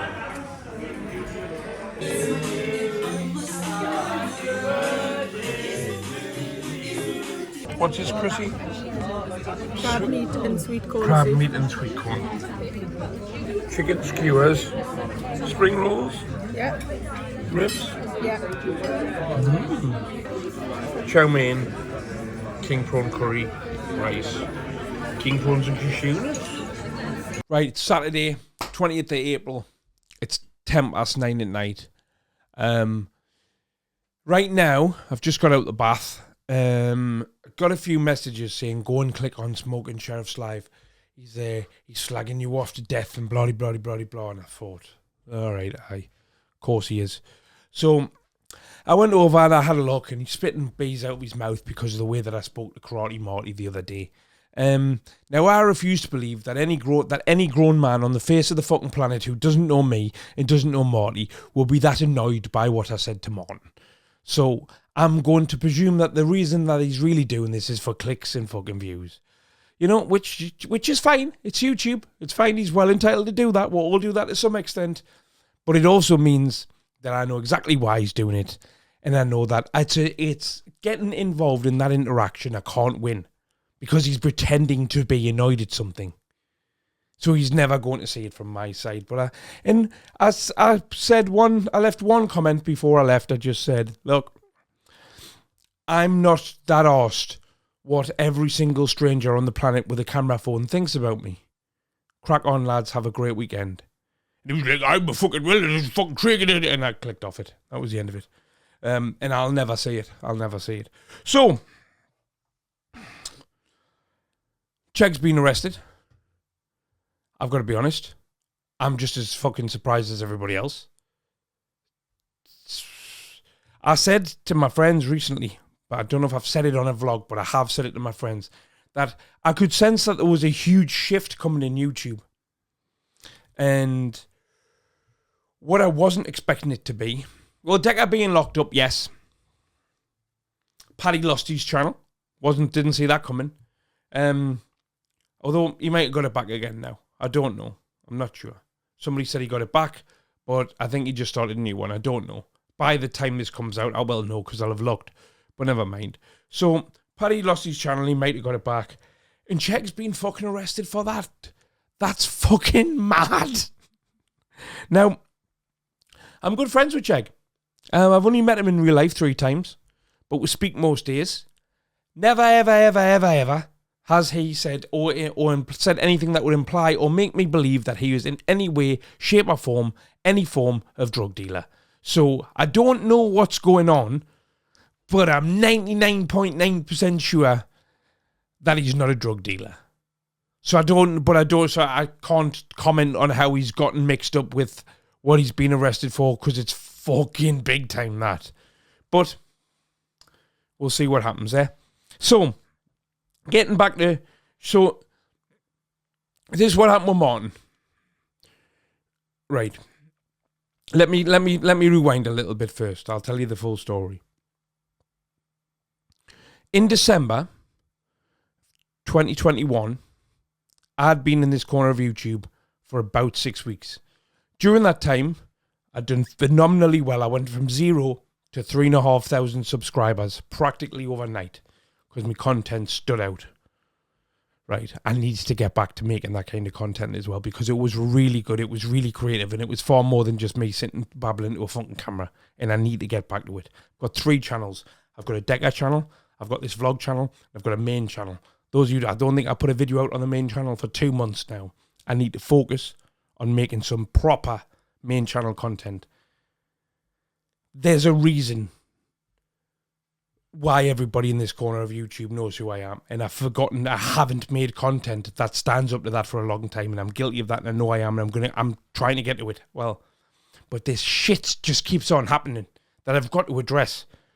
So, first of all, back in December 2021, I've been on YouTube for about 6 weeks. It's going phenomenally well.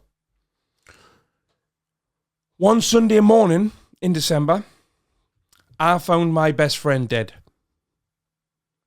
One of the worst days of my life, if not the worst day of my life, right? The next day, on the Monday, whilst I'm in pieces, literally in pieces, because it wasn't expected, the joke that I told about Ian Huntley hit the internet.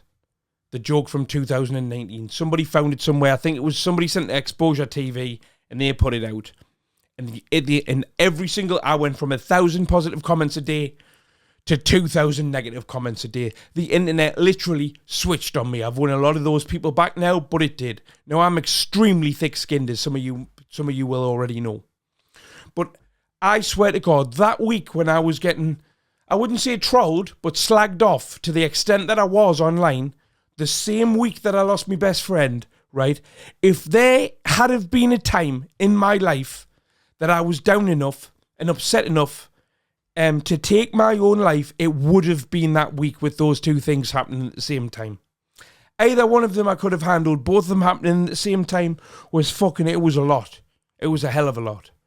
And I was brand new to this corner of YouTube, so all these fucking horrible comments and all that, I wasn't used to any of them. And all of a sudden, it was 100%. There was nobody stuck with us. It was fucking horrible. Now, for that reason, when I found out Chegg was arrested, I said, for the family, who's a lovely law-abiding citizen group of people, for the family, we should try our best to keep this off YouTube for as long as we possibly can. Now, obviously, we can't do it forever, and once it's out there, you can't stop the internet. So my intention, so I spoke to several creators, and creators that reached out to me, that already knew, said, is this true, Craig? Right? I've got everybody to agree, look, let's wait until the papers name him, or let's wait a week or so, or let's just wait until there's a court list, no, wait until there's something out there, right, for the family, to give the family a little bit of breathing space. Now, I managed to keep it off YouTube for 48 hours after it happened. And then I got a message off JDP saying, Martin's live now spilling the fucking beans. JDP knew. JDP hadn't even made a video about it. He was going to. And I asked him politely not to, and he said, no problem, Craig, I won't. I see where you're coming from. Now, because I've spent 2 days on the phone and texting and WhatsApping and fucking Instagramming, because I haven't got every creator's number, right? Trying to contain this for as long as I could. And I thought like, right, cool, that's that done now. Had me members only live was starting in 20 minutes time. And Martin's there telling everybody the fucking crack that it was, because Exposing Fighters had put a video out, but Exposing Fighters said, this is around the same area where Scotch Egg lives, and Scotch Egg's disappeared off the platform. So this could well be Scotch Egg. That's the rumour, but I can't confirm it. which is fine, because nobody believes a fucking word Exposing Fighter says, so it doesn't matter.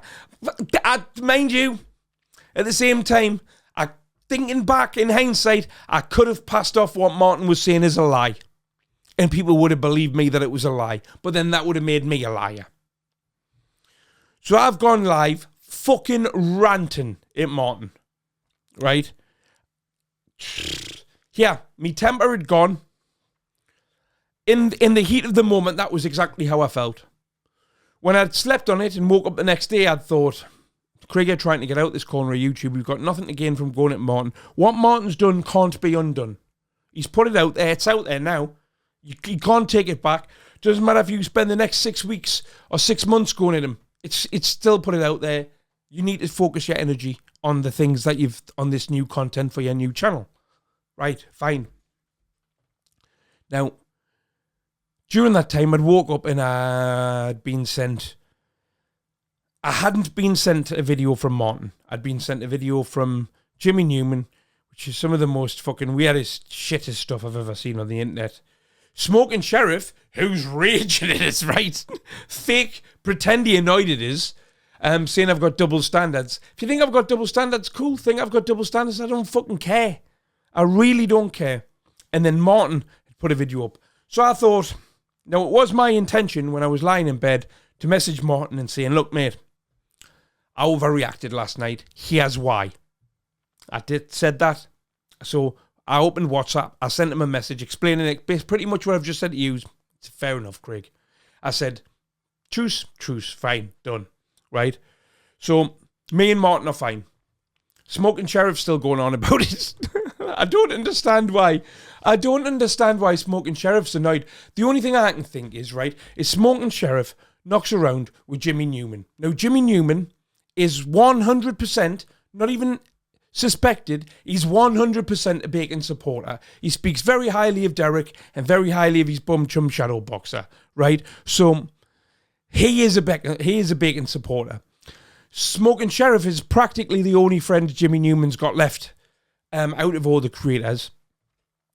And Smoking Sheriff is comparing Scotch Egg to Decker Heggie and Scotch Egg's parents to Decker Heggie's parents. Now, to start with, one of them's a nonce and a convicted sex offender, and the other one's one of the nicest young lads you'll meet in your life. One of them's parents own legit businesses and are law-abiding working citizens, nice people. The other side, got arrested for kidnapping a child last year. For GBH and kidnap of a child last year.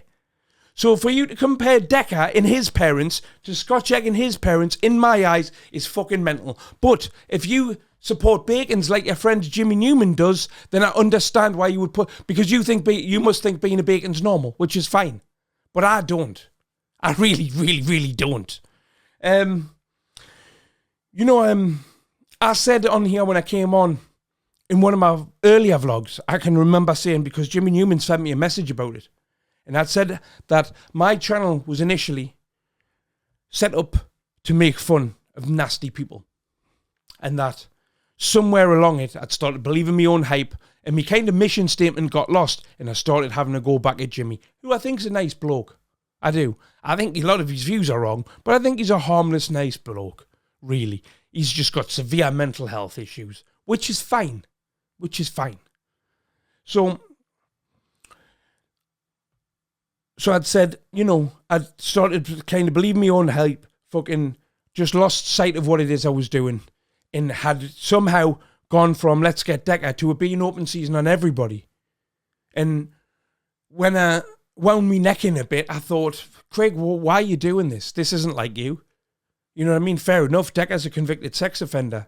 And I've spoken to victims of Decker and blah, blah, blah, blah, blah, blah. That's very deep. Very deep.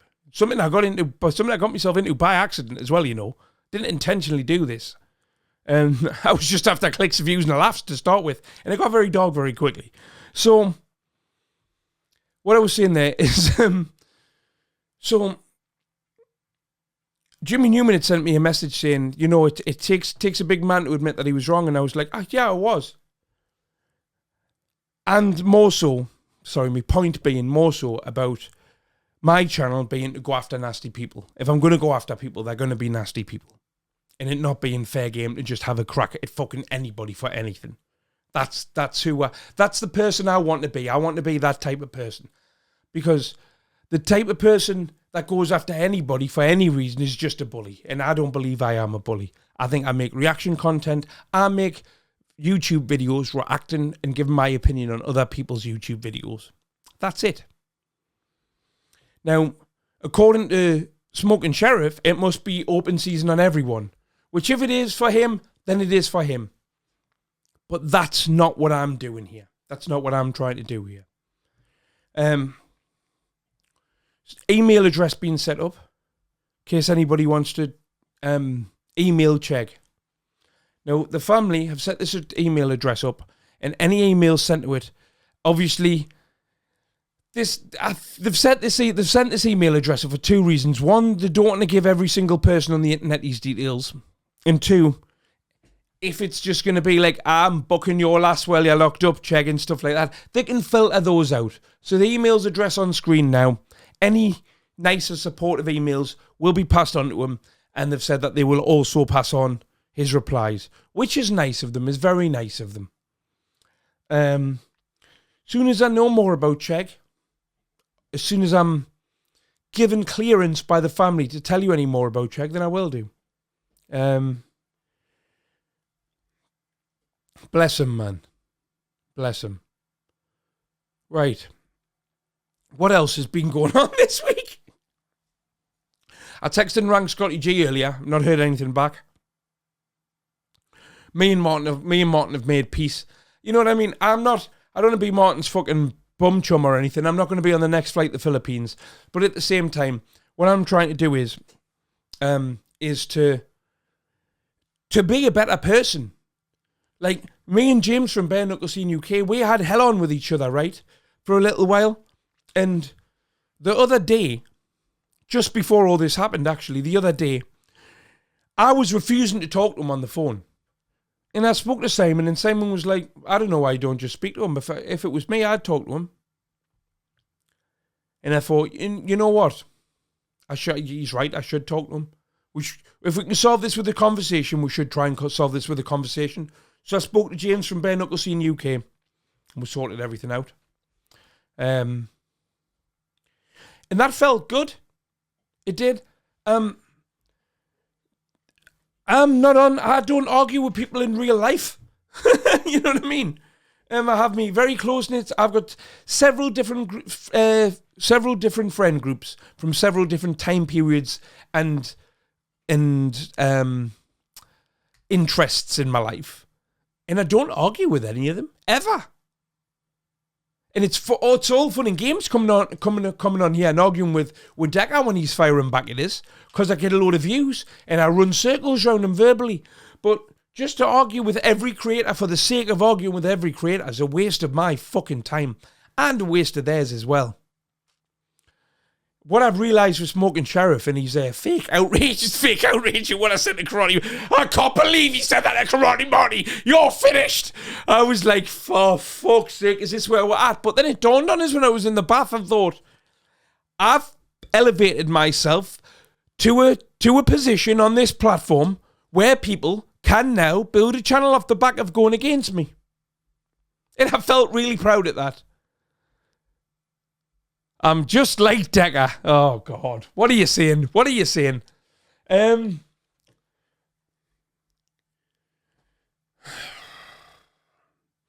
own life's going pretty well this week, but I just fucking feel for Scott, and I feel for his girlfriend, and I feel for his family massively, because they're in absolute pieces. They're as surprised as I am about this.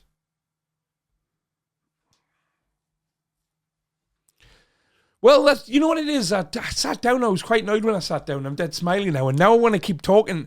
I can't think of anything else to talk about. But that, I need a drink of fucking... Is there any water in here? I need a drink of water. My mouth's gone dead dry. But yeah, that was good. I enjoyed that. Thank you, everybody. I might add to this before I put it out. I don't know. Because vlogs, by the way, from now on are coming out at 8 o'clock on a Monday night. Right? Okay? Okay.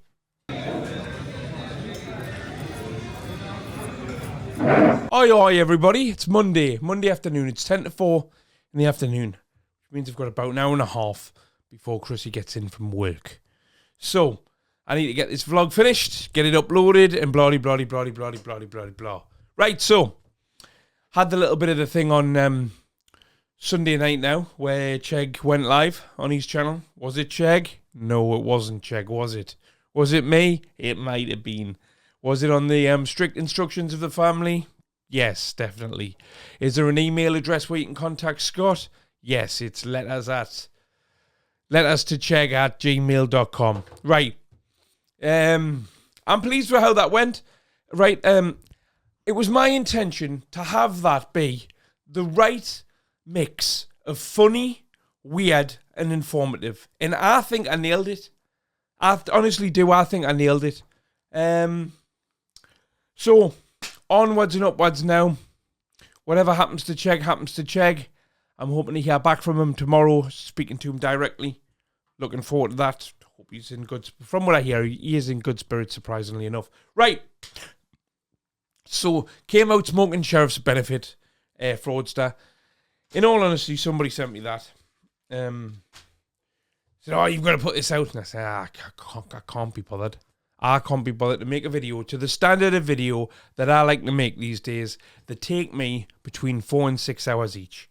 And I thought him working the old fucking him working on the old hey diddle diddle, right, wasn't worthy of me sitting down and making a video for that long. So I passed it to JDP because I know JDP and him don't get on. JDP put it straight out there. Now, the smoking sheriff's pretend he's not bothered. He made 4 videos that day to say he wasn't bothered. Now, he went live about me on Friday night, to which I didn't even watch. I watched 6 minutes of it. And I haven't gone back to look at it, and I'm not going to, and it's fucking great taking control of situations like that. Right? And I didn't do anything about it in return. I was even given ammo to fire back at him, and I didn't do it. That's how... If you want to fool people into thinking that you're not bothered, that would be how you do it. Not making 4 videos trying to tell them that you're not bothered, because you are bothered, sunshine, aren't you? Right. Now, do I think being a benefit cheat makes him a bad person? No, I don't. I don't at all. You know what I mean? Loads of people do it. I've paid a lot of tax in my day. And we know these things happen. It's not the end of the world. What I don't believe is his bullshit story about, oh, the family was struggling and blah. Because the newspaper article, children aren't even mentioned. Let's look at the newspaper article anyway. DWP, judge orders benefit cheat with mental health issues to do unpaid work. Andrew Cave, 39, claimed £5,731.90 in income support while working. A man who defrauded more than £5,700 in benefits has told the judge has been told by a judge he must do unpaid work as punishment. Andrew Cave carried on claiming income support almost 2 years after finding work. The 39-year-old who claimed £5,731.90. How many times does it need to say the amount? We get it, man. 3 sentences in, said the amount 3 times. The 39-year-old claimed £5,731.90 he shouldn't have, and is paying back the Department of Work and Pensions at £10 a month. Now, the smoking sheriff said he paid this back years ago, but here it says he's paying them £10 a month. So let's see. So £5,731 divided by 10 equals 573 months it would take him to pay back. So divide that by 12. It's going to take him 47 years to pay it back at that rate. So I don't believe for a split second that smoking sheriff has dug £5,000 into his own pocket and paid it back when he could be paying it back at £10 a month. I wouldn't do that. If you could pay something off interest-free at £10 a month, you would pay the £10 a month. Definitely. Absolutely, definitely. Stop telling lies, mate. Come on. Right. Where else are we? Tyneside Magistrates Court heard from a probation worker that Cave was naive in not telling the government that he found work. When he started work, he was still a carer for his ex-partner. God, he must have been rifling the system here. Still he's carer for his ex-partner, so he thought the benefit was for that. The probation worker told the court. He never had any face-to-face contact with the DWP. His ex-partner was the one who sorted all the finances. His partner can't go in and make a claim for him. And if he's her carer, she can't speak on his behalf. She won't have power of attorney over him, will she? If he's her carer. It's you know what I mean? I'm not saying he's the devil, but he's not telling the truth, is he? Right, where are we? I fucking love this shit. Right, where are we? The court heard Cave told everyone about his new job, which showed his naivety. Or stupidity, depending on how you want to look at this. He says that he's no good in groups, therefore it would not be advisable for him to do unpaid work, the probation worker told the district judge. Nice try, war kid. A curfew, he feels, would also cause him problems with his mental health, as he's... Fucking Billy bullshit, any. Now, I'm sorry, this is proper benefit fraud talk, this. This isn't naivety. This is full on, premeditated. What can I tell them? I've got a great idea. Tell him to... No wonder Rackpole calls him the stupid sheriff. Jesus Christ. Right, where are we? Give us a second. A curfew, he feels, would also cause him problems with his mental health. I can't even say this without laughing. He said, being in the house too long, he would start thinking about things too much. It's night time! Go to fucking sleep! Oh, you can't go to sleep, can you? Because you're up full of coke all night. Sorry, my bad. How's he going to go and pick up a packet if he... That's it. Your Honour, I can't do a curfew because my dealer is banned at the moment and he won't do drop-offs after 11 p.m. So therefore, Your Honour, how can I have a tag if I cannot go and pay up my packet that I'm paying for with taxpayers' money? Judge Harrison decided that Cave was full of shit. I'm paraphrasing here. And that he could do unpaid work on his own, so he didn't have to encounter groups, and ordered he undertake 80 hours. So that's 80 hours of community service he got for this. He was also ordered to pay £85 costs and £40 in charges after he admitted benefit fraud. Oh well, that was a roller coaster, wasn't it? I enjoyed that. So I'll quite happily sit and talk about this shit quickly on here. Fuck me. What else? Right, this week, going back to not yesterday, but last Sunday, for the first time ever, in NA, I did my, I was the main sharer, which is where you tell your life story. Now, I'd forgotten that I'd promised 2 weeks ago to be the main sharer that Sunday night. Completely, like, just fell out of my mind. I completely forgot. Till I got a phone call when I was out celebrating a meal for Chrissy's birthday. Now, I'd said to Chrissy, I don't mind going to the meeting late, as long as I go to the meeting. Not realising this is the first meeting I've ever been to where I'm the main part of the meeting. So, gets a phone call off one of them. Where are you? I'm just out for a meal for Chris's birthday. All right, well, we'll just wait for you, mate. And I thought, shit, I'm doing the main share. So I got there and I did the main share, which basically got about 35 minutes to tell your entire life story, or any particular part of your life that you want. You just share your story. So, in such a small pace of time, I got through my life story from when I was born to where I am. Obviously, when I was finished, I realised, shit, I didn't mention this, I didn't mention this, I didn't mention this, I didn't mention this. It went down very well at that meeting, so I was asked to do it again. I got a text on Wednesday from the guy that chairs the Wednesday meeting saying, Craig, I heard you do main chairs now. Would you come and do one for us tonight? I thought, oh, for fuck's sake. Because it's an emotional roller coaster. Going through all the fucking highs and lows of addiction, believe me. And I thought, you know what, fuck it, why not? And I did it again. I was more nervous the second time than I was the first time, but I remember to put a lot more things into this one, and it made me realise by telling the story, When you tell my life story in 40 minutes, it's pretty fucking interesting. Mind you, saying that I'm sure if you condense the highlights and the high points and the low points of most people's lives into 40 minutes, it's going to be quite an exciting story because everyone's got a story. And it made me think, I need to sit down and write this out. And then I thought, writing it out, am I going to write it out? No. But what I could do is I could do loads more of these shares, going around meeting, doing the shares, and then do a video where I just sit and talk to camera and go through my whole story. And I could show things on screen as I'm doing it, and like a shit documentary, but it's about an hour long, and it's my life story, and it could also act as like something out there publicly, as my NE share as well. So it might, and you know, people might watch it who aren't in the rooms and hear the similarities and try NA, and it could save lives. But even if it doesn't, it is quite an entertaining story. I'll not hold back mine, so I might lose some subscribers. So I will get around to doing that. And also what it also did for us is it made us think, I've been wanting to write a book about my life for ages. Spoke to Steve Wraith's the only person I know who's ever written a book. So I asked him for some advice.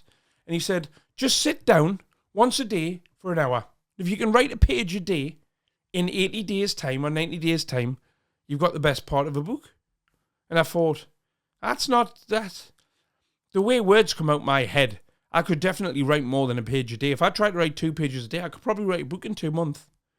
And I think that doing these shares will give me the bullet points, the various different points in my life to do it. Now, no, I'm going to get comments and all that saying, no, he's a narcissist. All he does is talk about himself. This channel is set up to solely talk about me. This is my life vlog channel. This is my every little thought. If you don't want to hear what I think about things or about me, you're watching the wrong fucking channel. Right? Right, so there we'll go anyway. Thank you for sharing and subscribing, everybody. Leave a comment. Tell me I'm a narcissist if you want. In fact, leave a comment and tell them this is the most narcissistic thing I've ever heard. Leave me a comment and tell me what you think about me. And thank you very much to everybody that watched this the whole way through. This is the first vlog I've put out where this channel is monetized. This channel got monetized in 9 videos.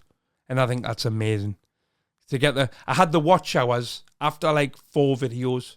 That's amazing, man. Thank you very much to whether you watch this to love me, or you watch this because you hate me, or you just don't know how to use YouTube very well, and this is auto-played after something you're watching. I appreciate everybody. I really do. Very humbling. Thank you very much. And I'll be back next. Vlogs are every Monday at 8 p.m. Good night, good evening, good morning. Whenever you watch this. Shut up. Stop having it, Craig. Stop it. Right. What day is it? Tuesday. Daily Deck has been put back till 7 o'clock tonight. It's me and Simon going to see Paul Venice. Can we say we're going to see Paul Venice? Or is it a secret? Right, we're going to see Paul Venice. But it's a secret, so don't tell anybody. Just watched Narrative Destroyers. Delightful video about us. Apparently my biological mother left me on a step somewhere. Can you tell me what step it is, please? Because you've just made that up. She could still be waiting there. Yeah, left us on a step. It's very what was the name of that baby that they put in the reefs and sailed down the river or something? I feel yeah, I wish my backstory was that exciting, but it isn't. Well, if you're in a van or something, just trying to get a reaction, isn't he? There you go. There's your reaction. Yeah, just thought I'd jump on and vlog something because I never actually record what I'm doing. Where are we? Halfway to Middlesbrough. Oh, Shotton. Over there, no. Halfway to Middlesbrough. What's this? 27 minutes left. In a bit. Taking the piss out of me. I'm definitely taking the piss out of you now, aye. So Simon in his electric car, right? If there's ever been an advert to not get an electric car, I was dead set on buying an electric car, you know, till I met you. Right, so there's cars on 0%, right? We're in Shotton Bridge or Shotton, I don't know where we are. Shotton Library. Shotton Library. And the car's on 0%. We've just arrived at this charger and it looks fucked to me. For fuck's sake. Oh. just had a great few hours with Paul Venice. Fucking brilliant. Top guy. I'll speak more about that when I'm not shitting myself that we're stuck here. Actually, I'll do that when I sit down in front of a mic. I'll tell you all about it.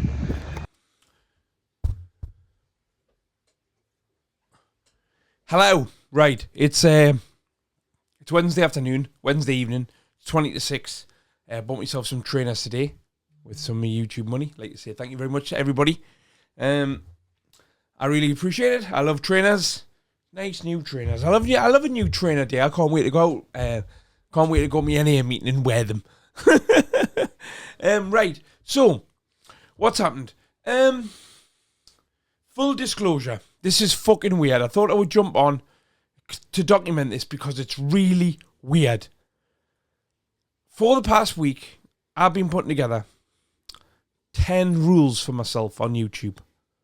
Now, I'm not going to tell you what the 10 rules are, but they are 10 rules that I believe will help me be a better YouTuber.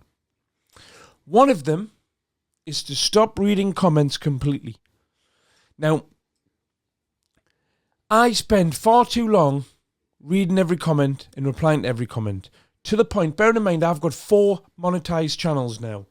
So because I've got the 3 channels that you guys, I've got this channel, I've got the Hedgehog Man main channel, I've got the Decker Daily channel, and then I've got another channel that doesn't have my face or voice on and has nothing at all to do with the dark side of YouTube. So I'm replying to a lot of comments.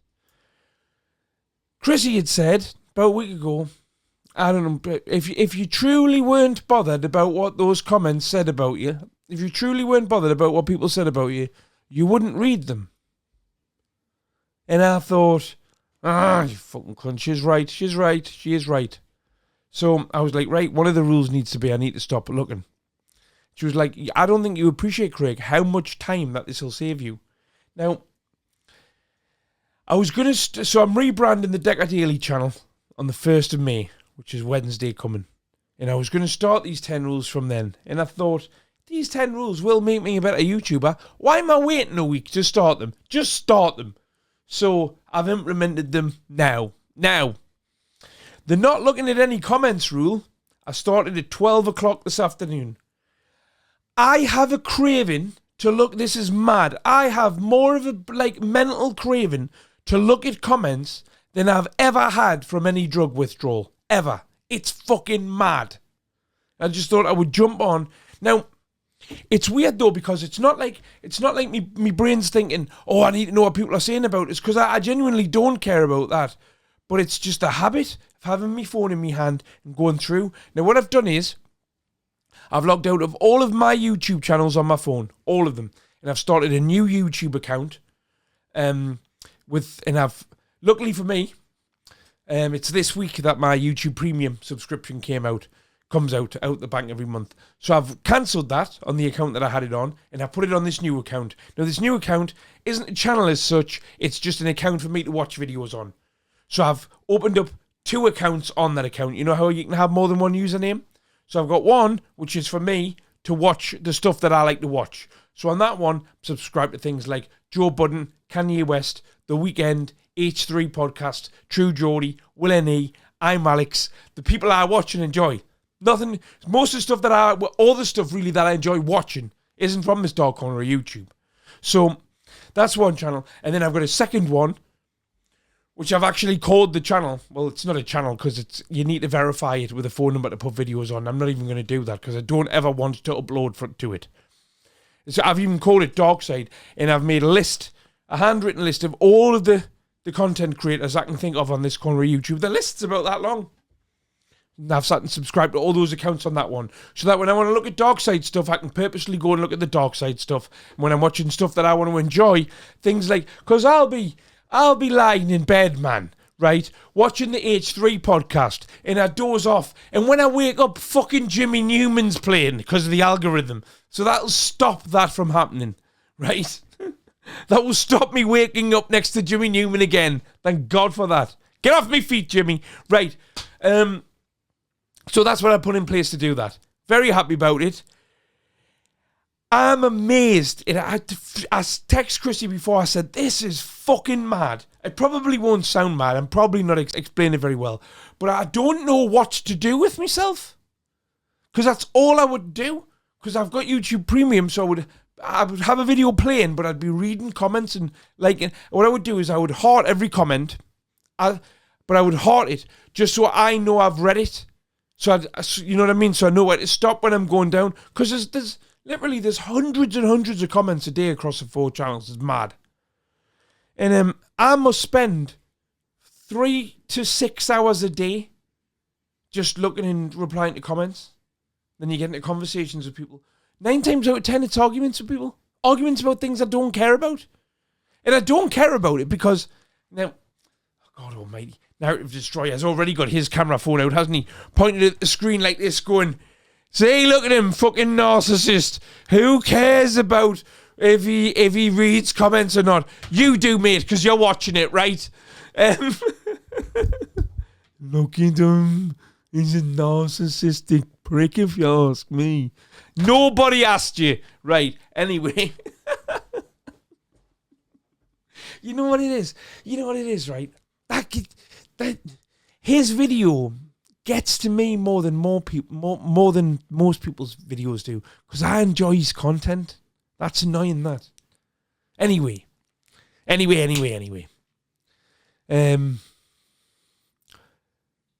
Right. What was I saying? Right. Yeah, so I'm not asked about what people are doing, about what people are saying about us, but I've just got this overwhelming urge. It's that much of a life habit. Must be what it's like. You know when smokers give up smoking and they just need something to do that with. I've heard them say. That's what this is. It's fucking mad. So I've set a new thing on my phone where I'm nearly 6 hours now into no reading comments, and I don't know what to do with myself. This afternoon, am I going to tell them? Yeah, I'll tell them. This afternoon, I finished the Decca Daily. I went to Nando's, and I listened to the new Taylor Swift album, and it's very good. Some great moments on it. I'm very happy that I waited until I had time to focus on it all by myself. Sat in Nando's by myself listening. I'm a proper little Swiftie, aren't I? And it's very good. It's very good. It's got some great moments on it. I might even do a review at one point. Anyway, didn't look at a comment. Normally I would be just, even when I'm listening to new music that I'm dead interested in, I'm watching something on the telly, I'm always in the comments. And it's one of them things I think that you can do is like, I can't just read some of the comments, can I? Because once I start, I'll not stop. It's that, like, it must be, set the endorphins off in the brain. So I said, like, this will make me a better creator because 1, I free up loads of my time. 2, reading horrible things about you on a daily basis must have an effect on you subconsciously. And I think subconsciously, even though I say I just do what I want, I must be subconsciously swayed from time to time by the reactions of people in the comments. And I think not reading the comments will help me become more authentically myself on here, which I think I'm at about 90% now, but it would be nice to get to 100. Do you know what I mean? Like, you can't read thousands of anything. You can't read thousands and thousands of things about you without subconsciously taking some of it in. So fuck it. I think it'll help me mental health, me productivity. What I should do is I should finish the daily show and then I should start making content for the new channel. But what I do is I finish the daily show, I go and get a sandwich or something, and then I start going and looking at all the comments on it. And then once those comments start for the day, then they start on that. On the other channel, there's a video comes out at 6 o'clock every night. So it's 6 o'clock. So come 6 o'clock every night. Once the Daily Decker comments have tailored off a little bit, then I start looking at them all night. This is done now. It's done. The amount of time is mental. So now I need to fill that void. It's not don't get us wrong. It's not pointless because I do like connecting with the people that watch me. But I can do that in my live chat when I'm doing the show. And if anybody needs to talk to me, I'm very contactable. Just Instagram at the Decker Daily, which is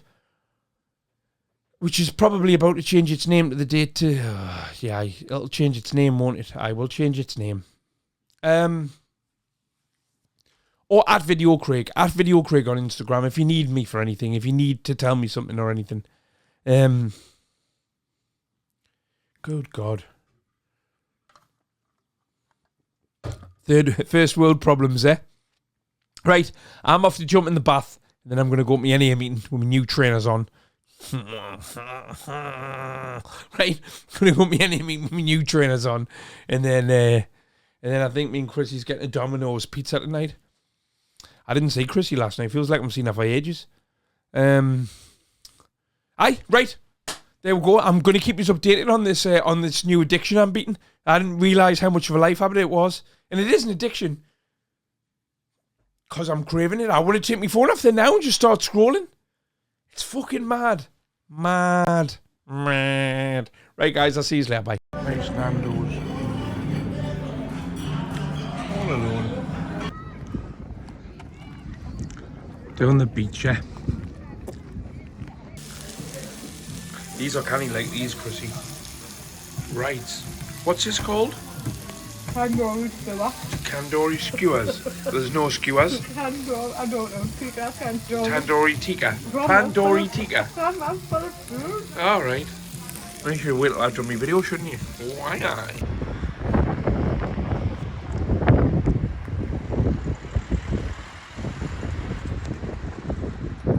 So we're at the Tynemouth Castle Inn. Mixed grill, platter. Nice. What do you think, Chrissy? Looks good. Check the prawns out. Right. Time for some fucking word vomit. First of all, it's Wednesday the 1st of May. I'm sure, in fact, it was last fucking Wednesday that I sat down and started this vlog, and I haven't recorded anything to go in between. So I'm now over 7 days and 5 hours since I read a YouTube comment. Got to be honest. Has it made me more productive? Not yet, no. I found something else to do. Every single time I managed to find something else to do. To procrastinate other than do the work that I'm meant to be doing. For example, there's a group chat with about 12 of my close friends from this YouTube stuff in. Some of them people I've known in real life for years and years, like Rachel, J Mac, Dimmy. Some I've met through this. Some I work with, like Simon, stuff like that.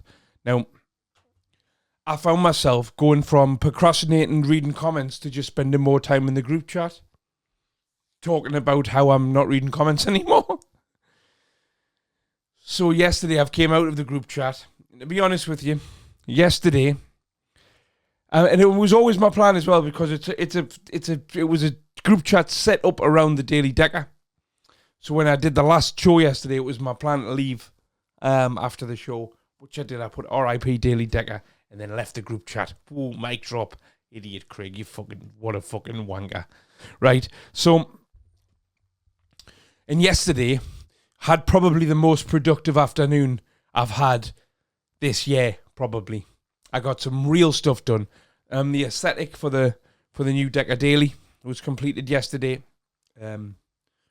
which is based on some designs of some other stuff I like. Got to be honest, I don't care if anybody else likes it or not. I design things that I find aesthetically pleasing and things that have messages in them. Like, for example, the thing with this is it's got a phone on one side, which has got the clips on, and then I'm on the iMac on the other side of the screen. Now, that's basically how these things are recorded. I'm using that exact iMac now to record this. So, and then I like the spackers with camera phones thing, which, I get a lot of shit for using the word spacker, but I never actually talk about it to talk about anybody that is a spastic. I'm talking about dumb, normal people that I find dumb is what my definition of the word spacker is. So don't get offended by it, because when I say it, it doesn't mean that when I say it. I'm talking about something else to somebody else. I think it's a great word, spacker. I think spacker needs to, we need more spackers in life. And spackers with camera phones is in my top 5 things of all time. Right. So What I should have done is I should have recorded a load of footage on Saturday at YouTube Wars for the vlog. Now, once I got there, started setting up and everything, got set up, and then started the broadcast, the pre-show from 3 till 4, which went out on YouTube. The pre-show I really enjoyed, actually. The pre-show came out even better than I'd anticipated. On the pre-show, you had Ross from In the Red Corner, Danny Christie, Gary Fox, Jimmy Justice, Bobby the Real Honest Truth, and Ben Hatchett. What a fucking great little show, man. And then on the pay-per-view, there was 9 fights, all of which are now up on the YouTube Wars channel, the YTW channel. They're up there now. That'll be good. That'll be good. They are good, sorry. I'm happy with the product every part of that show that I was in control of. I'm happy with how it came out. The camera work was better than last time. The commentary was better from last time. And the picture quality and sound quality this picture and sound quality actually is better than last time. What I did to improve the sound for the tech people out there, if you're interested in why the sound was so shit on the last pay-per-view before this, is because there's a function on this Rodecaster desk, on this Rodecaster Pro desk, that cuts out background noise, or tries to cut out background noise. Now, obviously, when the background noise is that loud, because you're in somewhere where there's a fucking mobile disco set up, blasting in a DJ, blasting out tunes, obviously it can't do that. So that makes it sound shit. And then also there's a function on StreamYard to take out background noise as well. So it was taking out the background noise, but with that it was also taking out the body of the voices of the people talking. You couldn't hear the ref shouting or anything like that in the ring. You couldn't hear the punches connecting or anything like that. So I sorted that out. That was dead easy to sort out. And then the picture quality, obviously, is a lot better than it has been. And I was the cameraman. I knew that if I was the cameraman, I wouldn't miss any of the action. And that's what happened. So I'm happy with I'm happy with the progression. That's a definite progression. That's definitely 10 times better than the last 3 shows pay-per-view output put together. Now what I need to do is work on improving it again for the next time. So I believe the next date is around August, September. So we've got plenty of time to sit and think about how to make it better again. Let's have a face-off then.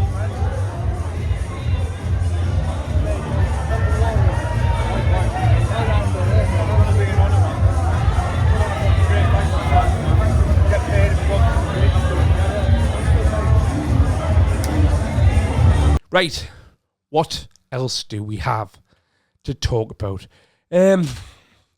Smoking Sheriff. Smoking Sheriff seems to not like me, you know. I don't think he gets that this because he's being very personal. He's a fucking bellend, and everybody that watches him's a fucking bellend as well. It's just a laugh, you know, mate. It's just a laugh. There's a disclaimer at the start of the show. If I call you a divvy, right, on the show, I might not even think you're a divvy. I mean, as it happens now, I do think he's a divvy. But he's taking this ever so hard. I don't get what he has to offer. What he thinks in his head, he has to offer YouTube because he doesn't have any interesting opinions on anything. He's not funny. So why... Like, to me, that's the definition.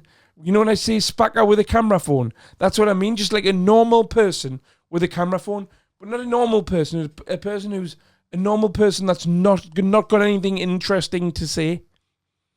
Do you know what I mean? Jimmy Newman's another one. I don't know. Jimmy Newman's thing that worked for him when he first came on here was he was the nice guy, country bumpkin. That was just one of the lads and just an all-round nice guy. That's gone out the window. Now he's pretending to be a hard man. Maybe he is fucking rock hard and he was pretending to be a nice guy. Or maybe he doesn't know who he is and it's a mental health problem that we're all watching. But I don't fucking know. So yeah, the procrastination's been good, but I have to say I finished. So I started the new Divi Daily today. Very happy with how it went. It was everything that it was meant to be. The aesthetics finished. The content was what I intended it to be, which was not really Decker based. To do one Decker clip at the end. I didn't want it to be too much of a change and too drastic of a change from the day before, you know, to kind of like seamlessly lead into it. Now, tomorrow's show, I'm going to do a deep dive on the Paul Venice and Brett Mayhew. Now, the thing is, what's going to be good about this is that most of those videos at the time I didn't watch. So a lot of the videos I'm going to watch tomorrow will be the first time I'm seeing them. Now, there's a lot of content there. So if this show goes to 2 or 3 hours, then this show goes to 2 or 3 hours. When we're doing a deep dive like that, I want to get through the whole deep dive in one go. So gonna have a look at that tomorrow. Could be a long one. You'll probably have seen it by now anyway. So the new show covers everybody in this corner of YouTube. Not just 3 or 4 people. What else is going on? I bought a new notebook. Quite like this notebook. I seen it and I thought, oh, it's a cat. Look, it's got a little tail on the back. It's so soft, right? But watch, are you ready? Are you ready? Oh, ho! Gives you a little hug. Oh, gives you a little hug.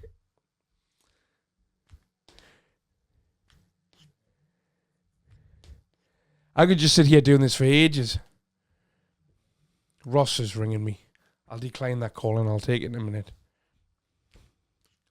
Right. Actually, I'll call this a day here. I'll come back on. I might as well extend this to a 2-week vlog now and just put it out the following Monday. So we'll have missed a week. But I'm going to a meeting tonight. In about half an hour, I'm going to a meeting. And then I'm going to see the Amy Winehouse. But is it Back to Black, the film's called, at the cinema? And then that's me for today. Did the show, went well. Did a food shop. Had fish and chips from the chippy. First time I've done that in a long time. And then here we are. Haven't done any work on any content today, but it's coming. I've got 3 brilliant video ideas. 3 brilliant video ideas. In fact, I'll tell you what they are. One of them is Baby Reindeer. So there's a film out, there's a Netflix series out called Baby Reindeer. I watched it the other night. It's quite entertaining. Now, what I found out after I watched it is that the guy in it plays himself, and he plays a failed stand-up comedian in the show. Now, as he plays himself, and it's his own story, there's footage of his actual real stand-up comedy clips online. So I've got those clips now, and I'm going to do a video where I sit and watch them and react to them. So that'll be like watching the real Baby Reindeer stand-up comedy clips. Put them all into one video, be about 20 minutes. Good crack. The other one is, there's a YouTuber I watch called Will N.E. Will N.E. is from Whitley Bay. He's the biggest YouTuber from Newcastle that I'm aware of. His main channel's on 5 point something million. His second channel's on nearly 3 million subscribers. He's a lot bigger than True Geordie in terms of numbers. Now, he had a girlfriend that he was with quite publicly called Mia, for 5 years. And she's quit. Sorry, she hasn't quit. Him and her have split up, and she started an OnlyFans. So I'm going to do a video where I watch his ex-girlfriend's OnlyFans, so you guys don't have to, and just do like a review of the OnlyFans. I think that would be good. I'm intrigued to see what our OnlyFans is like. She's fucking gorgeous as well. She's a proper e-girl. And I really like that aesthetic on females. So it'll be interesting. But, you know, I'm only doing it for the content. I'm not doing it because I want to look. I might want to look a bit. But I'll only look when I'm on the video. I'll not look at my own time. So then it's just for content. It's going to get expensive, this, isn't it? What's the other thing? What's the other video idea? Is obviously Elphaba got attacked in town, wherever it is that she lives, the other day. And no channel seem to have covered this yet. And I've got the footage recorded off alive, so I'm going to cover that. So there's my first 3 videos for the main channel. They're all mapped out. They're all planned out. I knew if I just waited long enough, the ideas would start and come. And the ideas have started to come. So, how long have I been babbling for now on this clip? 12 minutes. Right, that'll do. See you in a bit. Because here we go.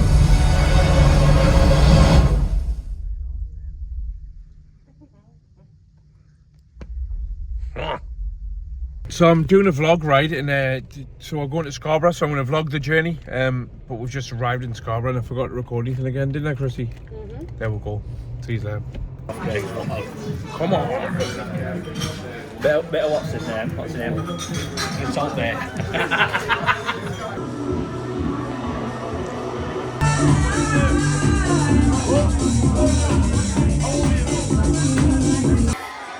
Make some fucking noise!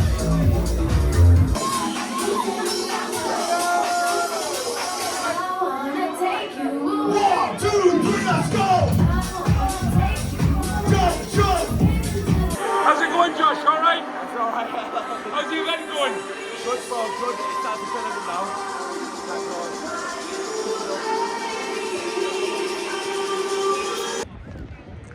It's fucking freezing.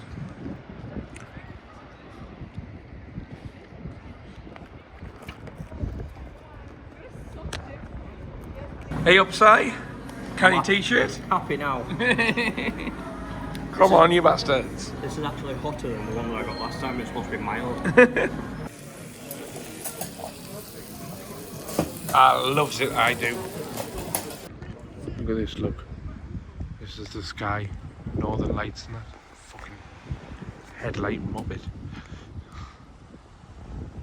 I think that's the sky, like.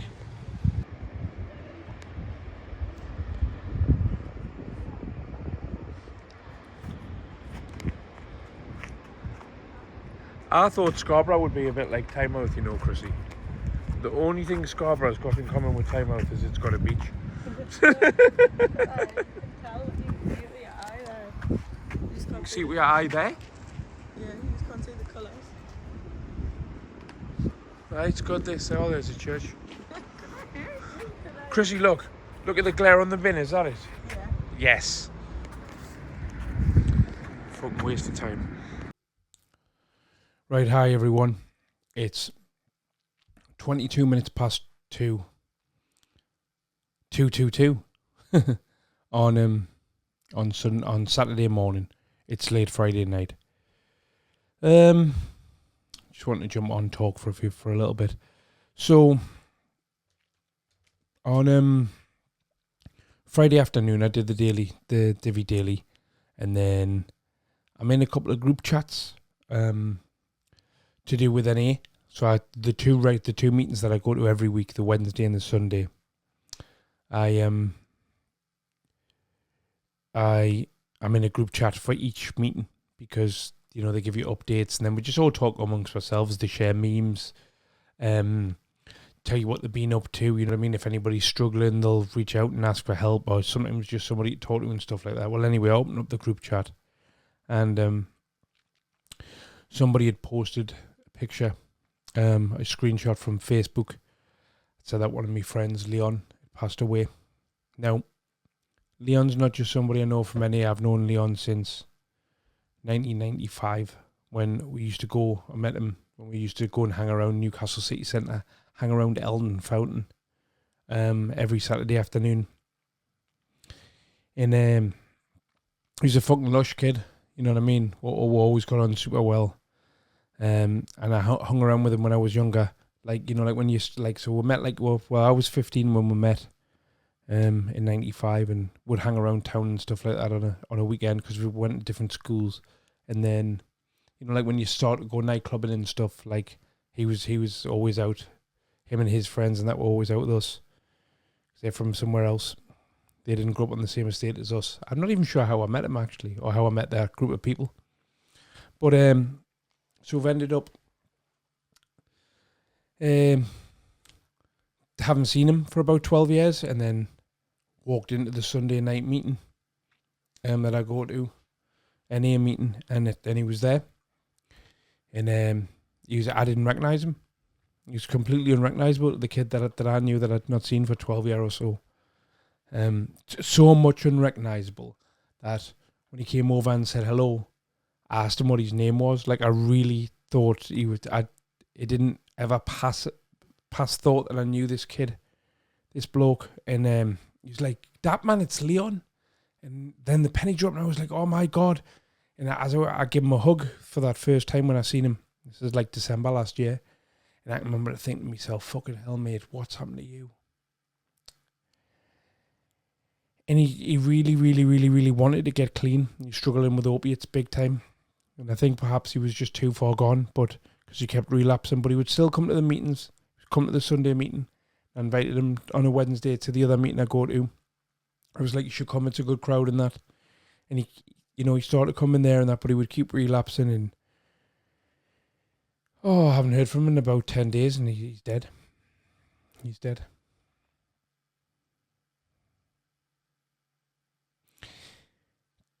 To say that drugs, right, ruined that guy's life, those words don't even come close to touching how much drugs ruined his life. There's like he was unrecognizable as the person that he was. He still had a great soul, you know what I mean? It's like people addicted to opiates and that get a bad rep, but he was still a good person. He's still, like, you know what I mean? Like, his soul was still there, but only just, I suppose.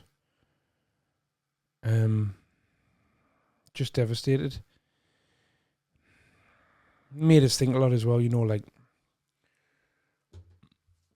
I'm lucky to be one of the ones that's got sober. And it just rang, it like kind of, if this isn't proof that I need to work this NA program and stick at it and stay sober, stay clean, then I don't know what is. I don't want to end up like Leon. I don't want to end up like my friend Pryor either.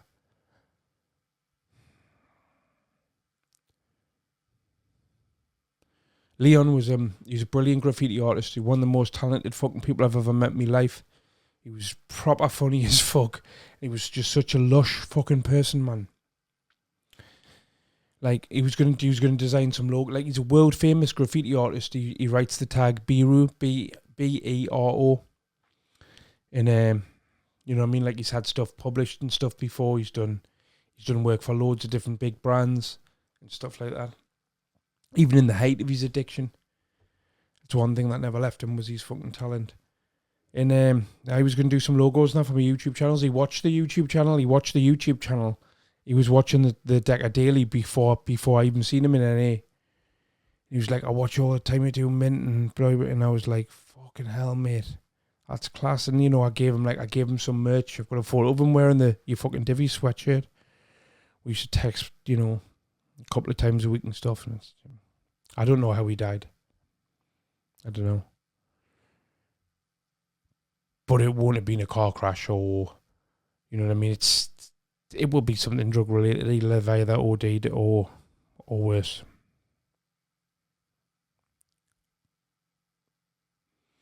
This is the first time I've experienced the loss of a loved one when I've been sober. And I used to always think, you know, that, like, when I lost my mum, when I lost my grandparents, lost several friends, but like, most importantly to me, my best friend Pryor was with me 24 hours a day, 7 days a week. Anywhere I've ever lived, he practically moved in with us. Do you know what I mean? He would always have his own place, but he was there 24/7. And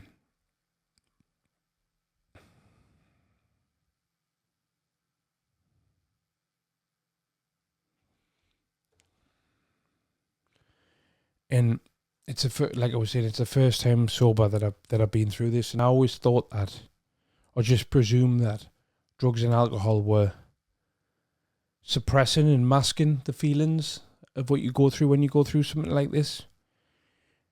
And today, I think I've discovered that they actually don't. I think that they've actually amplified them, because I feel angry. Obviously, I'm fucking devastated. I feel frustrated. You know, you think to yourself, could I have done more? I mean, none of that fucking matters now, though, does it? And it's just like, but today I've kept myself together, and like when the rest of me loved ones have passed away in the past, like I've been a horrible cunt to people. Do you know what I mean? Like that bitterness I've tried to, and that anger and that frustration, and like that feeling of I don't even know if you could call it grief when it on the day that it happens, but that feeling of loss and everything, I must have like subconsciously have always wanted to just pass that on to somebody else. Be like, no, I feel like shit. You're gonna feel like shit, and I haven't done that today. I've cried. I've gone through the motions. With ADHD, you go through the motions fucking fast, and you just keep going around them. I've cried. I've laughed thinking about them. You know what I mean? I've been looking at old messages and stuff like that, but I was meant to go. So I've just kept busy for the day.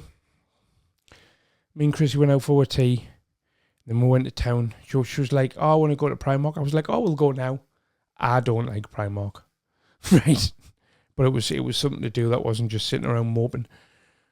So we went to Newcastle City Centre, and you know what I mean. And then we came back, and it was like 8:10, and I was meant to go live at 8 o'clock because I was going to restream Decker's live.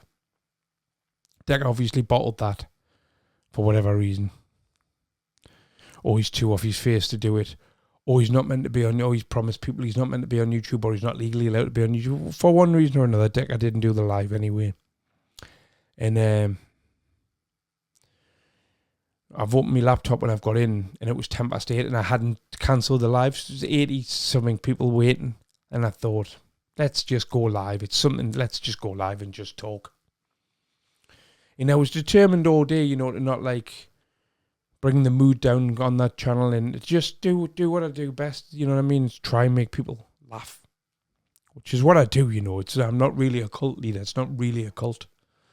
I called myself Hedgehog Man because Decker didn't used to like to say Video Craig. He used to like to say Hedgehog Man because he knows that YouTube clocks every single word that you say, and the more people that are talking about something, the more it boosts that person in the algorithm, which is why it's great that Karma Corner and all of them call him Dicky Hickey, because that doesn't help him. The algorithm doesn't know people are talking about him. And so when he said Hedgehog Man, I took on the name Hedgehog Man is to take the power away from him and say like, okay, I'll call myself that then. You know what I mean? It doesn't bother us. And Decker also said one day when I started the Decker Daily, after being going a week, he was like, Craig's followers, he's got his own little fucking cult. So then the next day I was like, welcome to the cult. I am the cult leader, the cult of Craig and all that. You know what I mean? It's not really a cult. I think a lot of people that get bitter and can't take the reaction videos that I do, they take them to heart too much and whatnot. I think that everybody that's like, oh, he's a bully, you know. I think that everybody forgets that what I'm trying to do primarily is make people laugh. So I've jumped on. I didn't know what I was going to do. Kung Fu Kev was live, so we restreamed Kung Fu Kev, and I said, look, let's restream his live. So 24 hours ago, Kev was on about 750 subscribers. And I'd said, and he was saying that he needed to get to 1,000 to monetize. And I was like, come on. There's nearly 400 people in here now. We can make this kid's fucking day. Go and give him a subscribe. And that's exactly what happened. And he's well over 1,000 now. So we've got him nearly 300 subscribers in an hour. And he's absolutely fucking buzzing. And I said as well, I said, look, I said on the live, I said, remember, right, we'll laugh at this guy's videos because we think they're funny, but he's not Decker Heggy, so don't be fucking horrible to him. Let's just have a laugh with the bloke. And all of my followers went into his chat, subscribe, had a laugh with him, got him to say like Dick's Enormous and Dick's Insider and all those daft names and that. Like, it was just a bit of harmless fun, but the bloke was fucking buzzing. And it dawned on us before I hit record on this that normally in these circumstances when I'm hurting, I would lash out verbally or vindictively, or just be a dick. Just be a dick to somebody who doesn't deserve us being a dick to them. And sober, I didn't do that today. And you know what? It felt really, really fucking good. It felt really good.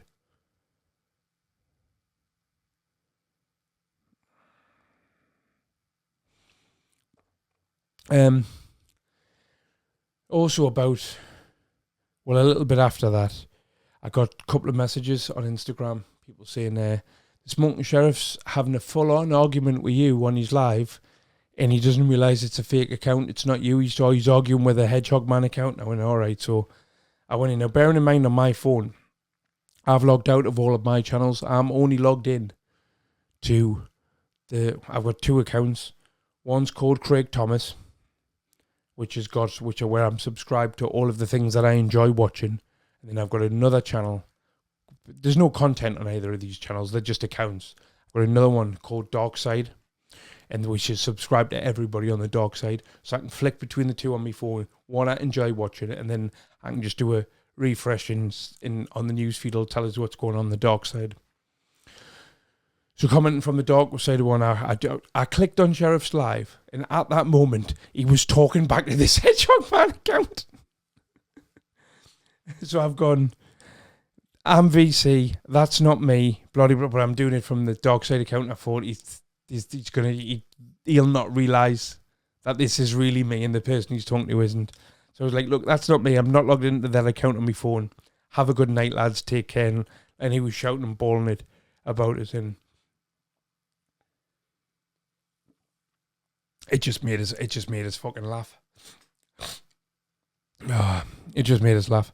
And then I was talking to one of my other mates about it, and he was like, oh, have you not been watching his lives over the last few days? I was like, no, I haven't bothered. And because let's be honest, right? If I'm going to spend my time watching lives, I'm going to watch an H3 podcast, which is on for 3 to 4 hours a day, and their content is absolutely fucking outstanding. They do like 1 million views a fucking day. They have 50,000 people watching the live, but it's outstanding. It's what I strive towards being one day. Or I can watch Smoking Sheriff shout his camera phone and slag me off. But it's obvious which one I'm going to pick, isn't it? So, and there was, like he was saying, my pal was saying, I don't like giving everybody's names on here because people will know who they are. My pal was saying he's been arguing with a fake Hedgehog Man account now for a couple of days, and he hasn't realised it's not you. I thought you would have like been watching, laughing about it. I've never been logged into that Hedgehog Man account. That's logged in on Chrissy's laptop because that was Chrissy's old account. So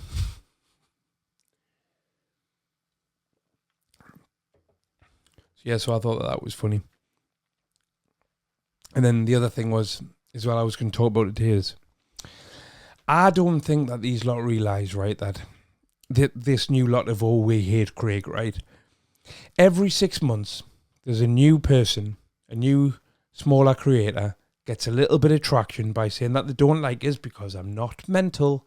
I do know that there are a lot of people that watch me that don't like me. So I know that will create a crowd, there will be a little community of people that don't like me, the same as there's a little community of people that do like me. So they can always get a little bit of traction, but that's as far as it goes. And every 6 months, they start bringing up all the things from my past that everybody already knows about. The police caution, the joke I told, blah, blah, blah, blah, blah. What they probably don't know is that in December 2021, the week prior died, a week I'll never forget, the joke came up online, and on Christmas Day, I put a video out called The King's Speech instead of the Queen's Speech. Thought it was cool. Bit of a dick, really.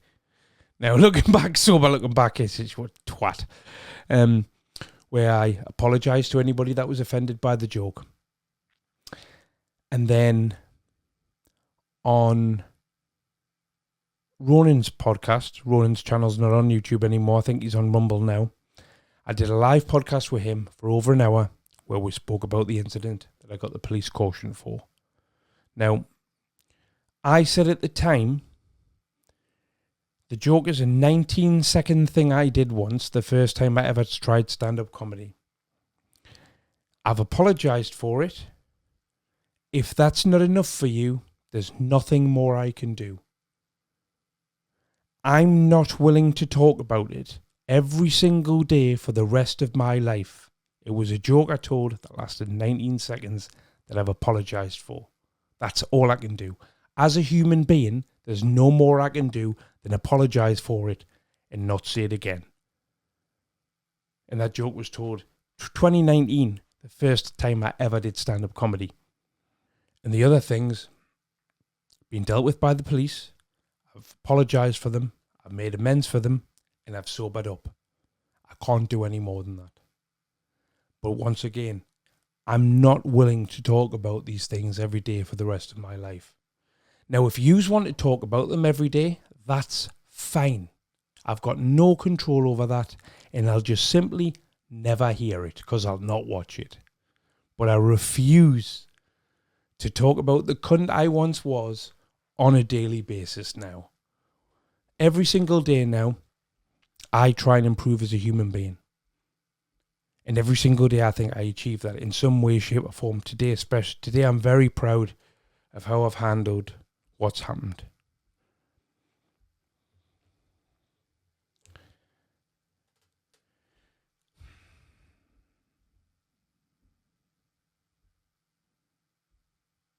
I'm sure there was something else, but I can't remember.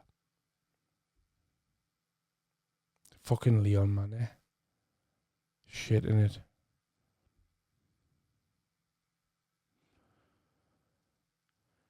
I come on here on this channel. Well, I'll tell you why I'm going to say this, actually. I got a text off one of my friends from down south today, and he said, when was the last time you went to a meeting? And I said, Wednesday night. Why? And he said, well, just I've not heard you talk about it for a while. Just checking in, making sure you're all right, and that side of things. I was like, oh, I don't miss meetings.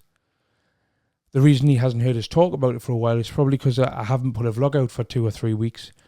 And this is the platform that I use. This is the channel. This is the time space that I use to talk about my NA stuff. And one of the reasons for that is one of my good friends, one of my lifelong friends, comes in our chat under the name Hybrid Street Cartel. He said it was on the phone recently. He said, I think it's fucking over the moon, Craig. I'm over the moon for you, Craig, that you've stopped using and you're sorting yourself out. And if anybody else used to be bad on it, any of your viewers used to be bad on it, and they've managed to sort themselves out, I'm fucking buzzing for them too. But I've got no interest in listening to you talk about how sober you are every single day. It's turning into a fucking NA group online, and it's boring for those. Bear in mind, it's boring for those people that aren't affected by it. And I thought, he's right, which is why I try and keep it off the Daily Decker. I will talk about it on Night Owl sometimes, but this is the place for that. This is the place for that.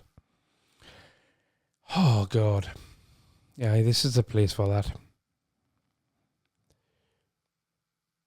And the reason that I do this, I had an email off somebody a couple of days ago, said that they were 45 days sober.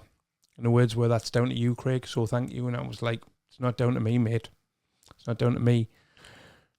You did that, not me. And it made us think about, there's this thing in NA about carrying the message. And this channel isn't to carry the message. This channel might carry the message, but it's a byproduct of me. The reason for this channel is quite selfish, really. This channel's here for me to have a place to document, share, and get things off my chest. Now, if a byproduct of that is that it inspires or helps or the message transferred to somebody else and they get clean as a result, then that's fucking class. But that isn't why I do this. Now, I need to make that clear, because the point of this channel is to be as honest as humanly possible. It's quite selfishly, this is here for me. But like I say, if it helps anybody else, then that's fucking mint. But don't take advice off me, because I'm a fuck up as well. You know what I mean? I don't know, I'm just babbling on her. Well, I do feel considerably better for talking about this and getting it out loud. I've heard plenty of people say over the years, you should write down your negative feelings and it gets them out. And I've always thought, fucking idiots. What would I fucking do that for? Imagine if somebody read them afterwards. Writing things down is not really my style, but turning the mic on like this, I suppose this is the verbal equivalent of it. This is my version of getting things off my chest, and it works. Rest in peace, Leon. I fucking miss you, mate. Hi, everyone. God, I look like shit. Do you? You're meant to see and you don't. Right, we'll try that again. Trying to get an ego boost, just like how you do, I. Hi everyone. I feel like shit. You don't look like shit. Yeah. Look at the forehead on that. Rachel, I've got a question for you, right? So you've got to, you weigh less than anybody else. Well, go and go-karting, by the way, everyone. You weigh less than everybody else going go-karting. Yeah. Which would make your cart move faster, I think. Yeah. But would the wind resistance from your forehead slow you down to compensate? If you want to test Streamline. Well, I suppose there's only one way to find out, isn't there? Give a wave, everyone. Hey. Looks lush, this. Oi, oi. Go, guys, let's go.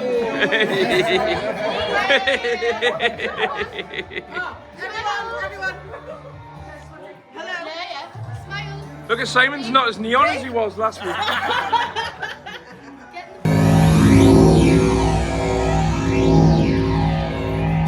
Once again, we're going into Tokyo. Take it away.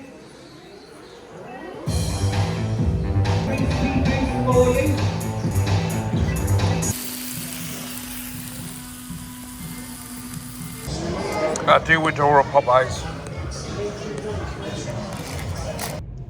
Oi to the oi, Vlogmeisters. Vlogmeisters, Chrissy? Oi to the oi. Vlogmeisters? There's so many things wrong with that. How's that? Oi to the oi. Right. So I've just weighed myself at Chrissy's, right? And I'm 14 stone 12. When I weighed myself at home, I was 15 stone 1, was that? I don't know. And then 3 weeks ago, I was 15 stone 11. So either way, I'm fucking buzzing. Buzzing in Bencham.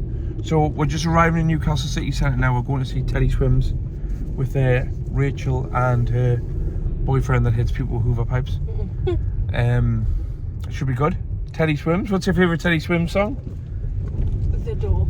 I like the one where he goes, that one. Anyway, it's a waxer.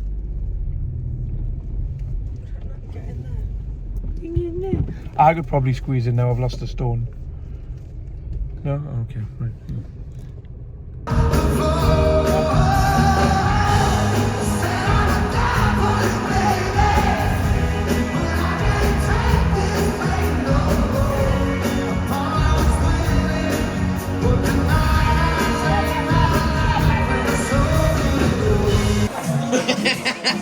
Go on, son. Chicken flatbread. Little steak. Kush tea. So we're at Butterfly World, which should really be called more like, I don't know, Butterfly Garden Centre, because not really a world, is it?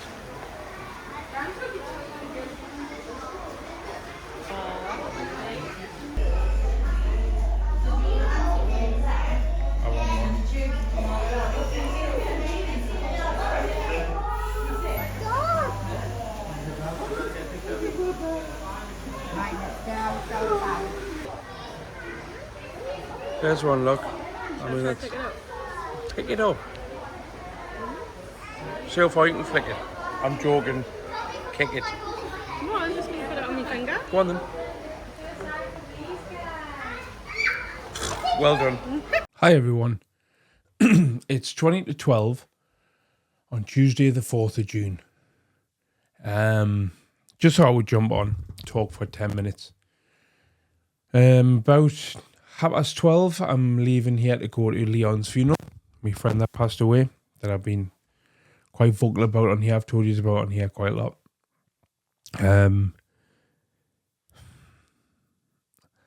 I don't like funerals. Does anybody like funerals? I don't know. Anyway, I just want to jump on and talk a bit. So as everybody knows now, everybody I'll realise I'm quite serious about it. It's been nearly 2 weeks now. Is I'm finished on the dark side of YouTube. The Divi Daily, the Daily Show is finished. And I'm making content for my new documentary channel. Well, it's going to be a documentary / commentary channel. I am still going to do commentary videos, just on much bigger things than this tiny little corner of YouTube. Now, I don't call it a tiny little corner to put it down, but it's statistically, compared to the billions of views that are out there on YouTube, it is tiny. That was a big fish in a small pond, so to speak, in that. I've had 2.5 years there in that little corner of YouTube. I've really enjoyed 99.9% of it. But the truth be told, my heart's just not in it anymore. And I'll tell you why that is. I think I'll go into some detail now and I'll tell you. When I started this corner of YouTube in November-ish 2021, my life was fucking chaos. Especially compared to what it is now. Well, it's completely... My day-to-day life is completely different now to how it was when I started this. When I first started, there was drugs every single day. There was alcohol every single day. And there was just general debauchery around me 24/7. My life was chaos. It was chaos. You know, I wasn't running around hitting people with fucking bats or anything. But it, you know what I mean? And fighting people or anything like that. But it was still chaos. It was absolute chaos. And I used to thrive on chaos. Chaos used to be my norm. If there wasn't chaos around me, then I could, when things started to go well, I would cause chaos again. I think I feared there not being chaos. I know where I stand with chaos. I've lived in chaos for a very, very, very long time. Now, I gave up speed about 600 days ago now. But I didn't go sober. I just gave up that one drug. Then there became a lot... Because when I was on speed, I used to drink every single day. And I used to take coke occasionally. When I stopped the speed, those two other things, their use doubled, quadrupled, became almost an everyday occurrence. So the chaos still lived through that. During that time, I've lost friends. During that time, I've had some good times as well. I've had some great times on the internet. But getting up of a morning, or sometimes still being up of a morning, having a big line of coke, and then jumping on a live and shouting about fucking divvies, right? For a time period in my life was great, but I don't do that anymore. And over the past, I'm nearly 6 months sober now. 6 months completely sober, not even a sip of alcohol, completely sober. And bit by bit, my life has calmed down. It didn't calm down overnight, but it has calmed down completely. It's like night and day. And the person that I am now, compared to the person that I was back in January, when we started the Decade Deal, even though I was sober in January, my life was still a bit chaotic. You know what I mean? There was still elements and what's the word I'm looking for? Like leftovers, unsolved issues from input. And I'm not perfect now by any means, and I still do have issues, but I'm at a point where everything in my life has slowed down, calmed down. And now getting up of a morning 5 days a week and shouting at those less intelligent than me on the internet doesn't make me feel good anymore. To be honest, I think it's become a bit sad that I've got all this creativity and all of this equipment and all of this knowledge on how to use equipment and edit, and some of the things I've done in the past are fucking phenomenal. Some of the companies I've worked for doing stuff like this, like DreamWorks and fucking Walt Disney. And for that to, through laziness, really decline to, okay, what it was maximum effect, minimum effort is what it was. So, sitting arguing with Derek, right, okay, that had a purpose. that did have a purpose behind it. That had a almost like I'm on a crusade to bring down a very, very, very evil person. And then when that dried up, I thought, right, I'll start the Divvy Daily. Now, the Divvy Daily failed, in my opinion, because of an oversight on my behalf, which in hindsight is fucking stupid. And I've said this before, but I'll say it again now for the people that haven't heard it. When I started the Divvy Daily, I thought, because I watch these other reaction channels that are much, much bigger than mine, but they're on different subjects. What happens is, what I watch is, right, is I watch reaction channels where the reaction channels got between, say, 500,000 and 1 million subs. But they're reacting to somebody that's got 10 million subs. So the person with 10 million subs isn't wanting to argue back with them. Now, I thought in this dark corner of YouTube, I could take these 20-odd creators, most of which just don't stop making content the day after I started the Divvy Daily, because they didn't want to be on the fucking show. I could take these 20 creators that I made a list of, download all their content and take the piss out of it on a daily basis and do that. Not getting the back and forths with these people, that wasn't my intention.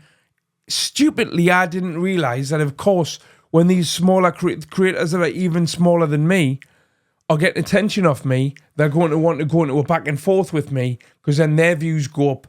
But then that drags me into where I'm not really reacting to that content, I'm arguing back with them, and that was never my intention. It was never my intention. And call it ADHD, call it oversight, call it just being a fucking idiot. Because I didn't, why on earth I didn't realise that before I started is beyond me. But I very quickly realised that that's what it was going to be.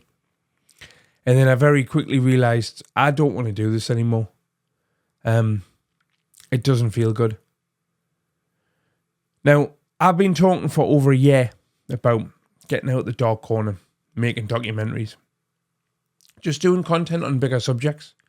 Now, because of the way that the algorithm works, if I make a video and I put it on my main Hedgehog Man channel, it's got 3,000 something subscribers, right? Not many. But if I make a video and I put it on that and it's about Decker Heggie, can do 20,000 views, up to 20,000 views. Shadow Boxer, up to 20,000 views. Brett May, up to maybe 15,000 views, right? If I put a video on there about Elphaba, did 1,100 views, because the subscribers that have subscribed to that account, or they're not subscribing for Elphaba content, they don't even know who Elphaba is. So by default, they're not watching the videos, which means that then the YouTube algorithm shows it to even less people. So I've got to start again. So I've started again. New channels called KD TV.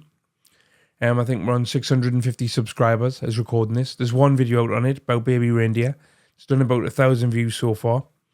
It's the best piece of content I've made in a long time. And it's not the best I can do by any means. Not even nearly the best I can do.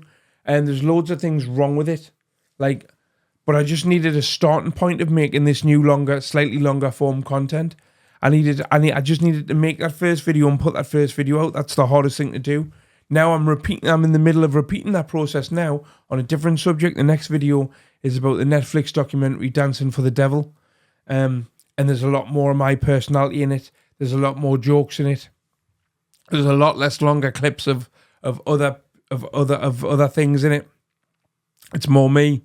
And I think if I do one of these a week, by about the 5th or the 6th week, I'll have fine-tuned that content to exactly what I want it to be. And then it's just a case of keep doing it long enough so that YouTube places it with an audience that likes it. With an audience that'll enjoy it. I know that audience is out there. The world's a fucking big place. And don't get us wrong. I know that for every one person that likes me, there's probably 10 people that don't. But I'm comfortable with that. And a lot of people on here aren't. I'm still going to do Night Owls. I'm still going to do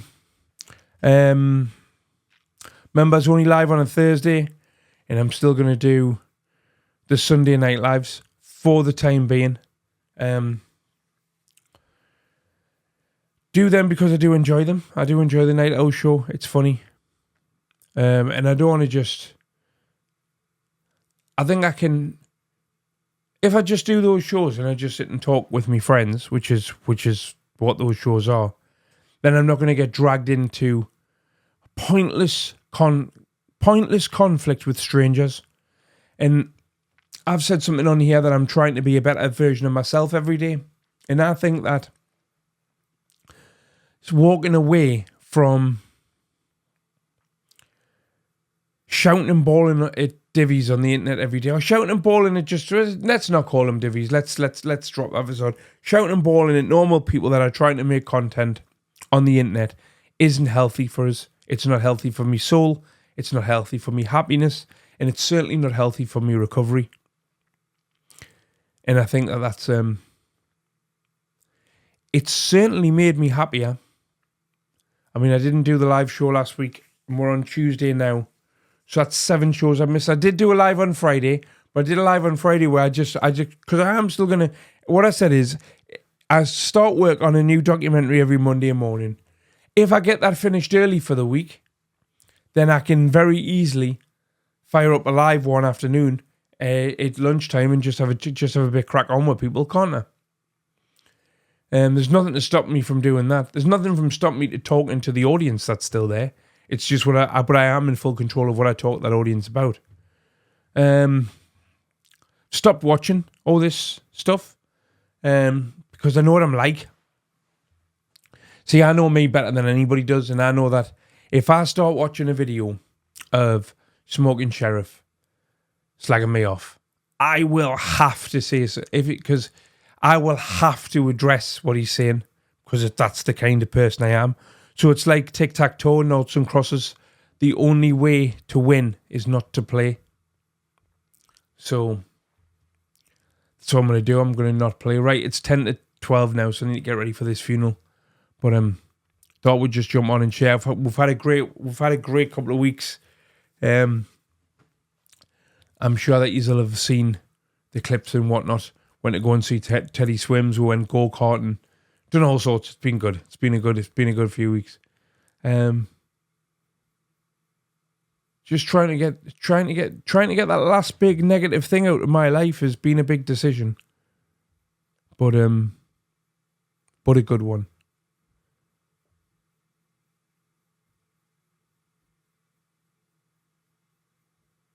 In a bitch. Idiot. Right, if I can just ask everybody to be quiet for the next 5 minutes, please. If you do have any questions, by all means, if you feel uncomfortable in the room and you don't want to say it out, come and speak to us individually. Happy to address any questions whatsoever. Apologies for all those that have done this multiple times, but I am going to do the grounded and they are unable to recover. You risk a DQ. It's quite simple because it is a foul.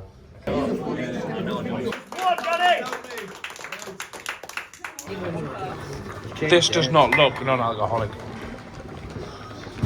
Cheers, mate. Thank you very much.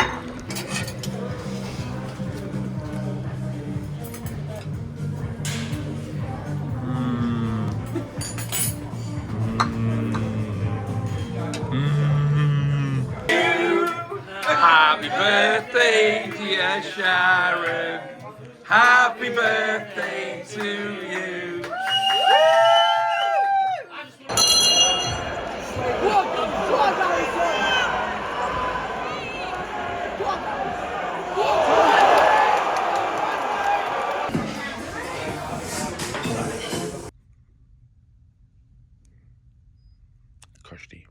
It's the early hours of Friday, the 14th of June. I am now officially, as of right now, 6 months sober. I picked up my key ring 2 days early because I picked it up at the meeting that was closest to, well, this is called a sober birthday. And it's 180 days now. So that's good. I feel good. I do feel good about it. I've got to be honest. I know that this is a much bigger milestone, but I felt a lot better hitting 3 months than I do now. It just feels more like normal part of the life. It doesn't even feel like really it needs celebrated. But it's nice to have the key ring. It's nice to have the reminder that I've been sober for 6 months, and I'm going to come, obviously, I think my next one's 9 months and then the big one, which is a year. and then multiples of years, hopefully. Right. Since I last sat down, what have I got to talk about? I went to Leon's funeral. Talk about that for a minute first. That was the first funeral of a loved one I've been to sober. Very different. Very different. The emotions in the church hit me a lot harder than I was expecting, actually. I cried a lot more at that funeral than I have done at previous ones.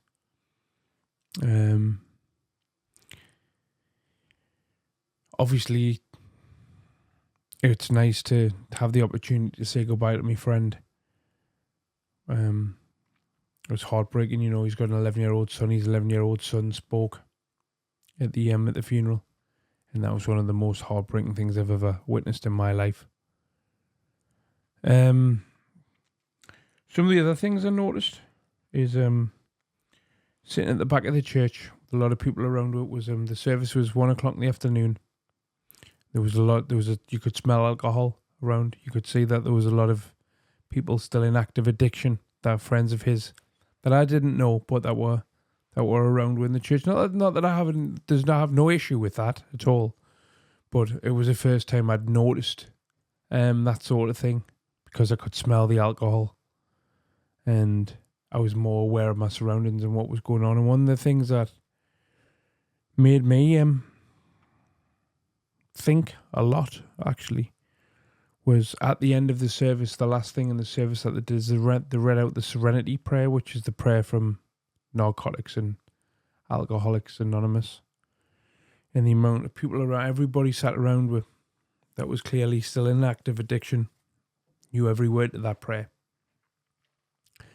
But some of them looked off their face, some of them looked drunk, some of them looked sober as well, you know. So it wasn't everybody that was there, but I was thinking, like, just goes to show that there's a lot of people that try this, what I've tried to get clean, and it obviously it doesn't work for everybody. But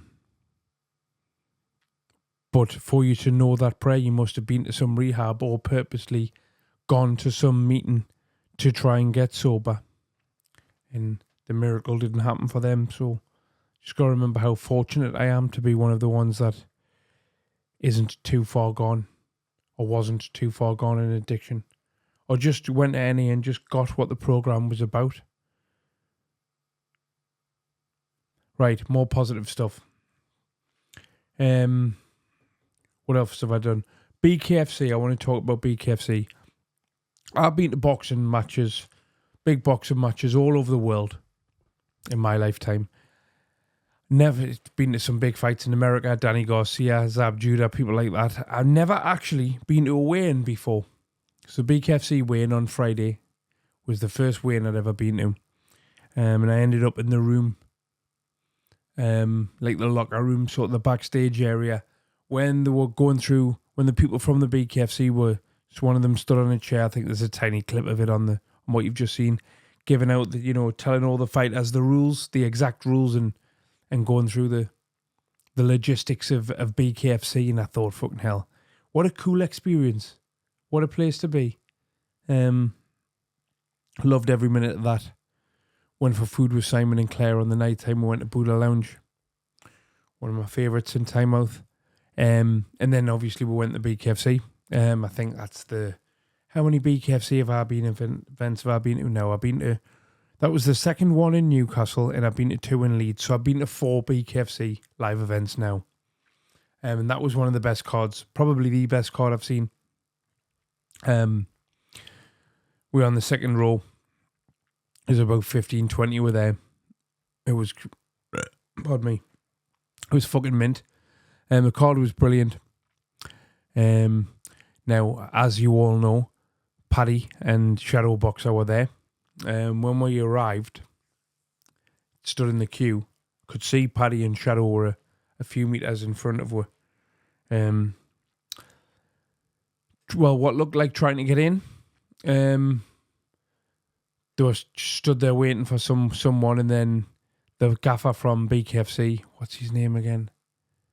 Oh God, I can't remember the bloke's name. Andy Bakewell. Andy Bakewell came out, spoke to them, and then Paddy and Shadow walked off. I thought that was them gone, but they walked past me. They walked up out the gate. I don't think they've seen us, and then they come back, and walked and were taken in the event. So they got in the event. And I didn't see Paddy again past that night, but I had a conversation with some of Paddy's lot in there. I was given the opportunity to end this ongoing feud there's been between me and Paddy, this back and forth between me and Paddy, this trouble that has been between me and Paddy for over 2 years now, to resolve that with a conversation. And I am 100% up for that, because I've had this hanging over my head now for some time. It's not been nice. And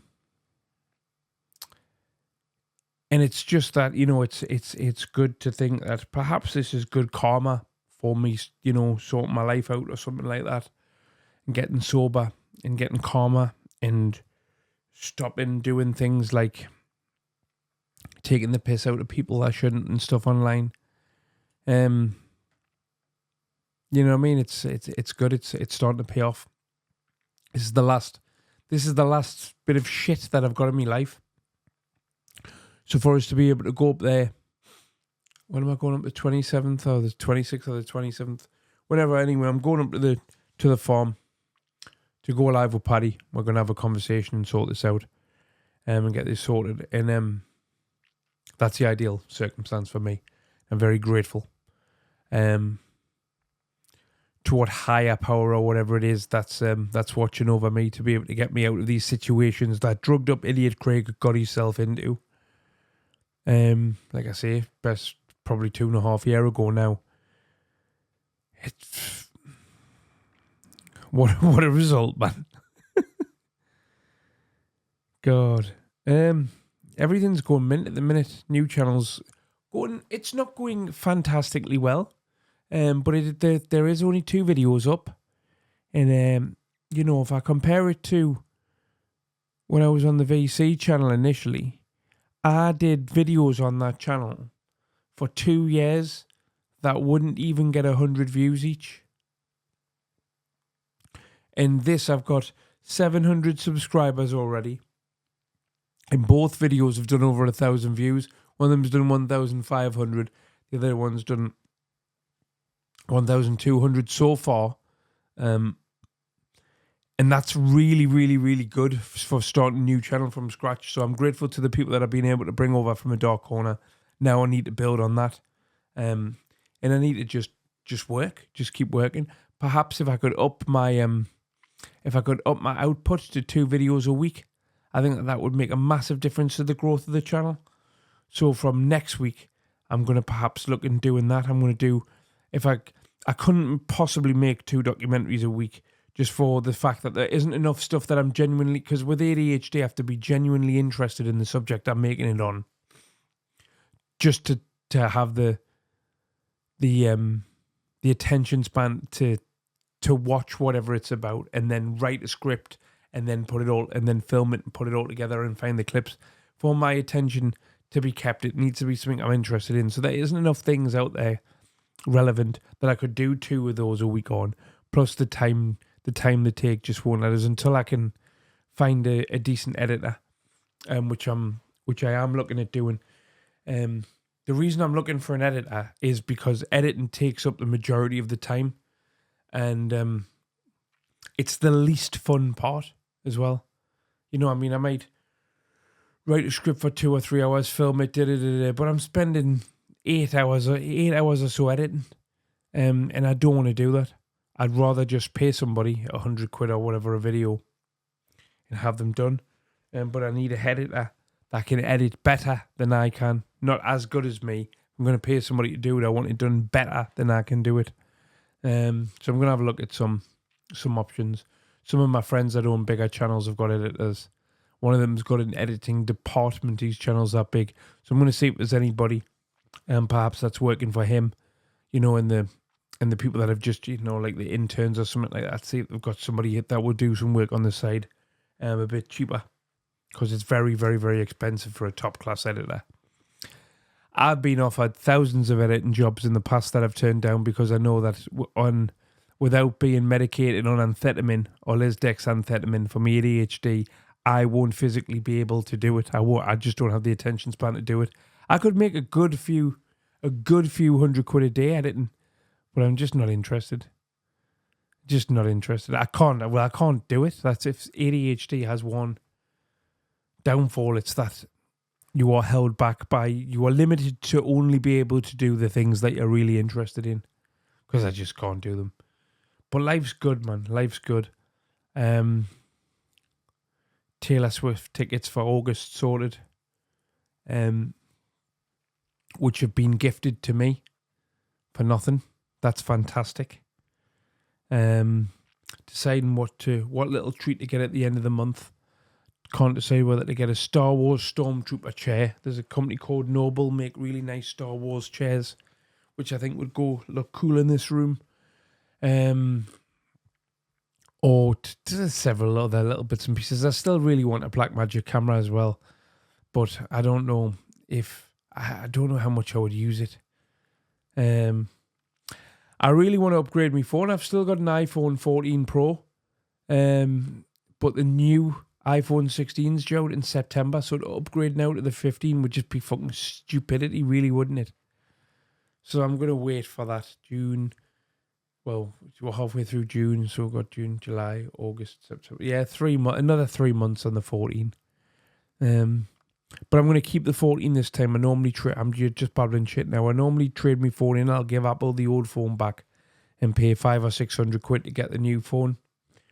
But this time I'm going to keep it because I would like two of these so that I can, like two decent iPhones, so that I can shoot podcast content anywhere. Right. That's enough, Craig. That's enough babbling for now anyway. But yeah, all's good. Every single issue I've got sorted now. Every single issue in my life is sorted. So now I need to concentrate on staying sober and not getting into any more stupid bullshit. Which, to be honest with you, I don't think I will sober. Anyway, I'm going to try and do these vlogs more often, like more regular as well. So I'll try and be back next week with a vlog. The link to the new channel's in the description.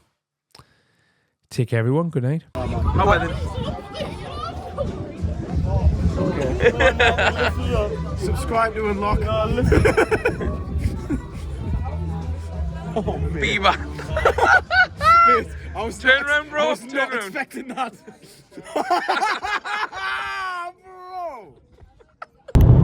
So I just left Paddy's shed. Paddy's shed. It wasn't even the shed. It was the house. I was disappointed I wasn't in the shed. You know. Are you good? Yeah, I think that's the first time I've ever seen him stream from a building.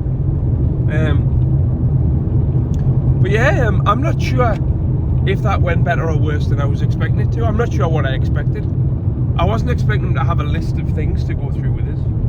But at least doing it that way, at least now he's covered everything he wanted to. True.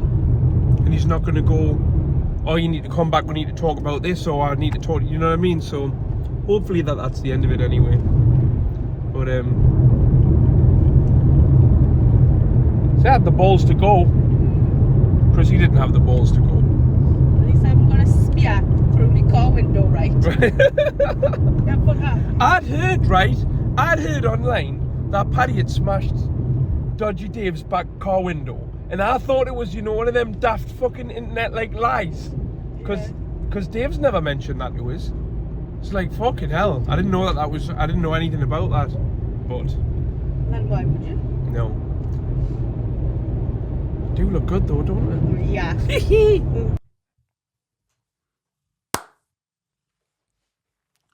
Right, welcome. So it's been in it. Where are you going? Let's get out of the way. Right, let's get to it. It's 7 minutes past 3 on Thursday, the 4th of July, early hours of the morning.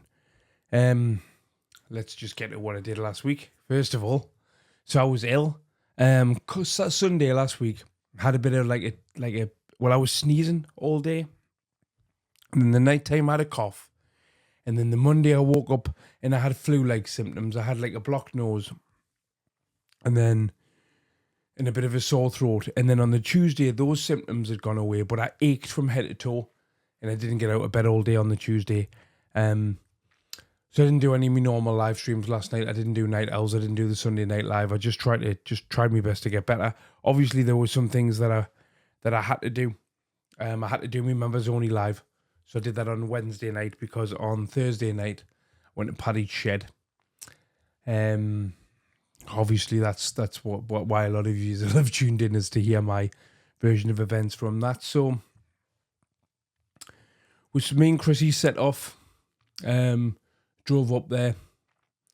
I'd been texting Paddy during the day trying to get the address of him, because obviously I've got a rough idea where it is, but I don't know the actual address. I know it was just off a motorway, but I didn't know exactly where. Didn't have any reply from him. 2-3 text messages, no reply. And then somebody had said, I'd said to somebody, I'm trying to get in touch with Paddy, find out where the farm is. I don't know where it is. Like, I need an address, a postcode, something to put into Chrissy's car to get with there. And the person said, oh, actually, if you go to the info, if you go to the About section on his YouTube channel, the full address and postcode's there for me. So it's like, all right. He's obviously not hiding where he fucking lives, is he? So I got that from there. And then we're driving up. We're a little bit late. We're meant to be there for 8 o'clock. He went live at 8 o'clock and he's saying, I haven't heard from him all day. But if he wasn't coming, he would say, and I was thinking, fucking text you? I didn't understand what was happening. So I got there anyway. Now, I was expecting to get there and to go into a shed, as, you know, the notorious war shed, as he calls it. And I got there. The dog started barking. I had the live on my phone, and I heard Paddy say, I can hear the dog barking, that'll be them now. You send Bull out. So when you send Bull to come and get us, you got to cross like a train line to get onto the farm. So Bull told us went across the train line. I crossed the train line, and then they took us up Bull took us into a house. There was a cottage that's half burnt down, basically, or was half burnt down, and they're in the process of rebuilding it. It was like a staircase, and you should just through that door, straight up the stairs, turn right. So I've gone up the stairs. So this open the door. So from outside, what is just a flight of stairs. Very, very odd layout. But I suppose it's a really old building, isn't it? So I've walked up the stairs. There's no handrail because the building. He said, you know, there's no banister. Be careful. I thought, Jesus Christ, dead steep fucking stairs. Gets to the top of the stairs, turned right. There's like a real coal fire in a fireplace on. Paddy sat in front of a table or a desk or something. And there's a window behind Paddy's head.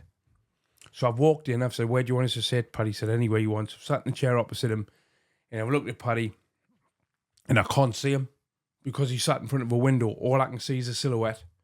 So I can't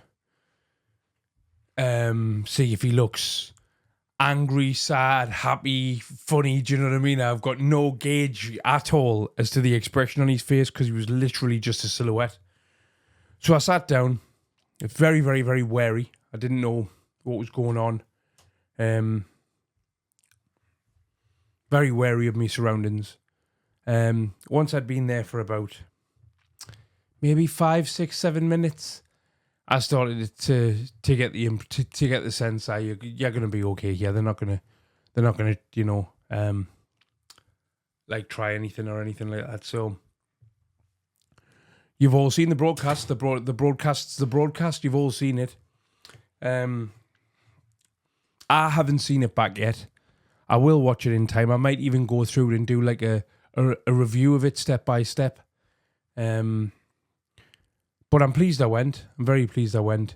I'm pleased it's sorted now. I wasn't expecting him to have a handwritten list of different points of things he wanted to go through with us. You know, some of the things were very, very much we needed to talk about. Other things like Dodgy Dave and stuff like that. It's nothing to do with me. But he said what he had to say. I said my opinion on things. And I think from what I can remember, it was a pretty fucking decent representation of who I am. You know what I mean? It wasn't meant to, I wasn't going there to do a comedy show or a comedy podcast or anything. I was going there to do a serious conversation and end a situation. And I thoroughly believe that was achieved. So that's good in my eyes. So it was Thursday night. Thursday, I'm still ill. I'm over the worst of this, but I'm still ill come Thursday. But it was one of those things where I thought, if I come online or if I ring Paddy and say I'm ill, I can't go, bearing in mind, I'm never fucking ill. You know what I mean? I think even when I was doing the fucking daily shows, I think I maybe missed one once because I wasn't very well, because I had flu or something. Saying that, I was probably hungover, probably too hungover and couldn't be asked to do it. I think I missed one show, not well. So for us to just turn up and go, oh, I'm too ill to come, I thought, I'll get absolutely fucking ridiculed for that. So I thought, right, when I knew I was ill on Monday, I thought, right, just relax and get as well as you possibly can for Thursday night, because you're going on Thursday night, which I did. Wednesday night, I did the members only live, which I normally do on a Thursday. I thought, people pay me their hard-earned money. It's $3.99 a month if you want to join the Divi Daily channel. Here's the sales pitch. For that, we do a members only live once a week, and it's good crack.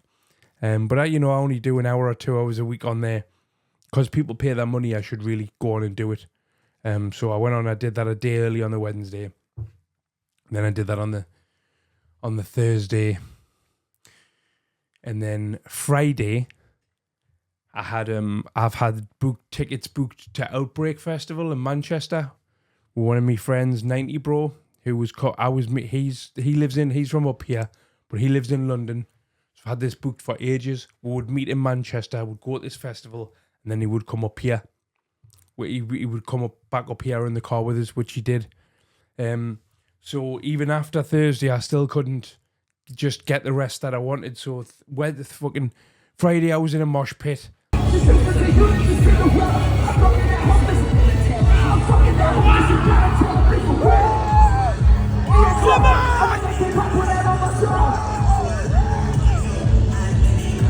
You look like a piece of hallelujah, wrapped up in have mercy, Lord. Hood rat. How you doing, man? Oh, I'm good, bro. Blessed. 2 coffees deep. 90 Bro first. Rick Fury.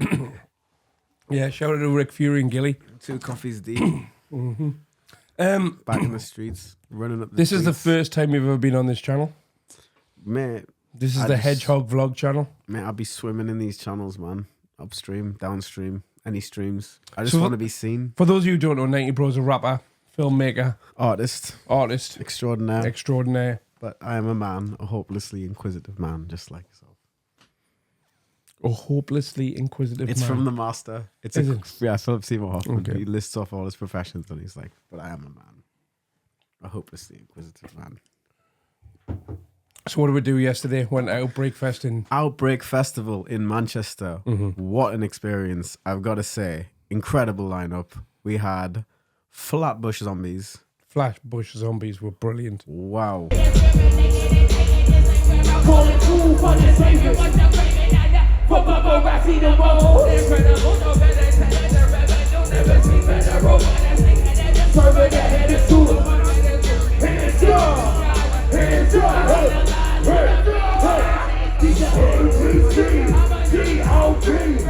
Now I thought that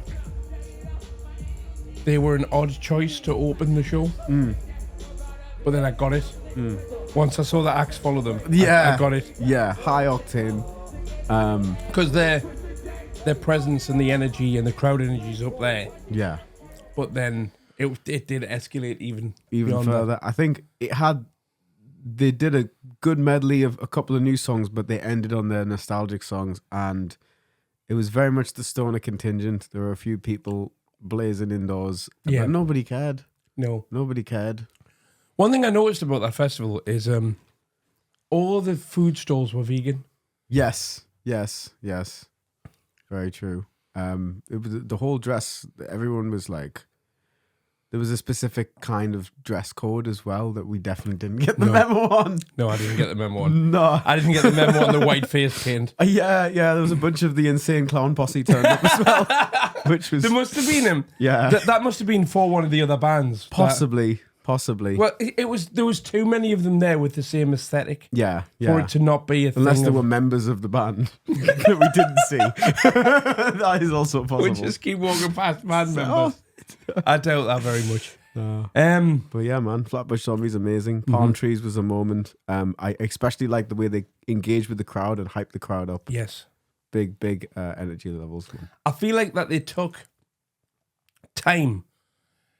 Like they took time out of that set to address the crowd. Yes, and that much time out of that set that it would have had a detriment to how many songs they could perform. Yeah, but their job ultimately is to MC, to control the crowd, to raise the hype, to set up the whole event. And so I get why they did it. Yeah, I get 100% why they did it, and I like that they did it. But I don't think a lot of newer artists would have the confidence to drop tracks from the list to talk to the crowd. That's a good point, because by putting it's mad to say they're a legacy act, because but in music 10 years is a long time. But yeah, to have an act like that there, that makes sense. Yeah. And they every second they were on that stage, they own that stage, so that experience comes through. It shows. Yeah, man. Then next up we had Peggy, the one and only JPEG Mafia.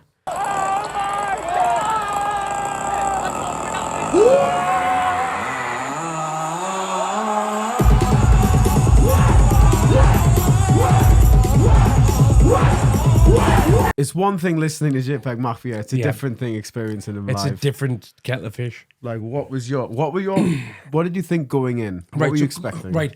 Going in, I don't know what I was expecting in terms of, I wasn't expecting the same with the band. I didn't know if he would have a DJ.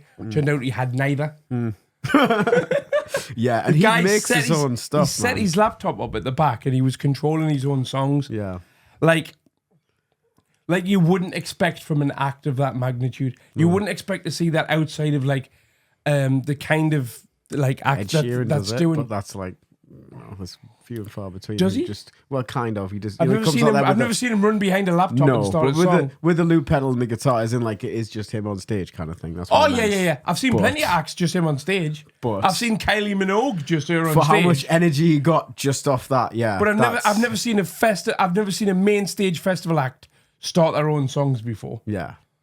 And the level of there was crowd- something really endearing about it. Yes. I mean, it's like it was intentional. Yeah, it's not like his DJ hadn't turned up for the day. No, and it was very humbling. Like he was a little bit late, but the second he hit the stage, no one even that was. How late was he? About 10 minutes. Right. Oh, that's not. But bad. in the time of the it felt a little bit, and then it just went. And wow, like it was just from the first song there was mosh pits. And they only grew and they only multiplied. And we started at the front. We actually were at the front, but by the end we were. But at some points we went back forward. It was just absolutely. It was a cardio workout. Like it was. I feel like I've been in the gym today. Truly, my legs are gone, and you just can't help but get swept up in that. So the younger lot, because you're 10 years younger than me. I'm 44 now. You're 33. 3. Right,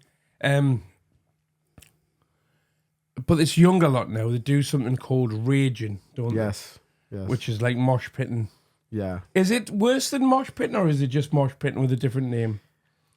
I think it's the same spirit, but it's strange because it is rock and roll, basically. It's an extension of the same thing. It feels friendlier than I thought a mosh pit would feel like, but still wild. Yeah. No, it is definitely it's a different energy, but it's very much in the same spirit of that. So it was a vegan friendly mosh pit. Yeah, definitely. But it was. I mean, there was all sorts of all shapes, sizes, ages, denominations were jumping up and down, going crazy, and everyone felt free. That sense of freedom that you don't really get, and.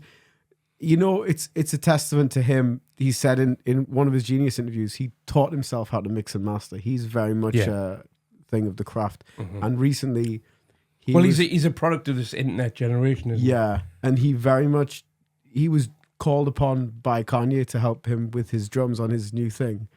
And the drums Which is live, the sole reason I bought the ticket. Yeah. It was. But those 808s live, it's a different experience because Yeah. the way the bass rumbles and the specific, you can't even just...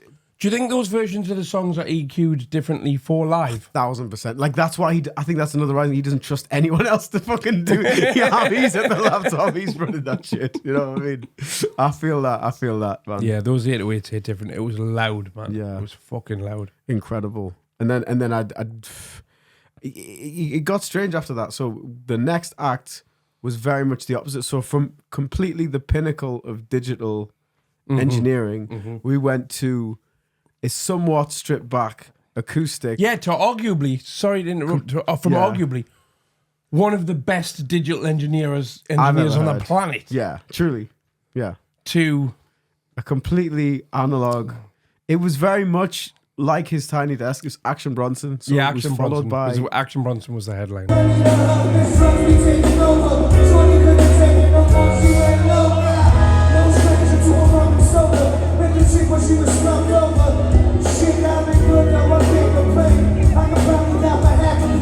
the legendary, and he was very charismatic on stage. He was exactly what I expected, and it actually initially I was like, maybe JPEG should have headlined it, but it did feel a bit refreshing after all that jumping up and down, and everyone was just kind of mellowed out and ended on a nice note. And he brought it, man. He brought like, he did have a few fumbles, but he played it off so charismatically, and he rocked with the crowd. He was at the front dapping up everyone who was there. One of the things about that festival is they encourage you to get on the stage. Yes. So that was another thing during the JPEG Mafia. There were multiple people jumping up on the stage and then jumping into the crowd and crowd surfing. And during Flatbush Zombies as well. Yeah, yeah. I was. There was people were just gliding from one side of the stage to the other, and we were just like, yeah. But yeah, for the venue as well. It was an indoor venue in Trafford, and I don't know how many of well, these. Well, it's ballers. So there's people will be watching this channel, and if they're still with us. Because for those of them that are interested in this conversation, which is very niche for this channel, Ballers is where so you know how we do Decker Heggie content, right?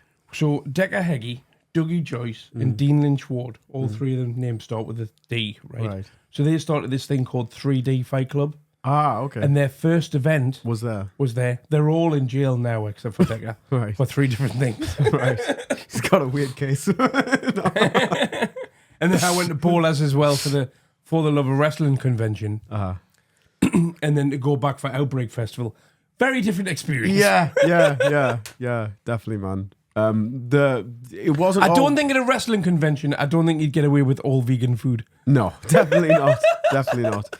But I think on the Very flip side, demographics. To be completely 100% transparent, the drawbacks or the setbacks of the festival for me was the first few hours there weren't acts on. So we what time did we arrive? About 3:20 ish. Yeah. We intended to get there for around 2:00. Yeah. And when it opened, we thought we were being late by arriving at 3:20, and we still waited a good hour, 2 hours before there was before anyone came on. Yeah, and they were opening. We were expecting some more opening acts. I don't know how. Again, I don't know how young this festival is, but I do think, as an upcoming artist and who knows many emerging artists, that could have been a great opportunity to put some local acts on, to put some other acts on, because people would have happily watched them, experienced them. And it's a win-win, and to perform on a stage like that, most up and coming acts would have done that for free, so they would have only had to pay a sound engineer. Or at least, like they'd more than make up for whatever they would. Yeah, that was a drawback for me. So there was 3 stages. The outdoor stage wasn't open. No, so that must be open today, which is Saturday today. So we went on the Friday. Yeah, and to be fair, like maybe an earlier day, maybe a Saturday or Sunday might have been a bit more of a different experience. But we went on the day that was predominantly hip hop because that's what we're into. Yeah, and yeah, man. I wouldn't today. I couldn't bring the lineup. I couldn't tell you one act from today's lineup. I looked at the flyer for the Saturday, right, and I didn't recognize a single act on it, which made me think: am I that out of touch, or is this just a different genre of music?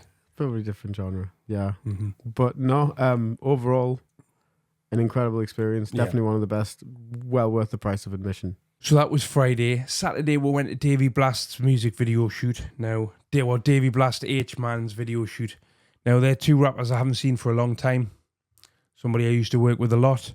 At the shoot, I saw Rick Fury, who I've not seen for ages. Gilly, who I've not seen for ages. Macbeth, who I've not seen for ages. Nana, that I've not seen for a while. Loads of me pals anyway that do music were there. And I'm really grateful that I got the invite to go to the video shoot. Pocket full of rocket fuel, I'm ready for whatever. There's nothing better than a piping hot weather. Get a fire for crack, the Friday fire is packed. We're gonna get so high, we'll fly off the map. I'm off the atlas, I'm off my coordinates. Well, longitude and latitude become subordinate, I'm bored of it. Because I really enjoyed my day, and it was mint seeing them all. They were all drinking and smoking weed.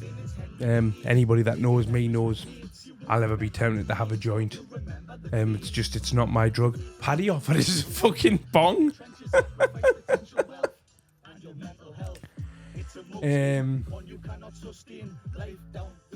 But yeah, so sober day Saturday. Great video shoot on Saturday. Can't wait to see the finished product of that. Saturday night, 90 Bro had a gig at the Globe in Newcastle, so we went there. Some crazy artists on there. The night was called Ultra Jam. The two guys that hosted are called Average Joe and MK Ultra, and the two like alternative rappers from Newcastle.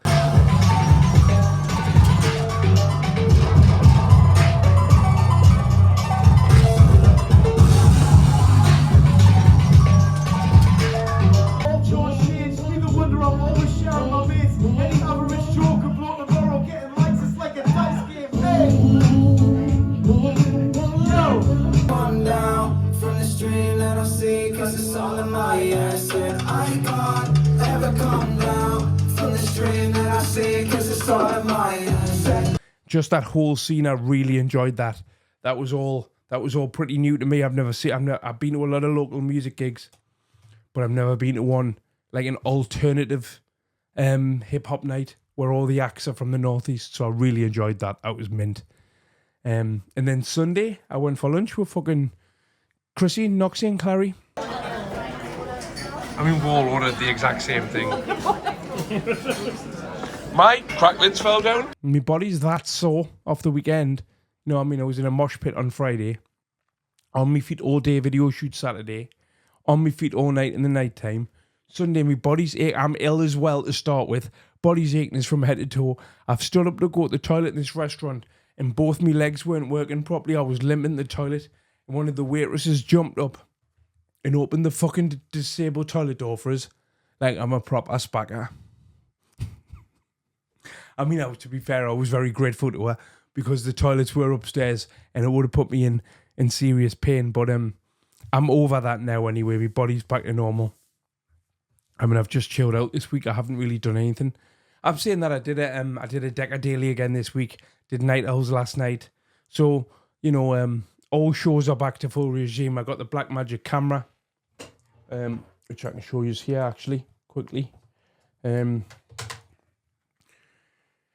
Blackmagic camera with a Panasonic lens on, the small rig holder there. It is fucking brilliant. It's not a difficult piece of equipment to use, but I still need to spend a couple of days learning. And I got another 2 lenses, anamorphic, 75mm and an anamorphic 50mm there. So I'm going to be shooting some. What I might do is I might just to learn how to use it. I've done a lot of music videos over the years for other people, and I might just ask my mates that rap and say, "Does any of you want a free music video?" Which I know they'll bite me hand off for, and I'll just do them a free music video to learn how to do the camera properly, so to speak, how to use a camera properly. But I need some LUTs. Does anybody watching, you know where to download good LUTs from? Let us know about the LUTs. I need some LUTs. If you don't know what a LUT is, then you're not a camera geek. Oh.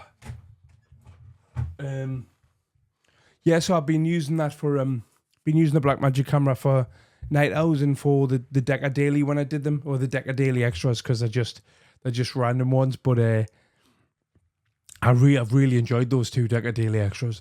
If Decker puts out enough stuff for us to do one of them a week, I'll be happy. I'll be happy with one a week.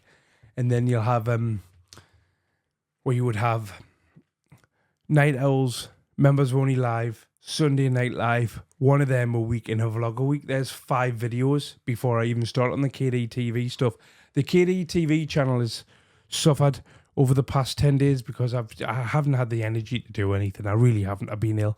I'm still not 100% now, but I'm getting back there. Went to an NA meeting tonight. Good crack.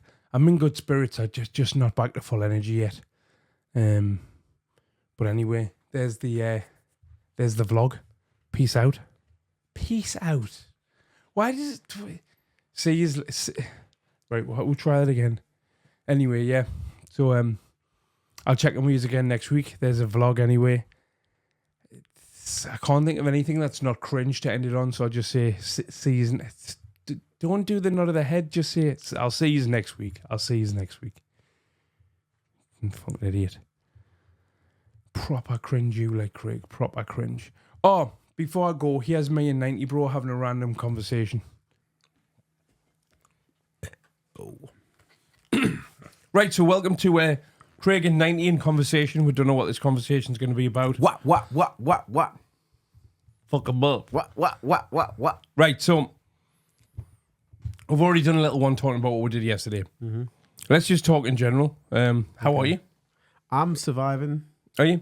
No, that's an understatement. I'm thriving. You're thriving. I remember the last time we had a proper sit-down talk, it was 2019, and I was very much in between Is it things. that long COVID. since we've sat down and had... It was during COVID, right? It was like between lockdowns, I think. Actually, the last time that we sat down and had a recorded conversation was in our podcast. Yeah, and I was very much... 2021. Yeah, and I was pretty down, bro. Yeah. I was pretty rocked. I was pretty like deflated musically, creatively, spiritually. I was not in a good place. Right now, I feel like a lot of cycles are ending. I'm shedding a lot of old weight, baggage, stuff that I held on to, things that I thought were my path, and just letting what is meant to happen and trusting more. Trusting the faith. process. Yes, the process, bro. Very cliche. Very cliche, but yeah, I know what you mean. Bro, the truth in the cliches, because it's like repeating, like, yeah. And there's something to that, because when something is told to you so many times, you become blind to it. And I feel like that's how people lose their way, because that's how you lose faith, because it's something that's invisible and that's there. But then when you take it for granted, you can lose it, the thread. You get caught up in Maya, in the illusions of all kind of things. You know what I mean? So just to give him, I don't want this to feel like an interview. Mm-hmm. Just to give my audience a bit of background. 90s from Sunderland originally. Mm-hmm. Don't hold him against him. Yeah. I'm saying that the audience I've got isn't. It's the audience not dumb. It's from various different places in the UK, so nobody's going to hold that against you. Yeah. And if they do, fuck them. Yep. We met. When did we met? About 2016. We met 2016. Yes, we properly. No, we briefly met. We properly met each other in 2017 after I dropped one of my mixtapes. You were listening to it. You enjoyed it in 2016, and then we properly met in 2017 and started talking. Yeah, made a lot of songs. We did a lot of songs. Yeah, man. In the height of my speed addiction. Yes. Yes. It was. You know what? Speed was still fun then. For me, anyway. It was still fun then. If there was ever one of the glory days sort of honeymoon periods, it would be when I first started taking it, and that time period that we were making music in 2017. And then when I got the flat on Shields Road. Yes. That was a fun time for me. It's like I think it was Charles Dickens said, it was the best of times, it was the worst of times. In both ways. So since then you've moved to London. Yes. How long have you been down there for now? God, nearly 5 years. What? Yeah. It's flown. I mean, 2 of the years were COVID, so it was just literally just surviving. But I feel like I'm back to where I need to be. Right. I say need to be, not even need to be, meant to be. This is where I'm meant to be at this time in my life. I seem to lose all my good friends that I want to do content with to different cities. That's just a sign you need to bring it on the road. Like a lot of contents, a lot of podcasts, they take the stuff on the road, and that keeps the content fresh as well, man. For real, for real. Yeah, There's well, we podcast studios there as well, Yeah, that's a good point, actually. Yeah, I don't even need to take equipment, do I? Yeah, man. How much is a podcast studio to hire?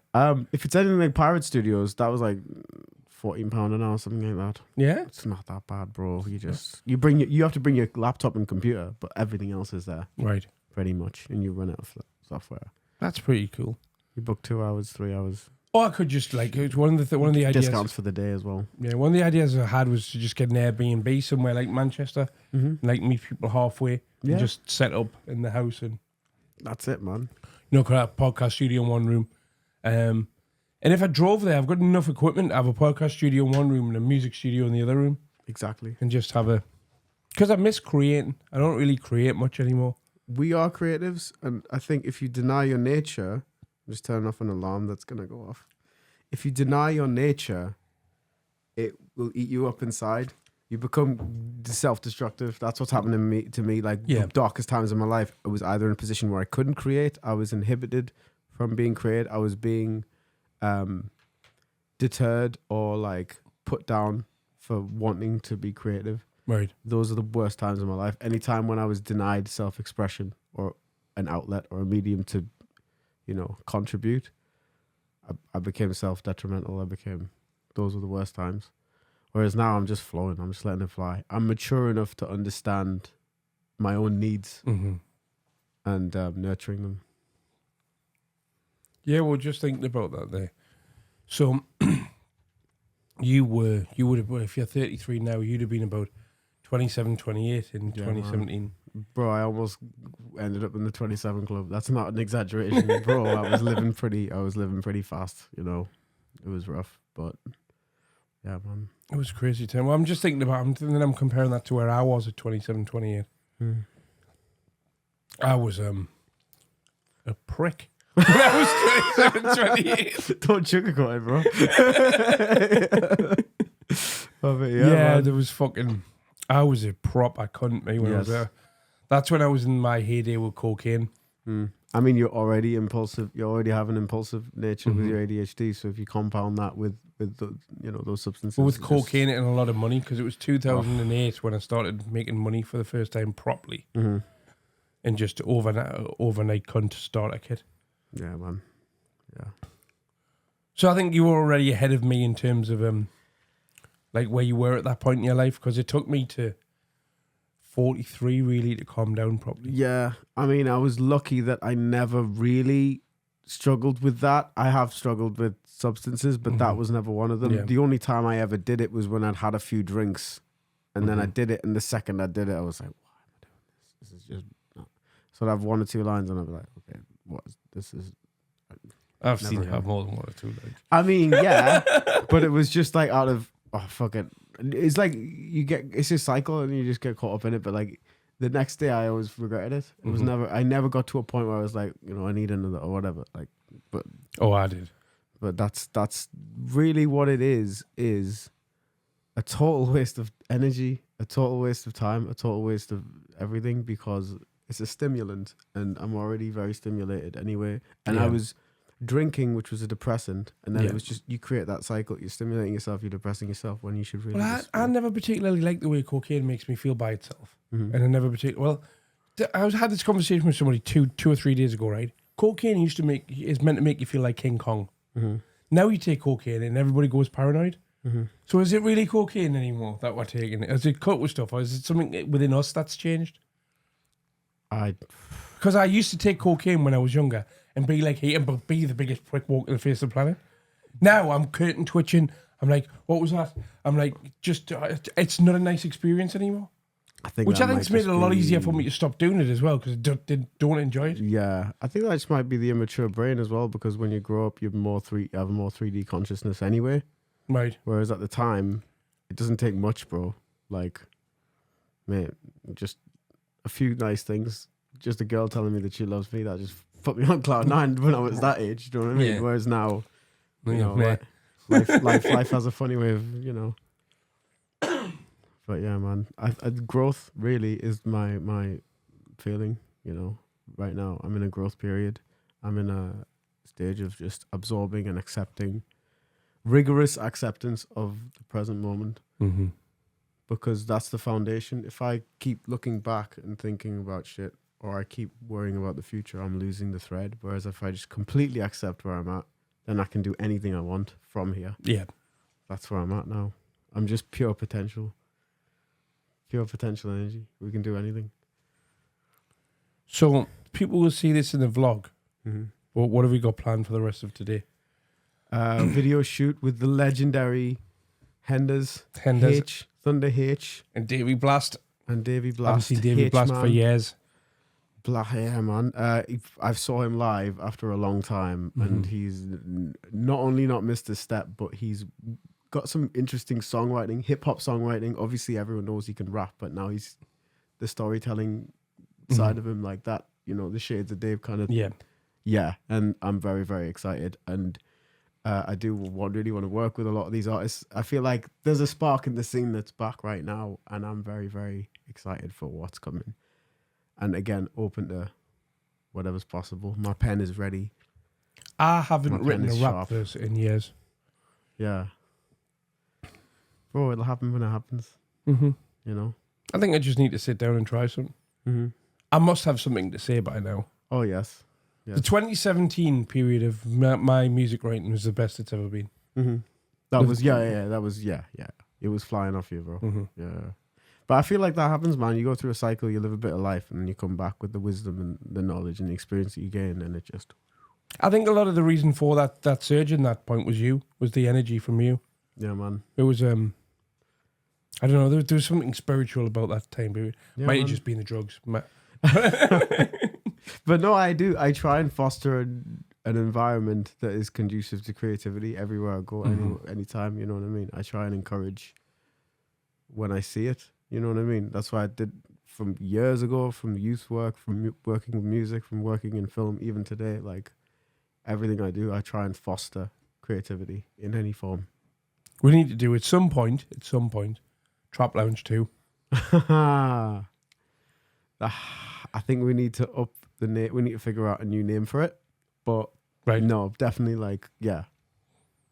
It was a great project. No, yeah. I mean, it was definitely some of my most intricate wordplay, I think, on that. Because I wasn't rapping particularly fast on it, but I was saying things, bro. Like, you know, I am particularly proud of that. We did 3 songs in one night, the first night for that. Yeah, man. Tony Marie as well. We loved to work Yes. with her again. Sometimes lightning just strikes. Mhm. You know, we're just vessels, man. We got to be receptive to it. But yeah, man, what's the most inspiring thing you've learned in the last year about yourself? Is that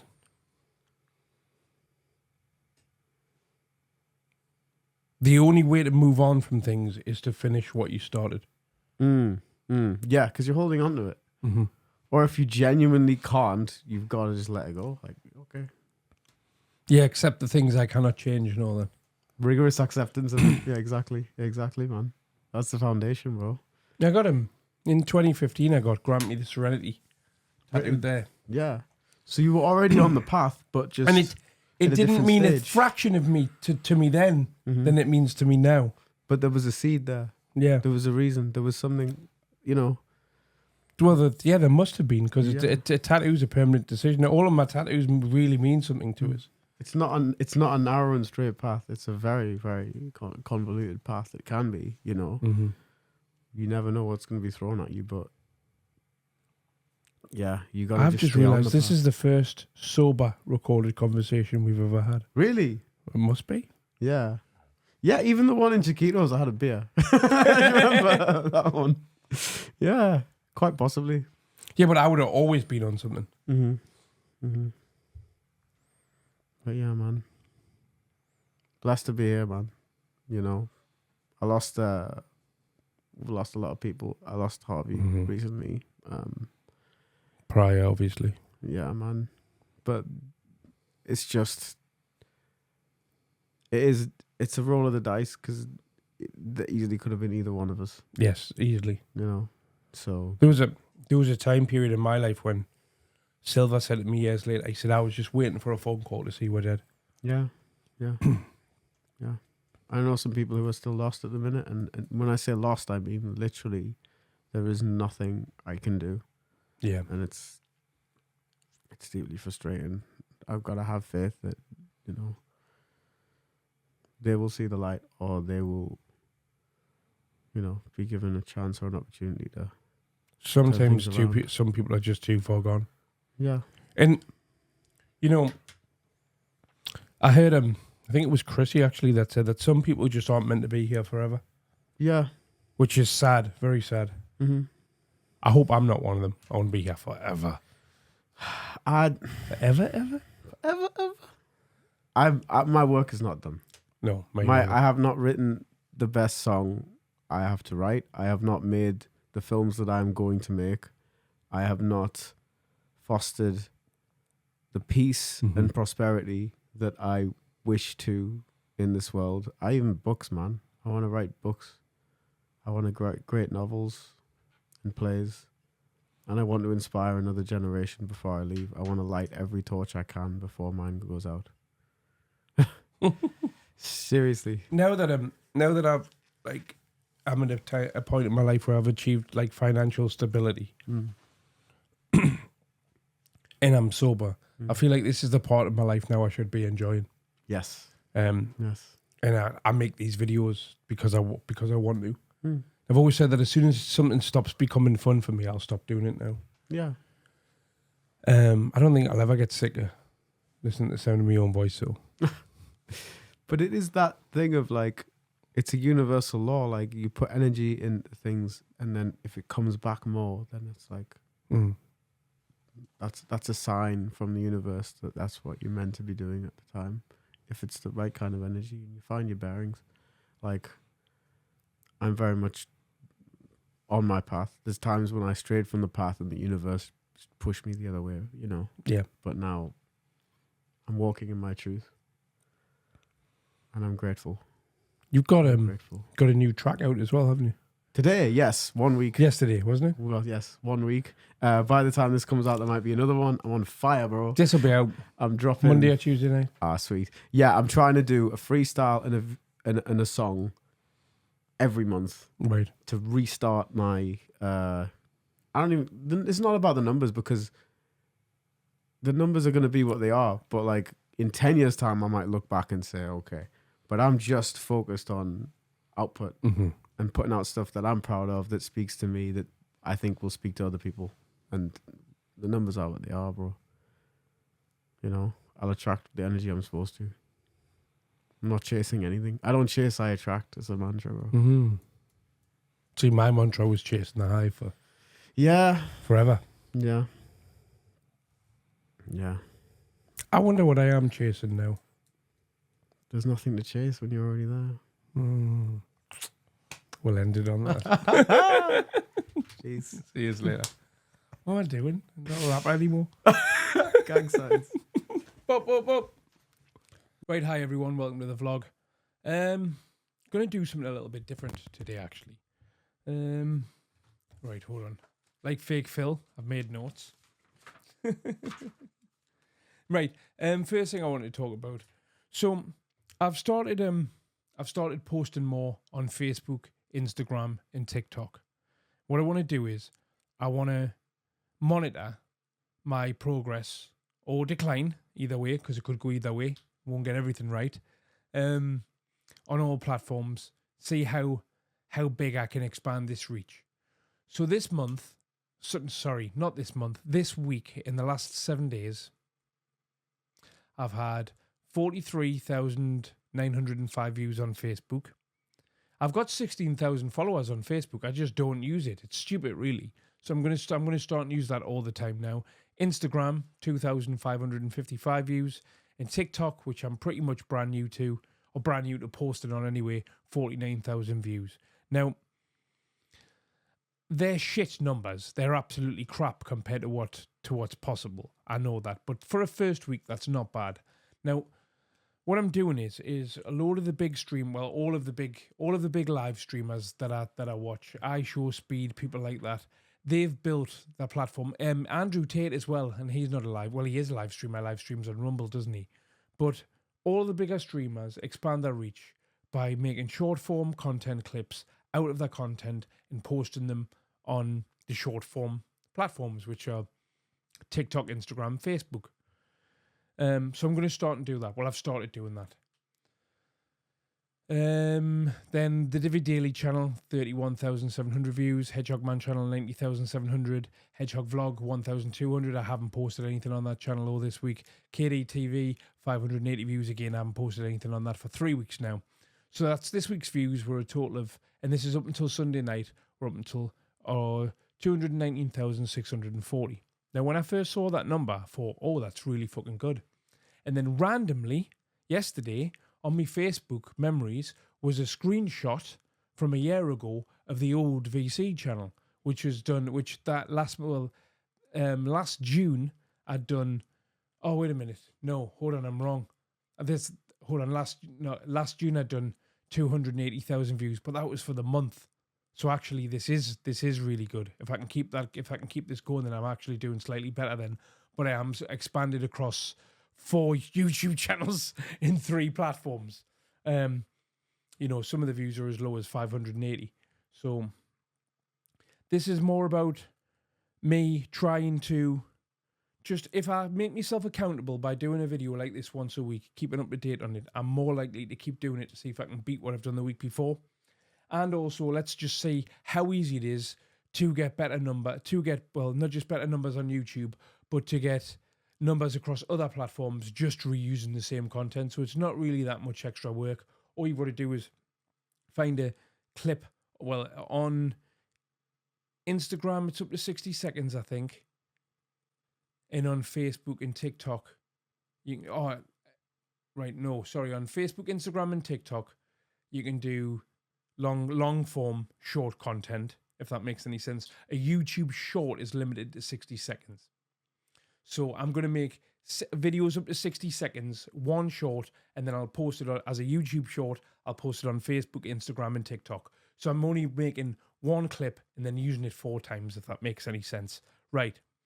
So that's that out of the way. Now, I said I'd made notes. Now, after Sunday night's live, right, everybody in my chat's talking about Fake Phil. So I was like, I'm going to watch one of his videos. Fuck it. Let's have a look. So let's see what he's talking about. And I'm not just saying this, and I'm not trying to be funny, right? And call me narcissistic if you want, because all he talked about was me. But I did genuinely quite enjoy it. I found myself listening to the full video, what kept me attention all the way through. I don't know how I would feel if he was talking about other subjects. I don't know if it would hold me attention as good, but it did. The video ended without us even realising that it got the end. But I've made some notes on it, because he did get a couple of things wrong. Or perhaps he's just... got pages of notes. You got to make notes if it's a Fake Phil video, haven't you? Right. So the first thing he said that I'm a huge Taylor Swift fan, and I cried when I found out I got the tickets. I did shed a tear when I got the tickets. The reason for that is because they're £940 each, and somebody gifted me 2 tickets, and I thought that was absolutely fucking lush of the person that do that. And the person that do that's actually one of my viewers. And I was really, really, really touched by that. And I stand by, nobody's ever done anything that nice for me before. Certainly not anybody that I've just met. So I'm really, really grateful. You know who you are. Thank you so much. Second of all, he said that he was going to add the fact that I know an MP to my list of accomplishments. Now, one of my best friends that I've known for probably the thick end of 20 years now, recently has became a Labour MP in his local area. He got elected or voted in or whatever. Not at the election gone. They had like a local election, and he got the seat. I think that's what they call it. He's a Labour MP now. I wouldn't say that that's an achievement. He's just a mate that started doing politics. Well, I've never had a conversation about politics with him in my life. I may ask him, in fact, I will ask him if he wants to do a podcast. I might not want to get involved with this corner of YouTube, though. And I won't say his names because I don't want to set the trolls on him without asking his permission. Then he said he spoke about exposing fighters, and he either misunderstood or purpose. See, with Phil, I can't tell if he gets things wrong because he just hasn't quite got the gist of what I've said. Perhaps I didn't explain it as clearly as I could have, or if he's getting it wrong on purpose and that's his way of satire, or if he's doing what I used to do with Smoking Sheriff and videos like that, where they'll say something on a video, I'll pause it, and then I'll bend that, whatever they said, to fit my narrative. I don't know which of those three it is, because I just don't know the bloke. I don't know what he's like. Do you know what I mean? So he said exposing fighters. He said that I said that exposing fighters dislikes me for no reason. That isn't, if that's what I said, that's not what I meant. I clearly remember exactly what I meant. What I meant was there's a million reasons to dislike me. Fuck me, I've done some horrible things in my life. I'm not that fucking deluded. What I said is I have no intention of having conversations with people that don't like me, and then for no reason on the end of that. My meaning of that is the conversation would be for no reason. I don't have any reason to have a conversation with exposing fighters. I don't have anything against the bloke. Don't know anything against the bloke. All I know about him is that channel was set up as a pro-Decker, anti-VC, anti-Danny channel, which, don't get me wrong, if that's his view, that's fine. That's absolutely fine. And when it initially came out, because Martin was sticking up for Decker at the time, Decker was living with him in the Philippines, and the initial sort of feeling online, or the initial thing online was, exposing fighters is definitely Martin, because he didn't have a voice on camera at that point. I can't remember much about his videos back then, but I was off me fucking tits as well. So, I don't feel the need to have conversations with people, because it's not going to be a conversation, is it? He doesn't like us, so he's going to have a load of planned things that he wants to say to try and trip us up or make us look bad, or entice us into an argument or whatever. And I'm just not interested. He's a YouTube creator with a channel that I don't watch. I'm not saying I dislike him. Don't know anything about the bloke. I don't know where he's from. I don't know how old he is. I don't know if he likes the new Eminem album or not. You know what I mean? It's just a name in a picture of, I can't even remember what is his I can see it in my head. I don't know how to describe it. You know, he's like his profile picture on YouTube. I can't think of what it is. Right, next thing. Yeah, I speak to Jimmy. Yeah, I speak to that girl. Speak to that girl most days. She's asked me very nicely not to talk about her on here, so I won't. I talk to Jimmy 2 or 3 times a week. No reason not to. Like I said a long time ago, I've always had a bit of a soft spot for Jimmy as a person. I do quite like him. We've had our fallouts. We've said our apologies. Both of us have apologised to him for a lot as well. And we're on speaking terms now. And that's the way that I would like to keep it. It's not necessary for me to not keep it like that. And don't get me wrong. I know I'm contradicting myself. I know that I've said before, and I've meant it when I said it before, that I would never speak to him again and I would never be his mate again and stuff like that. But you know what I mean? People change their minds, don't they? It's just fucking life. Here's a plastering video that he sent me that was definitely originally made for Noxie.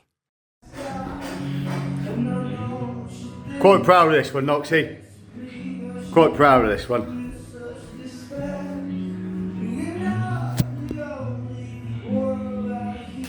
Right, you said, I think Phil was confused about me being ill. So I've looked up the dates. Now, I got ill on the Sunday before I went. I'm enjoying this. I got ill on the Sunday before I went to Paddy's Shed. Now, I looked up the date because that video of me on Paddy's Shed still on Paddy's channel. I went to Paddy's Shed on the 27th of June, which means that I've been ill since Sunday the 23rd of June. The last 2 or 3 days now, I felt loads better. I'm about 95% now. Right, something about something he said about the views that I went through earlier, which I've broken down now for you. And I'm going to be keeping track on that on a weekly basis and just trying to beat the week before. I'm not in competition with anybody else. I'm not trying to say I get more views than anybody else. In this dark side of YouTube, if that's what this is. I'm one of the I get moderately good views. There are creators that get loads more views than me. Decker being one of them, Danny Christie being one of them, Paul Venice being one of them. Them three murder me on views. But I get a lot more than some of the people that get less than me. That's all. So if this works for me in terms of expanding, the bigger and smaller creators in this corner of YouTube might start doing the same thing. And like I've always said, right, if I'm going to make Decker content, the bigger Decker gets, the bigger I get. And that's just a fact. So you said that I was the first to do this, and that made me a pioneer. I'm the first to do it in this corner of YouTube. I'm not nowhere near a pioneer in it. Like I say, people like Andrew Tate, I Show Speed, even KSI and them clip the long form content into short form content and put it on all platforms. And they've been doing it for years. I've just been too lazy up until this point. But I'm trying to get back to the well, we'll get on to this in a second. So I'm not by any means saying I'm a pioneer in that. Right, just randomly, he said Sammy Cinnamon asked something about Jamie Allen. There's no way on God's earth, hello Cat, there's no way on God's earth that Sammy Cinnamon knows who Jamie Allen is. I don't know if you mentioned him in his chat or not. In the chat, Cat man. Don't sit on me notes.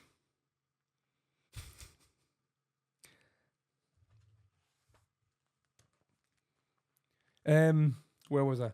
So Jamie Allen is just a mate of mine from up here. Haven't seen him for a couple of years, actually. He's not on YouTube. He's just a normal guy. He plays a bit of music, and he works. And come on, Cat.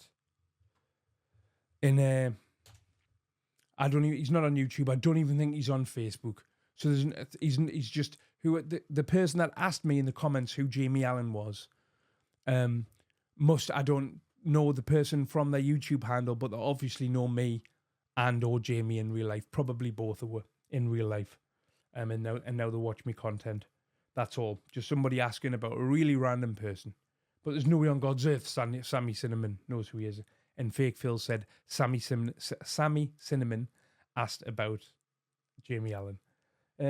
Sleeping pattern he was talking about. Yeah, my sleeping pattern's fucked. It's 12 minutes past 6 as I'm recording this in the morning. I've set up a daily Decker today for 12 o'clock, which is have all already seen by the time that this comes out. That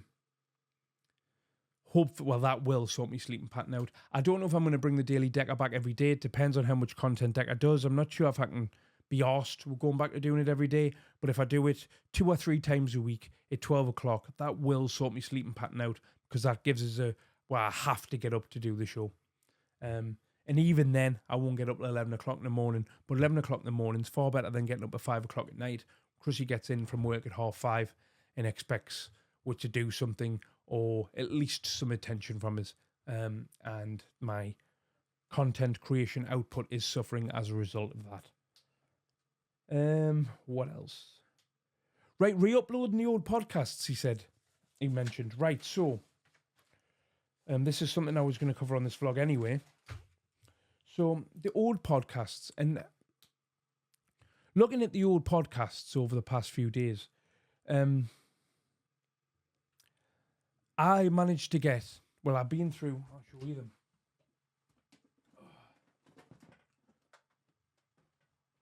I've got what could best be described is a big box of hard drives. Look, a big box of hard drives there. Each and every one of these is a terabyte hard drive. Now, they're all unlabeled, and they've all got things on from my past, from basically when I first got a computer all the way up to now. Every song I've ever made, every little video I've ever edited, anything I've ever finished gets backed up onto a hard drive. Fortunately, they weren't labeled. They are now. I've been through them all, labeled them all, and I managed to find most of my old podcasts, the finished ones. So out of that, I've already uploaded Mick Terrell. I uploaded Brian Cockrell. This came out. What I've done is with the Brian Cockrell one is I know that all my podcasts are around an hour long. The Brian Cockrell one was an hour long. There's about 20 minutes in there where we were both sitting talking about Paddy Conroy, and I thought, as we both made peace with him now, it would be stupid to put it out in its original form. So I've cut out 20 minutes from that podcast, 21 minutes or something. So there's no mention of Paddy in there at all now. Just to keep the peace, it's not worth the fucking hassle. And I don't want to make it look like I'm trying to stir shit, because I'm not. The next one to come out is on Wednesday, so it'll probably be out by the time you see this, which is Heavy Spoilers. Heavy Spoilers, when I first put it out, originally got less views than any other podcast I've ever done in my entire life. But it's the one I enjoyed the most. It's me sitting talking to my friend Paul, who runs a channel called Heavy Spoilers, and they've got well over 1 million subscribers. The company was valued at 1.2 million. He's got 3 full-time members of staff. He's fucking killing it. So if there was somebody to take advice from on YouTube stuff, it's him. Certainly as far as my friend reach goes anyway. Then I'm going to sort out the Danny Christie one. Well, this is what I'm definitely going to put the Danny Christie one up. Then I've got Gary Furby, Original African, who's a YouTuber from up here, the Humble Dryer podcast, the Fighting Trolls podcast, Brian Miller, 2 episodes with him. For those of you who don't know, Brian Miller's a friend of mine. He's got his own. He's just started his own channel. I just helped him set his equipment up. He called Mad Miller. In fact, I'll put a link to his channel in the description. He's just started doing his own videos. He's also quite interestingly True Geordie's dad. So he's got some stories. But True Geordie talks about his dad a lot. Tells all these mental stories about him. Now he's going to put his own content out there. I'll link that in the description. I love Brian. Brian, if you're watching this, big up, brother. And then another podcast with a local artist called Jeff Mull, who's a very talented singer from Gateshead that I've known for about 15 years now. Now, I'm not sure if I'm going to put them all up. Definitely going to put the Danny Christie one up. If I put the Gary Furby one up, again, I'll have to edit out, because we were talking about Paddy at part of that. I'll have to edit that out. Original African, I enjoyed. I'll show you a little clip of the Little African one now. I'll stick in the corner of the screen. When I was going through them, and I saw this clip that's on screen now, and I saw the state of me. I'm fucking bloated as fuck. I'm rocking back and forwards on my chair like there's no tomorrow. This is me at a very, very, very... Well, what I now realise now is quite a bad point in my life. Now, at the time, I didn't realise I looked this bad. And I didn't realise that I was this bad. So, seeing things like this is actually making me realise is that I was that off my face. I didn't realise I was as bad as I actually was. It's made me very grateful to be sober. Right. So I don't know which of those I'm going to put up. Like I say, I'll definitely put the Danny Christie one up. The Humble Dryer one is all about Decker Heggie, so I might put that one up. That did very well views-wise. Fighting Trolls, remember him? I can't remember much about that podcast. And if it's good or not, I can just remember more about the story of him. Because I put him up in a 5-star hotel on the quayside. Him and his mate ran up a fucking room service bill that I got charged for, the cunts.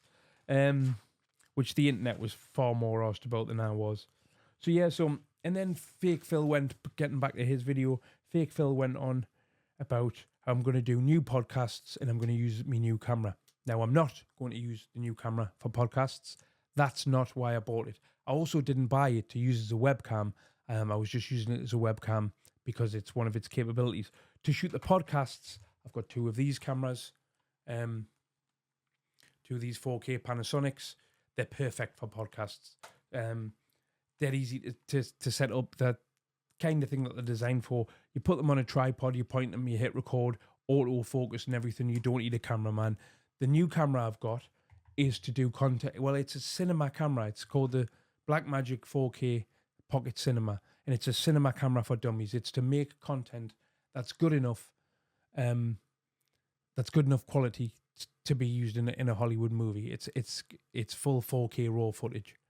I've just ordered a hard drive for that today. So the hard drive should arrive tomorrow, being Wednesday, and then I need to get something so that I can. I need to get something so that I can attach it to the because the hard drive doesn't go inside of it. You've got to attach it to the rig, like the holder thing. So I'll have to source one of them from the internet. I'm going to shoot a music video this week, like I said, with the new camera. Friend of mine called Macbeth, who's a fucking brilliant rapper, is coming around later on today, actually, at 5 o'clock, to record a song, and then we're going to shoot the music video for that song. So that'll be good. I'm really looking forward to it. So I won't be using those for the podcast. It's just not practical.